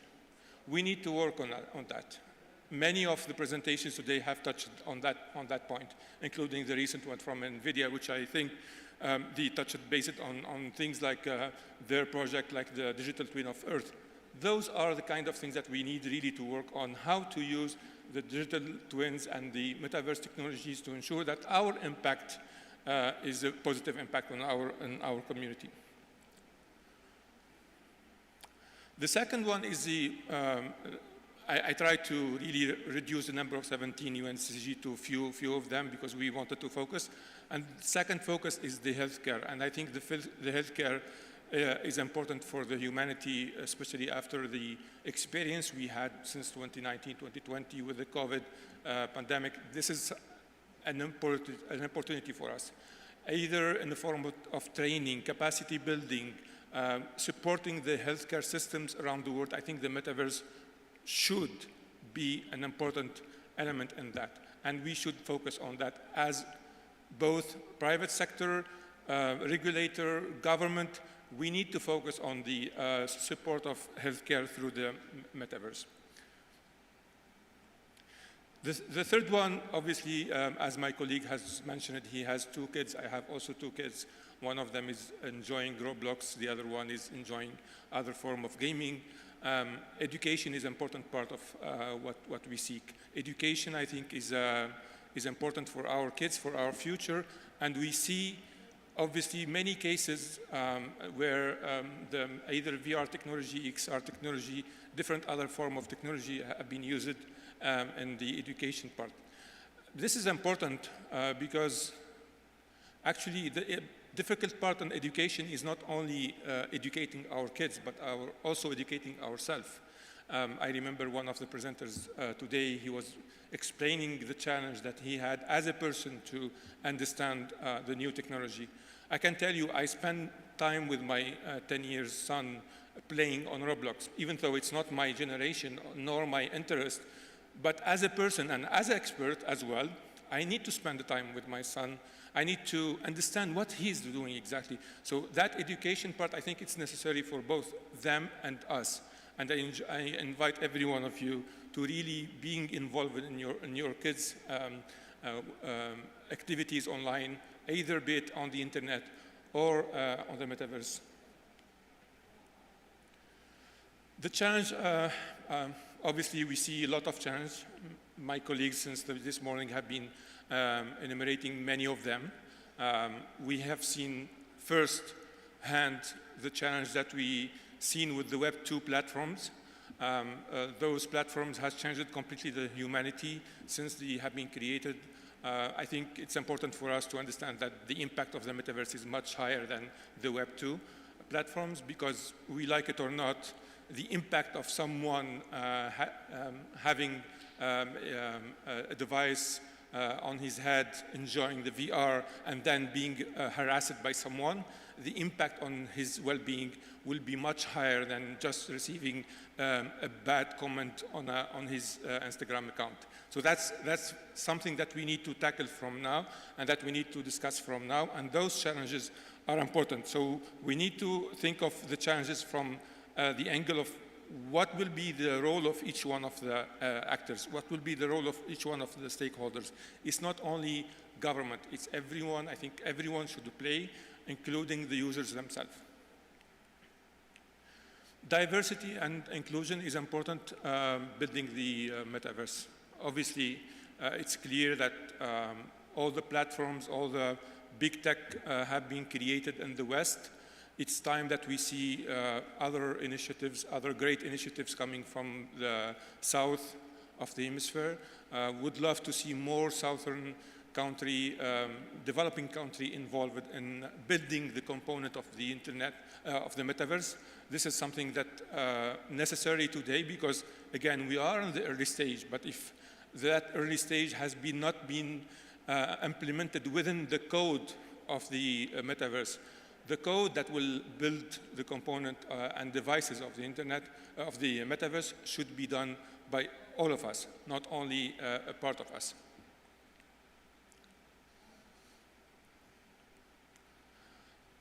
Privacy, obviously, is an important challenge that we need to remind ourselves about it, as it has been completely detailed this morning about the number of data points that we will be able to collect every time someone will put a device, either a haptic GANs or head-mounted display or any type of device. The number of data points will be unbelievable. Those data should be regulated, we should make sure that there will be no abuse, and I think it will be huge work. I mean, the gentleman this morning mentioned the GDPR. I think the GDPR, obviously I have read it, I have worked on it. It's not really prepared to handle all the challenges of the metaverse. I think we should have much bigger, much deep discussion about the metaverse and privacy, and looking for a solution that is a global solution rather than a European solution that will be exported everywhere. The last challenge that I see, which is something that also in my mind as a parent, which is the mental health of my kids and the mental health of me as a user as well. Obviously, no one of us is able today to put the device for more than 2 hours. This is technically impossible that you put the HMD on your head for more than 2 hours, but it will evolve. The technology will evolve to allow you to put devices on a longer time, and this is where things will probably turn to more abuse, more, I would say, distance between the reality and virtual. We are preaching for the metaverse, for sure. We are evangelizing for the metaverse. We believe that the metaverse is something important, but we want that metaverse to link us to our reality and make our reality better rather than distancing ourselves from the reality. And which is, by the way, that's return to the point of definition. The metaverse, many of us think that the metaverse will replace reality. It's not. It will not replace reality. It is there as a sum of experiences. You may enjoy the metaverse in a different way, in a different level, in different technology, be it using AR in your car or VR while enjoying a meeting for half an hour or different other technology. So it's a sum of experiences. So well-being is something important in our mind, and we need to focus on that. My last point is a call for action to all of us. Call for action first to the government and stakeholders from the developing countries. Please, please, please be involved. I receive a lot of questions from you. I receive a lot of questions from different stakeholders in Africa and Latin America and in our part of the world. We need you to be involved. We need to be actively engaged from now, not waiting until the metaverse will be finished and then we'll find ourselves very late. My second call to action is to the private sector. Obviously, Meta, which is the company that I worked for, which I highly respect. There's others who are actively engaged as well, Microsoft, NVIDIA, to name a few, Nokia as well. We all need to ask the private sector to get involved in building the metaverse with the sustainability in mind. We don't want you guys to build the metaverse just for the West or just for the developed world. We want it to be for every one of us. And the third one is just not repeat the mistakes of the past. That's a very simple human reaction.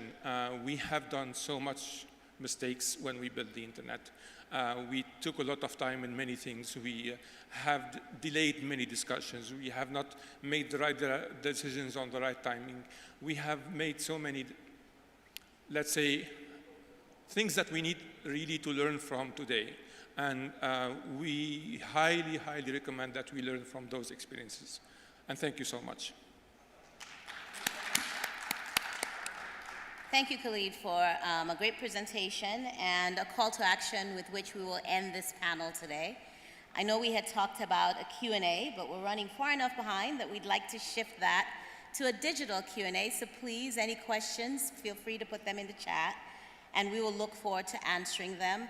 Again, I want to thank you all, everyone on this stage, everyone remotely, for this insightful and very diverse conversation. I'm looking forward to the Q&A participation online.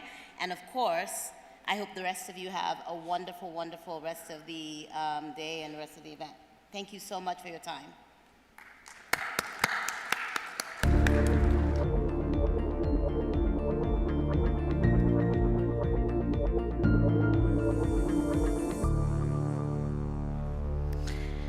Many thanks to the moderator and to the distinguished panelists. Without any further ado, I would like to call on stage Mr. Shoaib Yusuf, Managing Director and Partner at Boston Consulting Group, moderator of Session 3, Metaverse Under the Microscope, Interoperability and Integration of the Metaverses. Sir, the floor is yours. Thank you.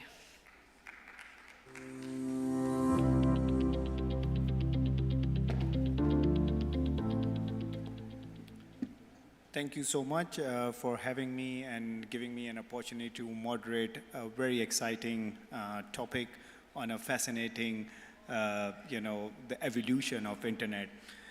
As my colleague mentioned, Khalid, that the next era of internet is here, and we shouldn't repeat the same mistake what we have seen over the internet over the coming years.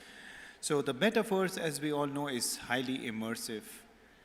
Is synchronous digital world which we need to interact, play, and work. It's an early stage, but that also gives us an opportunity to kind of have a dialogue to see how we can make this interoperable, making sure that the regulations, all the ecosystem players are coming together to make sure that we get the full we are unlocking the full potential of this technology. In this today's session, we will examine the technical and the regulatory requirements, designing a seamless metaverse experience for our coming years so that we can fully enjoy the immersive experience. With all the pleasure, I would like to introduce our panelist. We have Per Freud. He is the VP for International Standard at Ericsson.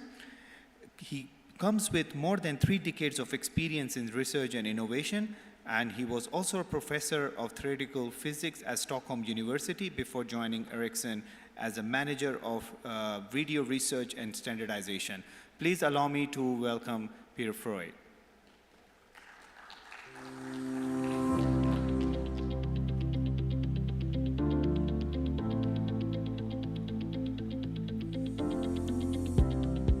Thank you. Our next panelist is Dr. Khalid Al-Shatri, the General Manager of Emerging Technology at the Communication and Information Technology Commission. Very excited to have Dr. Khalid. Please allow me to welcome him.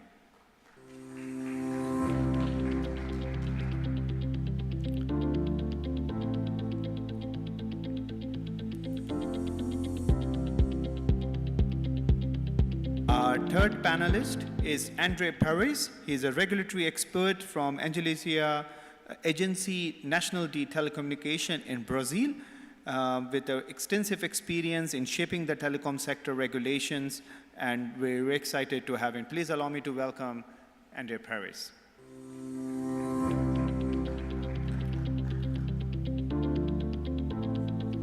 Our next panelist is Nadine Alama, CEO and President of Open Geospatial Consortium. She will be joining us remotely.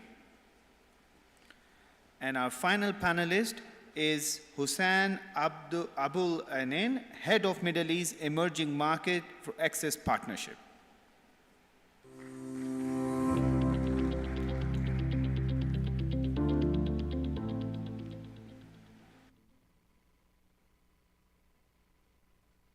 Let's get started on this very exciting topic.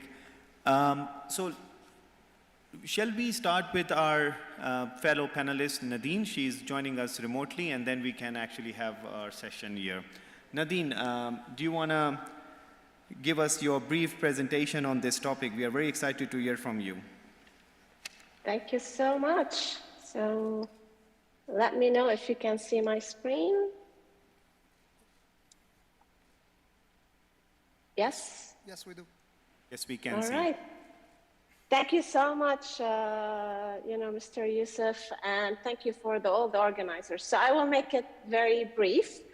I'm Nadine Alame. I'm the CEO of the Open Geospatial Consortium. So I am here to talk about geospatial and the metaverse.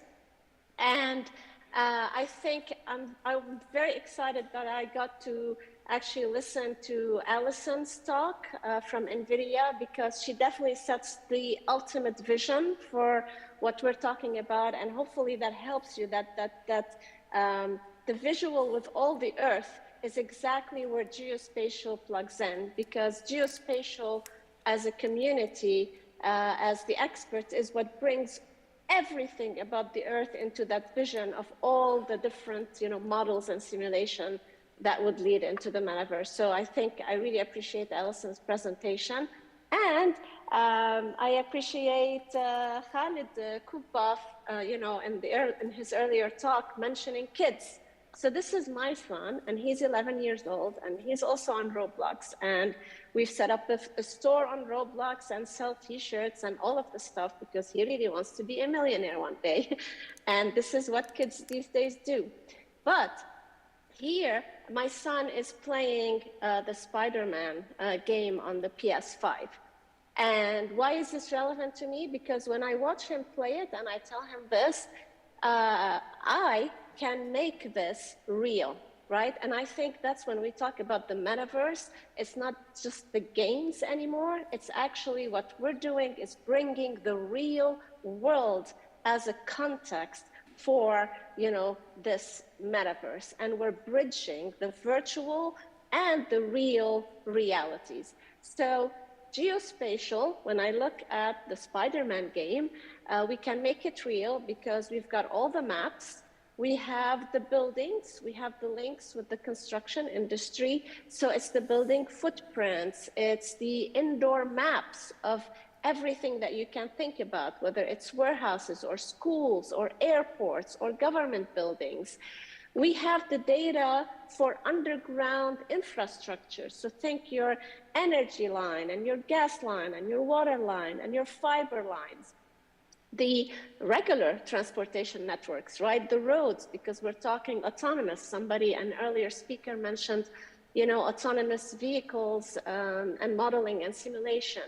The weather, the ocean modeling, and if you're seeing any satellite imagery recently, that's geospatial, and we can bring it as backdrop to this metaverse. And I say this quote unquote because it's not just one, and that's why we're going to talk about interoperability in this session.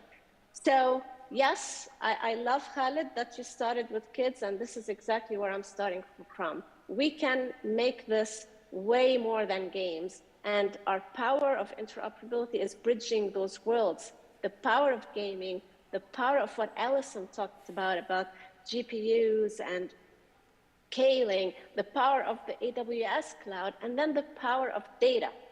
We have so much real data and modeling and simulation data, and the only way you can bring it is via interoperability and standards. And to me, I'm very biased, of course, because I'm, you know, the CEO of OGC. So I think everything is geospatial because everything happens in space and time. So what are we doing? What we're trying to do is we want to bring all this data that we know about the Earth from underground all the way to space. We want to make it easy to use, easy to find, easy to access, easy to reuse, easy to interoperate in the metaverse. So we're trying to have you use all of our geospatial assets without having to be geospatial experts. And when I say we, I keep saying we, OGC is a global not-for-profit. We have about 580 member organizations. I think you recognize many here. I have a little sample, but we have 230 members from industry. So that's the Google and the AWS and the Apple and the Esri and the NVIDIA and Epic Games.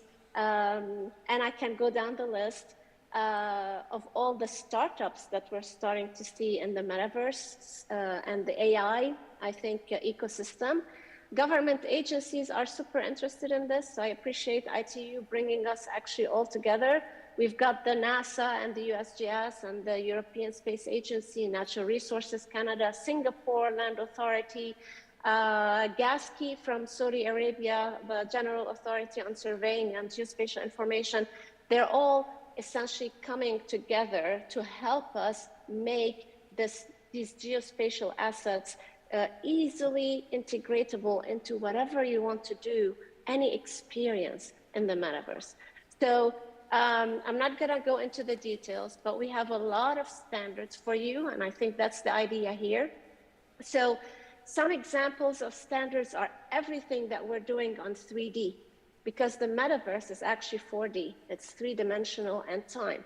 But we have the standards for streaming large amounts of three-dimensional data, right, into your phones, your web browsers, you name it. So these are all open standards. They're standards for tiling, they're standards for models of cities, for models of the indoor environment, for models of, again, I mentioned underground infrastructure earlier, so it's all available, essentially. That's the power of interoperability. You bring everything from this community via these standards, these technical standards. So cities, indoors, infrastructure, we've got standards for water, we've got standards for pipelines, for augmented reality, and we have a standard on geopose, which is when you take something in space, it's actually not just the location of an object, it's actually where it's oriented, and that's very critical for the metaverse, and it's critical for bridging the reality and the digital, right, the virtual. So we've got APIs, you can browse all of this at your convenience, but then it all comes together. I'll show this very quick video. This is from Hexagon, also one of our principal members. And when I show this, first of all, I like to emphasize, this is not my son's video game, this is real. This is real data. So this is taking imagery from space and extracting all these trees using AI and then linking the trees to all the characteristics of the trees that come, in this case, from the New York City government, right? So these are real trees with real characteristics, real semantics that are coming together.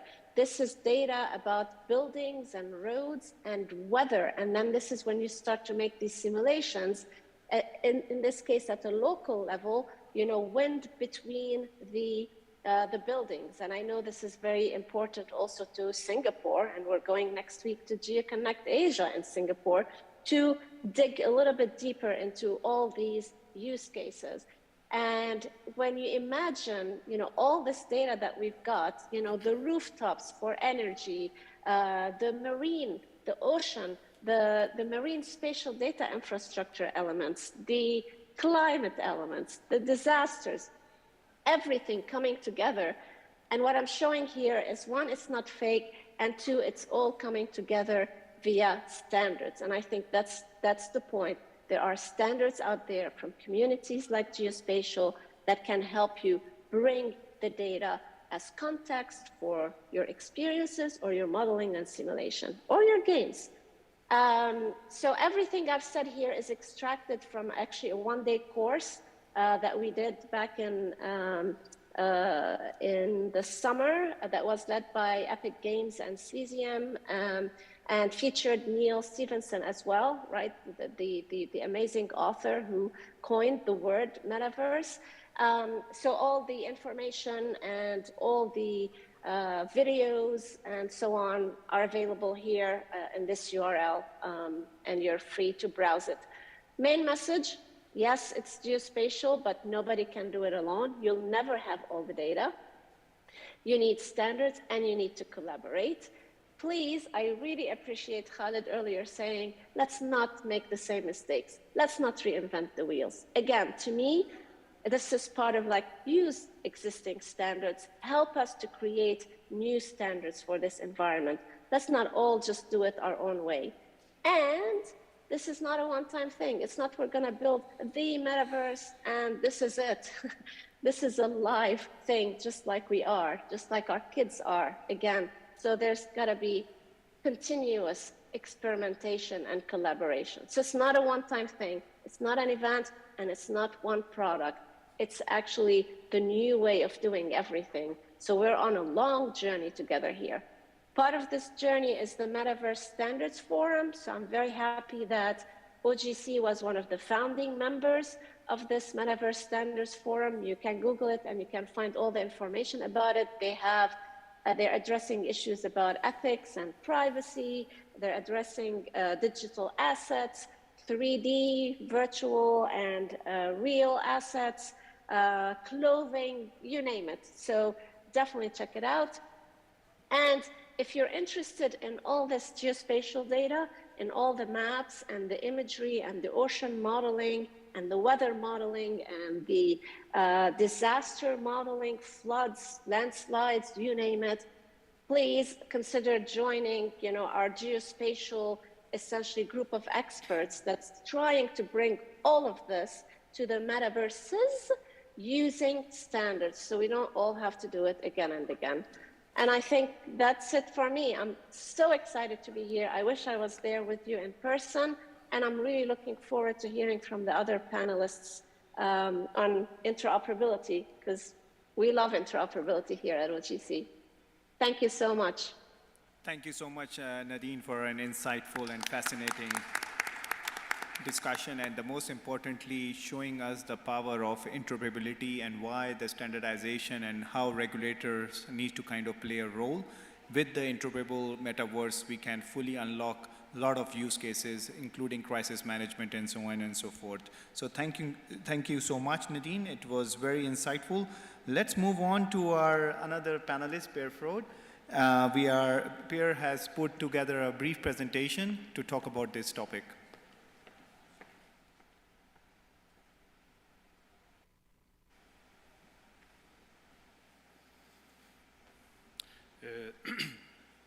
Thank you all for inviting me. Ladies and gentlemen, I'm happy to be here in Riyadh and presenting my presentation.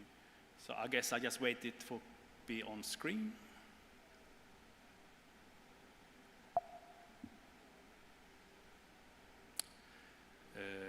Yes, thank you.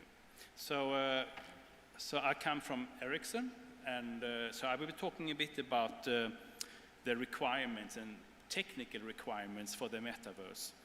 And connectivity is the business of Ericsson, and I was just counting the years. So we have been doing connectivity networks for 147 years. So it's a long tradition. But right now, there are big challenges coming from the requirements of new technologies, and in particular the metaverse. And so just a quick recap of the terminology. So when we talk about the metaverse, we're really interested in, it's a real-time interaction and multiple users. And we have the term extended reality, which embraces everything from augmented reality, where you are in the real world, mixed reality, and virtual reality, where you're completely immersed in a virtual world. And I will often talk about extended reality. It's a bit more tangible than metaverse, but metaverse is really the same thing. It's the VR and augmented and mixed reality, but it's within a shared and persistent virtual universe. So, and how do we tap into this metaverse? So we tap into it via various networks, and the connectivity is here critical to get a seamless experience. So extended reality, or the metaverse, so it's really a paradigm, a new paradigm shifting from the smartphone. We are no longer just watching a smartphone screen, but we're really having new APIs or interfaces to this new experience. And in the short term, we see from virtual reality how we move over to simple augmented reality scenarios, typically in a local area and not really shared by other viewers or users. In the midterm, we go to a wide area.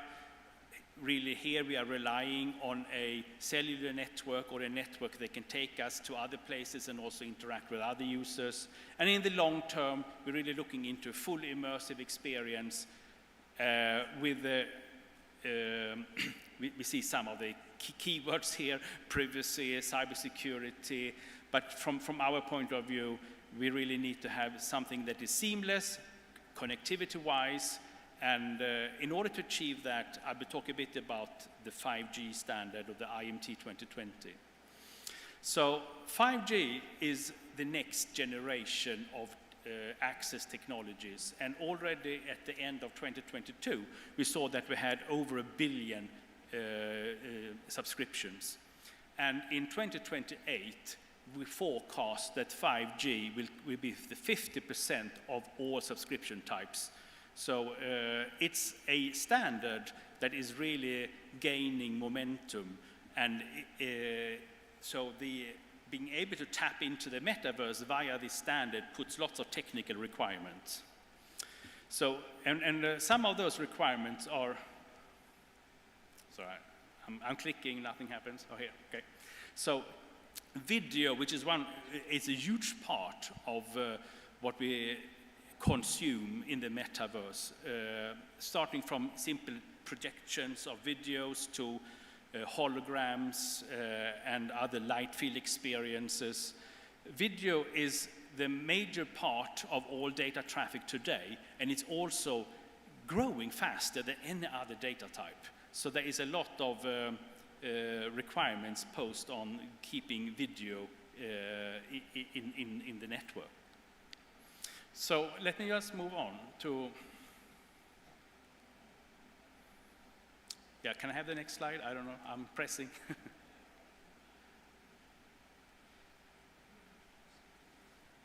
Oh, I need to point somewhere, sorry, I didn't know. Yes, I think it was also mentioned by Shane in the presentation from Nokia that 5G is its evolution. So we have 5G today, and we are soon going to have something called 5G Advanced.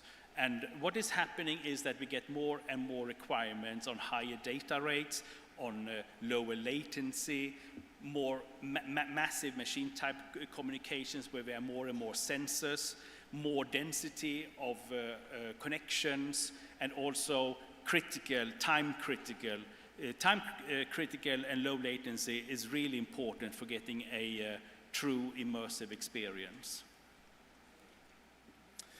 And so here are just some numbers. So to some degree, cloud gaming has similar requirements, but we see also from the virtual reality and augmented reality, they're slightly different, but they all pose various requirements on speeds and latencies and things like that. So I will move on a little. Another big challenge is that as the device that we use to tap into the metaverse, they get smaller and easier to wear and lighter. So from big head-mounted displays, we want to have AR glasses, and maybe in the future we will have lighter AR glasses, and then maybe even in the further future we will have contact lenses. And we need to be able to do a lot of extended reality functionalities in these devices, but computations can't be done efficiently on really small devices and also keep a battery life that is reasonable. So we see there is more and more offload from these devices into edge and cloud servers. And this is also something that we are handling within the 5G network. So we have a tool set for different kinds of offloading from the device. And all these requirements put constraints or into the development of the connectivity network. So there is a continuous growth and evolution, and here are just some of the work items in 3GPP, where they're working on studies and also improvements of the IMT 2020 or 5G network. So let me just sort of give some examples. So from a connectivity point of view, we have many different kinds of use cases or these extended reality scenarios. And I'm just picking two here. So the first use case is where we have a one-person use case, and some of the processing in the head-mounted display has now been offloaded into the servers on the edge. We also have another use case where we have a communication, and this is, we call it a holographic communication. It could be various degrees of true holography, but in any case, it's important to be able to offload computations. As you know, holography is very complex. The light field is very complex, so you can do projections, but it's something that needs to be both encoded and decoded, and here we can use the 5G network to help us with all these computations. And in fact, there is a toolbox in the network. You can provide, there are many different extended reality functionalities that you really want to do. And here are examples. You want to do object tracking, object detection, map optimization, mapping, point cloud data set, localizations. You have various number of sensors that you want to tap into. And some of the processing you can offload depending on the use case and the network conditions. So there is a flexibility so that you can always keep a good balance between the load on the network and the load on the device to keep power consumption low both in the network and the device. So this is just a little slide to show that what we're talking about is an evolution. And I think the first speaker this morning said that we're not here to embrace the metaverse, we're here to shape the metaverse. And I think that's very true. We are putting new requirements all the time on what we need to connect. And as the devices get lighter and smaller, we see that we need to do more and more offload. And this puts big requirements on the connectivity network. Thank you. Thank you so much. Let's hear from Mr. Khalid, especially when, Mr. Khalid, you're bringing your experience from the regulatory point of view. Would be interesting to hear from you.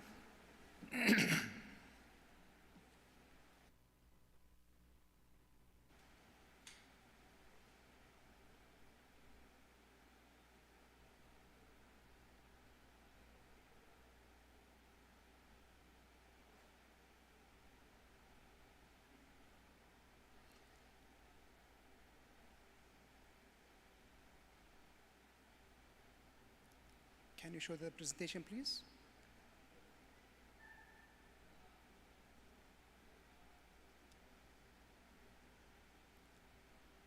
Yes. Hello, everybody. This is Khalid Shadri. I'm the General Manager for the Emerging Technologies inside the CST Communication Space and Technology Commission in Saudi Arabia. Actually, myself and my team are working in developing the strategies, the adoption plan, the initiatives for emerging technologies to increase adoption here in Saudi Arabia. We have great experience with multiple emerging technologies that I'm going to discuss here, especially with the metaverse. So,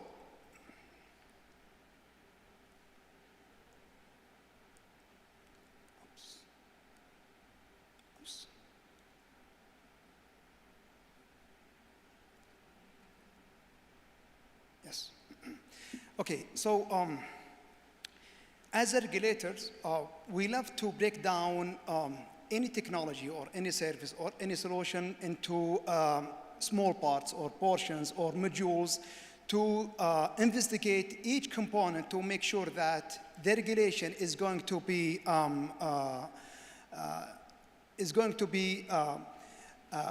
helping the technology to be shining rather than to be a showstopper. And to make sure that the people, the individuals, the business, they are going to be protected against any problems or challenges that they are going to have.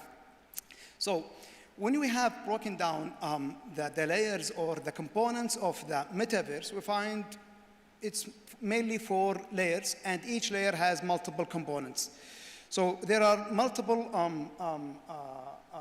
layers which are common with so many solutions or technologies. I'm talking about the infrastructure and the devices. So we are talking the Wi-Fi, the cellular networks, the cloud, the mobile, handsets. They are common with so many other technologies. For example, regular internet browsing, they are common with these tools or enablers.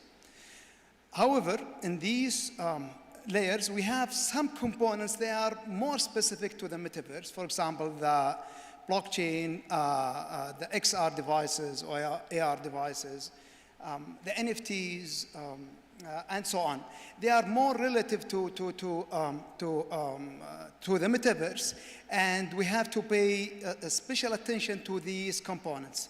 And in top of these two layers, we do have the platforms, where the real experience of the metaverse is going to be developed in this layer, and the use case layer, which is going to be accessed by the customers. For example, the events, or my store, or my metaverse store that I'm going to implement inside the platforms. So the main work of the metaverse is going to be developed in the two upper layers, the platform layers and the use case layer. So we have plenty of challenges for the metaverse. Some of them, they are common with other technologies. Some of them, they are specific to the metaverse. So the infrastructure, one of our speakers in the previous session, he mentioned that Saudi Arabia, they are doing great when it comes to infrastructure, or with the mobile networks, fiber networks, etc. So actually, he's right. We have no major problems or challenges when it comes to connectivity and telecom networks. The computer infrastructure, yes, we are doing, good, not excellent compared to the world. However, the network here and the infrastructure, or the computing infrastructure, they are doing great compared to many parts of the world. So the main challenges that we do have inside Saudi Arabia is that talent. We have great telecom engineers, experts. However, when it comes to the metaverse, we have very limited experts.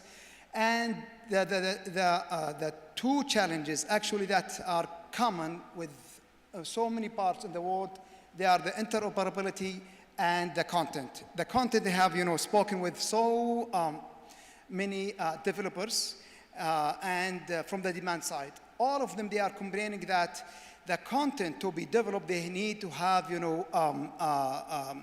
extensive awareness about the culture of Saudi Arabia.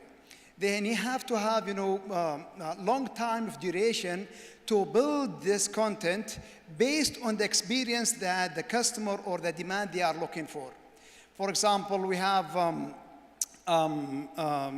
of the big customers here in Saudi Arabia in the oil and gas sector.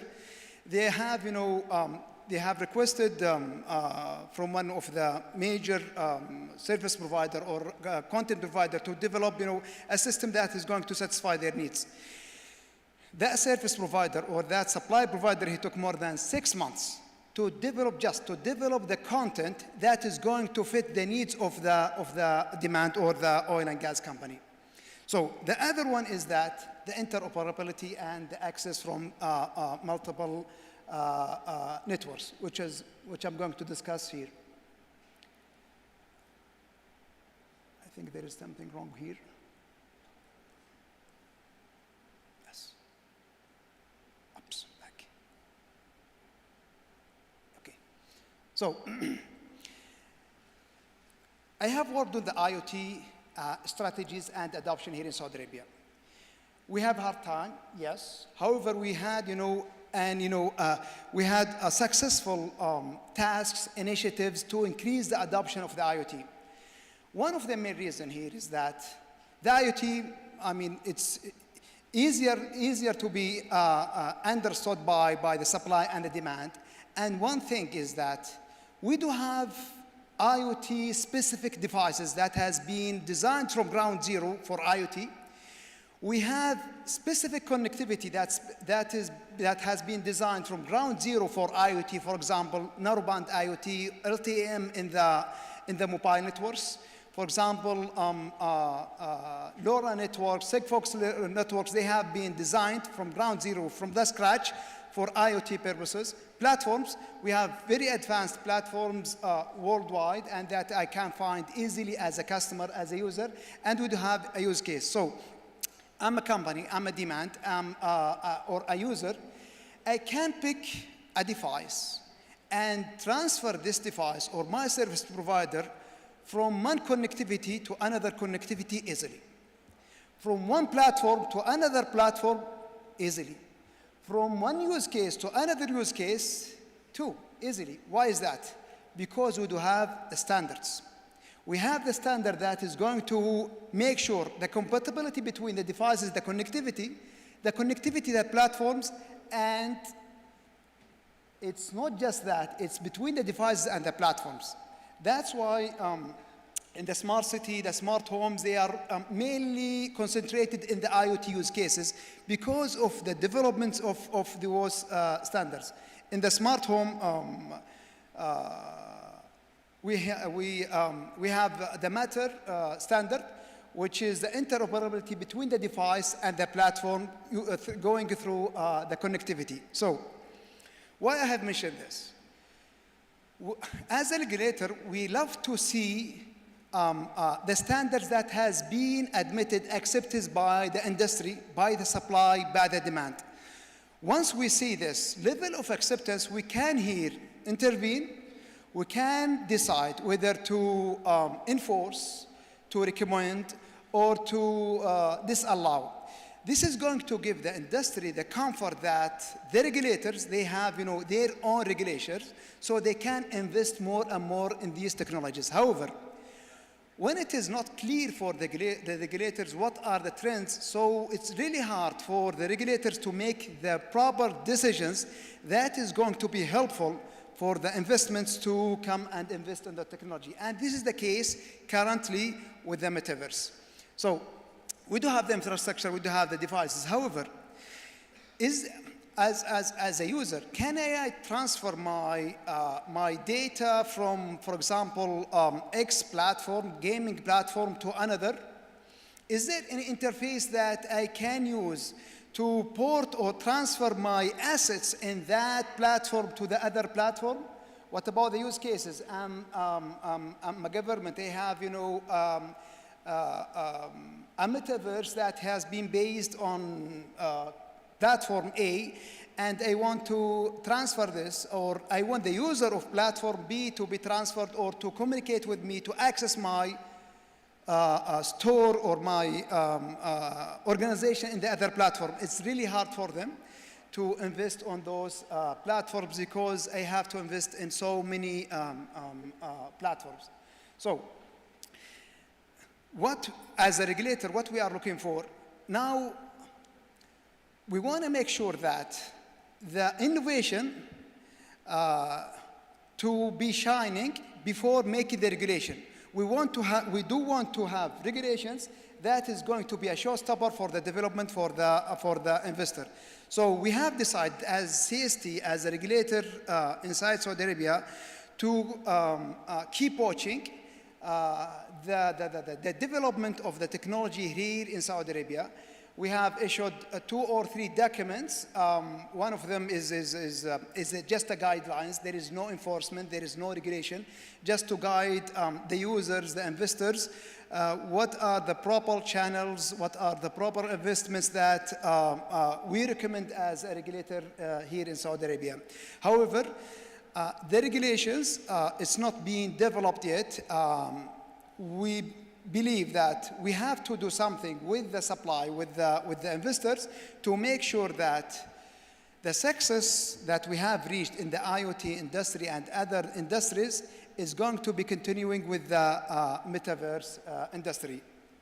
So with that, thank you so much, and I really appreciate your listening. Thank you so much. Khalid. Thank you, Mr. Khalid. Let's move to our next panelist, Andrea Perez. He has also put together a brief presentation on this topic.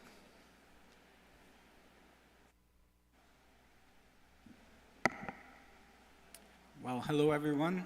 First of all, thanks for the invitation. It's an honor of mine representing Anatel, which is the national telecom regulator in Brazil, in this debate, and I hope to share our views and contributions in this debate. So the advance of technology has always raised challenges to regulators in all areas. In the telecom sector in special, transformation is a constant, with one network replacing the previous one. So the need for fostering an environment that promotes investment and legal certainty is a usual concern for regulators. The perception that total freedom was the only feasible alternative for the internet was dominating for a long time. Nevertheless, developments in the last decade have triggered the questioning of this rationale with social pressures towards regulators for the establishment of guidelines and frameworks. Currently, the regulatory international scene faces the challenge of regulating digital platforms. This debate has several different and complementary layers, with emphasis on the competitive issues related to the transnational nature of the agents, as well as on combating disinformation balanced with assurance of the freedom of expression, a core element of the internet. The development of the metaverse, or metaverses, with its associated technologies such as generative AI, Web 3.0 features like blockchain, and virtual and augmented realities, the extended reality that was previously mentioned, they all lead to an acceleration of the disruptive movements in the digital value chain at an even faster pace, furthering this debate. So we're going beyond the boundaries of the previous debates here.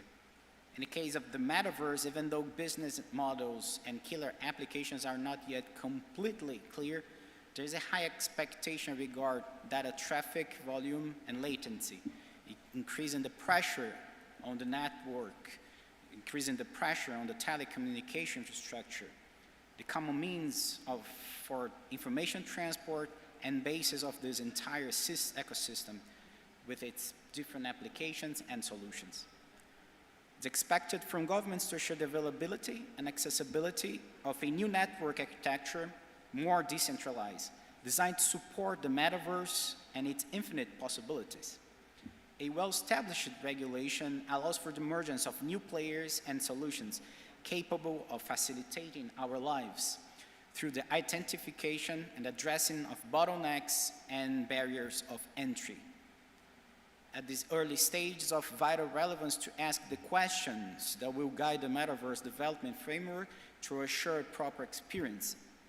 Those discussions include issues like the assessment of quality of service network parameters, and if those requirements should be set forth in regulation, whether there is a need of a special spectrum allocation and other scarce resources, how to establish a comprehensive and effective framework for dispute resolution, and the discussions of rights and responsibilities of platform and network users, such as privacy and cybersecurity, that were theme of previous panels today, which may also be subject to a high-level regulation. Interoperability among different metaverse platforms and applications are able to generate economies of scale, economies of scope, contributing to a country's productivity and output. And governments can play a crucial role in setting the standards needed for this to happen. The coordination of efforts and resources and the settlement of disputes between agents are also important activities in this context. So a dynamic and flexible regulation with the necessary enforcement may contribute to the success of the metaverse. Thank you.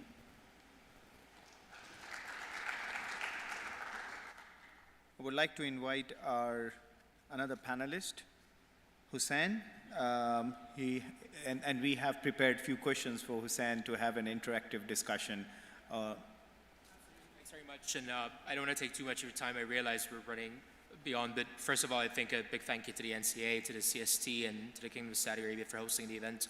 I'm quite pleased, actually, because a lot of my panelists touched upon what I wanted to speak about today, and I think throughout the day we heard a lot about where's the metaverse going, what's the different technology layers that enable the metaverse and how it's going to expand and have a massive impact on economies, whether in country, in region, or globally, right?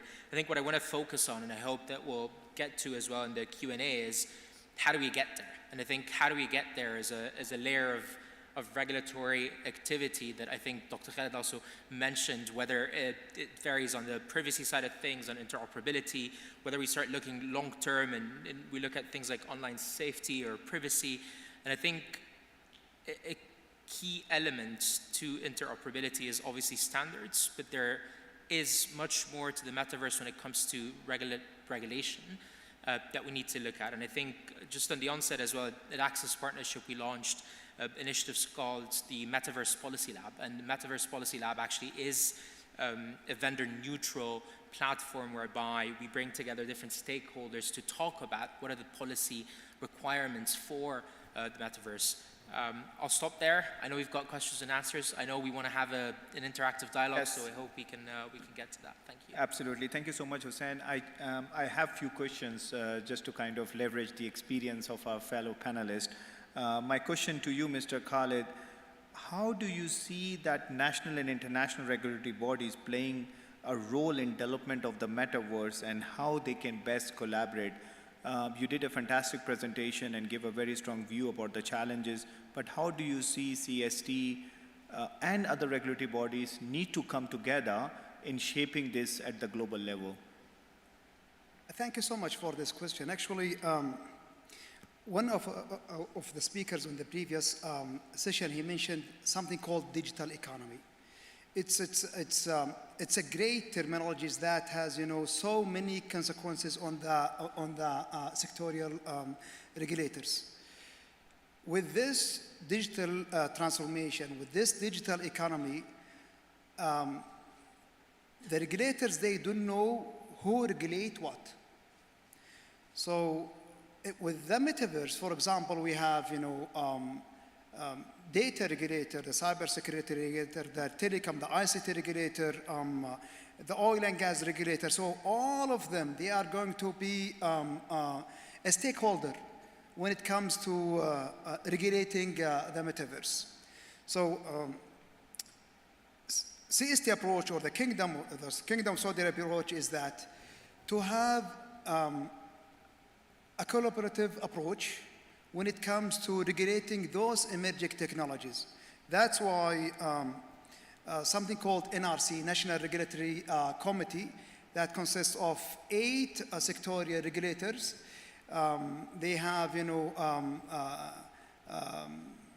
working groups, continuous meetings to discuss how to make sure that our regulation, they are going to be aligned with each other to make sure that all of the regulation that has been delivered or submitted by any regulator is going to be collaborative with the other regulator. So this NRC has been launched 2 years ago in 2019, and this is the second year. The metaverse is one of the topics that they are studying in 2023. They have completed so many topics in the previous 2 years. I hope that by the end of 2023, we are going to have, certain outcome or certain regulation that is going to be useful for the investors, for the service provider, for the demand, to be using to make sure that their investment is protected here in Saudi Arabia, and this is going to be an excellent tool for them to make the decision for the investment here in Saudi Arabia. Very insightful. Thank you, Mr. Khalid. If I Do may, you want to add anything? Yes, because that's super interesting. And I think in Saudi, with the National Regulatory Center and the fact that there's conversation that brings together different regulators and different stakeholders, I think that's a fundamental of sustainable policy making, right?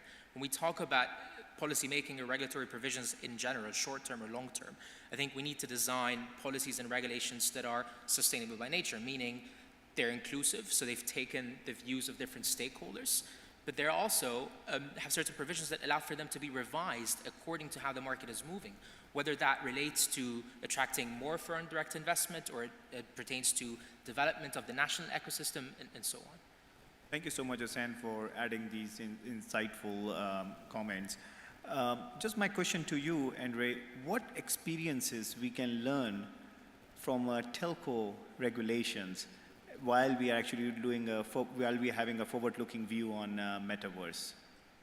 I think there are many experiences from the regulation of the telecom sector that apply here in this context as well. As you were saying, having this multi-stakeholder approach is one of them. So in the telecom sector regulation, it's normal to have an inclusive debate with society, with operators, service providers and with the government, and we try to balance all those perspectives in a regulation that is consistent but also flexible.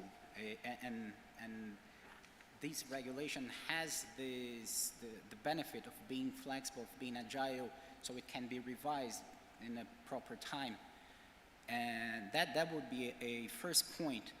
A second point is, I believe that there's a tendency in the regulation of telecommunications sector that of going beyond the mere infrastructure aspect of the regulation. It is what it's usually being called of the meaningful connectivity. So the connectivity itself is not enough anymore.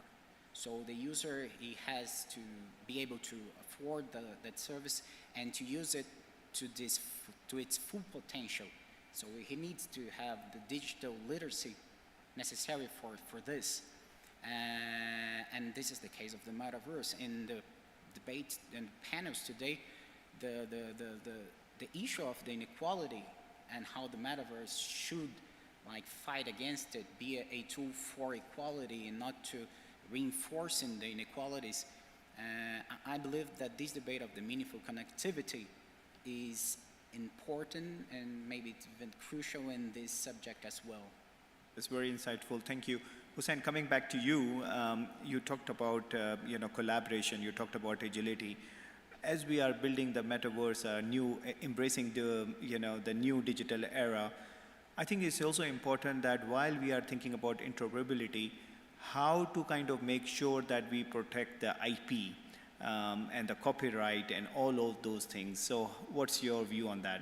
So it's a fantastic question, so thanks for that. I think let us take a step back, right? When we talk about interoperability, we talk about different interoperability platforms, right? We talk about, again, standards, we talk about identity management, we talk about asset portability, we talk about IP rights, of course. And I think as we've experienced, let's say earlier today, when the artist went into the room and started interacting with different folks in the room, then it suddenly turned from one person's, let's say, provision to several people contributing to it. So we started asking ourselves, who really owns the IP rights or the copyrights even, when an experience has been formed not by a single person, but by a group of people. Think that in a digital perspective. Today, we don't even have sufficient IP and copyrights protections to make sure that things such as reissuance or when you see files going online with different iterations of it, or even reuse of certain brands and stuff like that, it's not fully protected. Imagine how much we have to go to make sure that in the metaverse that's also protected. So I think from that perspective, we need to think of, again, more forward-looking, I don't want to say regulations at the moment, let's say policy guidelines or best practices, as Dr. Khaled has mentioned as well, to say, okay, this is a set of principles that we agree on when it comes to ensuring that experiences are expanded, right? More creativity is fostered, but in the same time, there's sufficient protections to IP and copyrights. I think we need to also start thinking about jurisdictions. The metaverse is not, or the metaverses are not necessarily in Saudi or in UAE or in Brazil or in the United Kingdom. It's a global virtual world or several worlds. What jurisdiction does that fall on, and therefore how do we pursue infringements on copyrights or IP violations? So there's plenty to think about here, and I'd be really keen to hear also different experiences. Thank you, Shahid. Thank you so much, Hussein. We need partnership ecosystem, we need collaboration, we need policies, we need guidelines. All of that is super important to embrace metaverse, but we cannot embrace metaverse without infrastructure. We heard this, infrastructure gonna play a critical role. So my final question to you, Perfrod, from an Ericsson point of view, how do you see that we need to make sure that the technical standards are interoperable, making sure that we are embracing metaverse while we are making sure that it's standardized, the technology is standardized, the platform is standardized, and we are also creating a development ecosystem for the platform providers to come and have the full accessibility of the infrastructure. Any views, how do you see the technical standards shaping up? Thank you for the question. Yes, interoperability is key.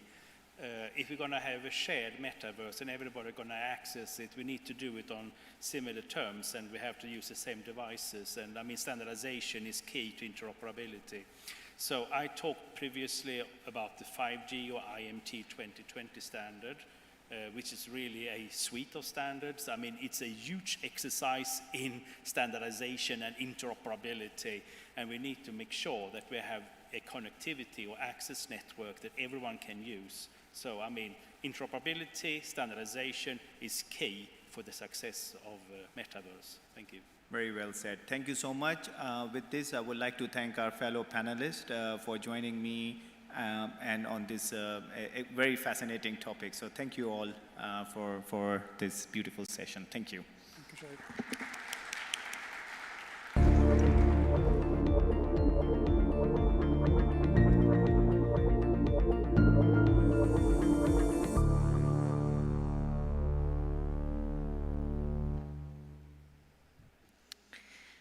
Many thanks to the moderator and to the speakers for this insightful session. I think you all agree with me that today we have been privileged to hear from many distinguished speakers from around the world who shared their expertise and highlighted both the challenges and the opportunities of the metaverse. So it's really an exciting time. And now I would like to invite on stage actually Dr. Jamousi to deliver closing remarks. Thank you.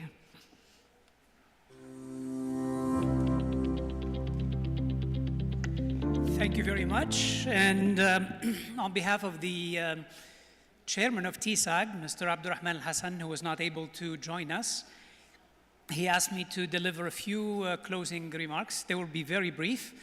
I'd like to first start by thanking the Kingdom of Saudi Arabia through NCA, SITE, and CST for this amazing event that they've been able to put together here in Riyadh as well as online. All the speakers and moderators that joined us here physically as well as remotely, and close to 600 participants today, 240 in the room and 360 unique participants online. Big round of applause. This really broke the record for any focus group meeting that we've held in the ITU or any forum or workshop preceding one of our focus group meetings. We heard the perspectives from governments through ministries, regulators, directors of technology. We heard the perspective of the private sector, many of the companies, Ericsson, Nokia, NVIDIA, Sandbox, and many others. We heard the perspective of our artists who told me over lunch that actually the metaverse is safer than that he heard today. And there are techniques, and hopefully those companies with distributed ledger technologies will join the focus group to provide some of those solutions and help us bring them to the forefront in terms of standards. We heard from other standards organizations, and collaboration is going to be key in bringing the holistic metaverse solutions and interoperability to the forefront. Many consultants working in the field, both here regionally and globally, and hopefully we'll retain all of those insights, challenges, opportunities, and solutions as we embark on the work of the focus group. The whole idea of the forum today is really to tease out and have a 360-degree view of the metaverse, from technology, solution, challenge, opportunities, content, and creation, which is really a new element in the mix of the metaverse. And how do those challenges and opportunities are going to translate into pre-standard and standards work at the ITU, as well as at the other standards development organizations with whom we have to collaborate and cooperate. So, chairman of the focus group and all the vice chairmen present, I think we have a journey that started today. And over the next 2 days, that journey is going to be concretized. We move from vision to action in terms of what needs to be developed, how we will develop it, especially who will join the focus group to develop it. And I'd like to here to emphasize that the focus group is an open platform. You don't have to be a member of the ITU to join. Any individual from any of the member states of the ITU can join the focus group. So I'd like to invite you all present at the forum today here, as well as online, to just subscribe or register for the focus group, and then you'll have access to all the documents, all the meetings, all the online interactions.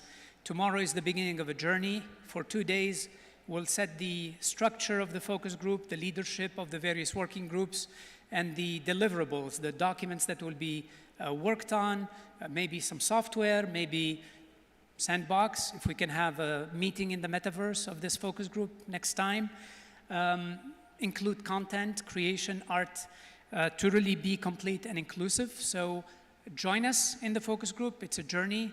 Over the next year, we have many countries that have already invited the next meetings, China, Latvia, just to name a few, but many others are also in the roadmap towards developing the metaverse standards. Thank you very much. Enjoy the evening at Riyadh, and we'll see you at 9:15 tomorrow in this room for the first day of the focus group meeting. Thank you.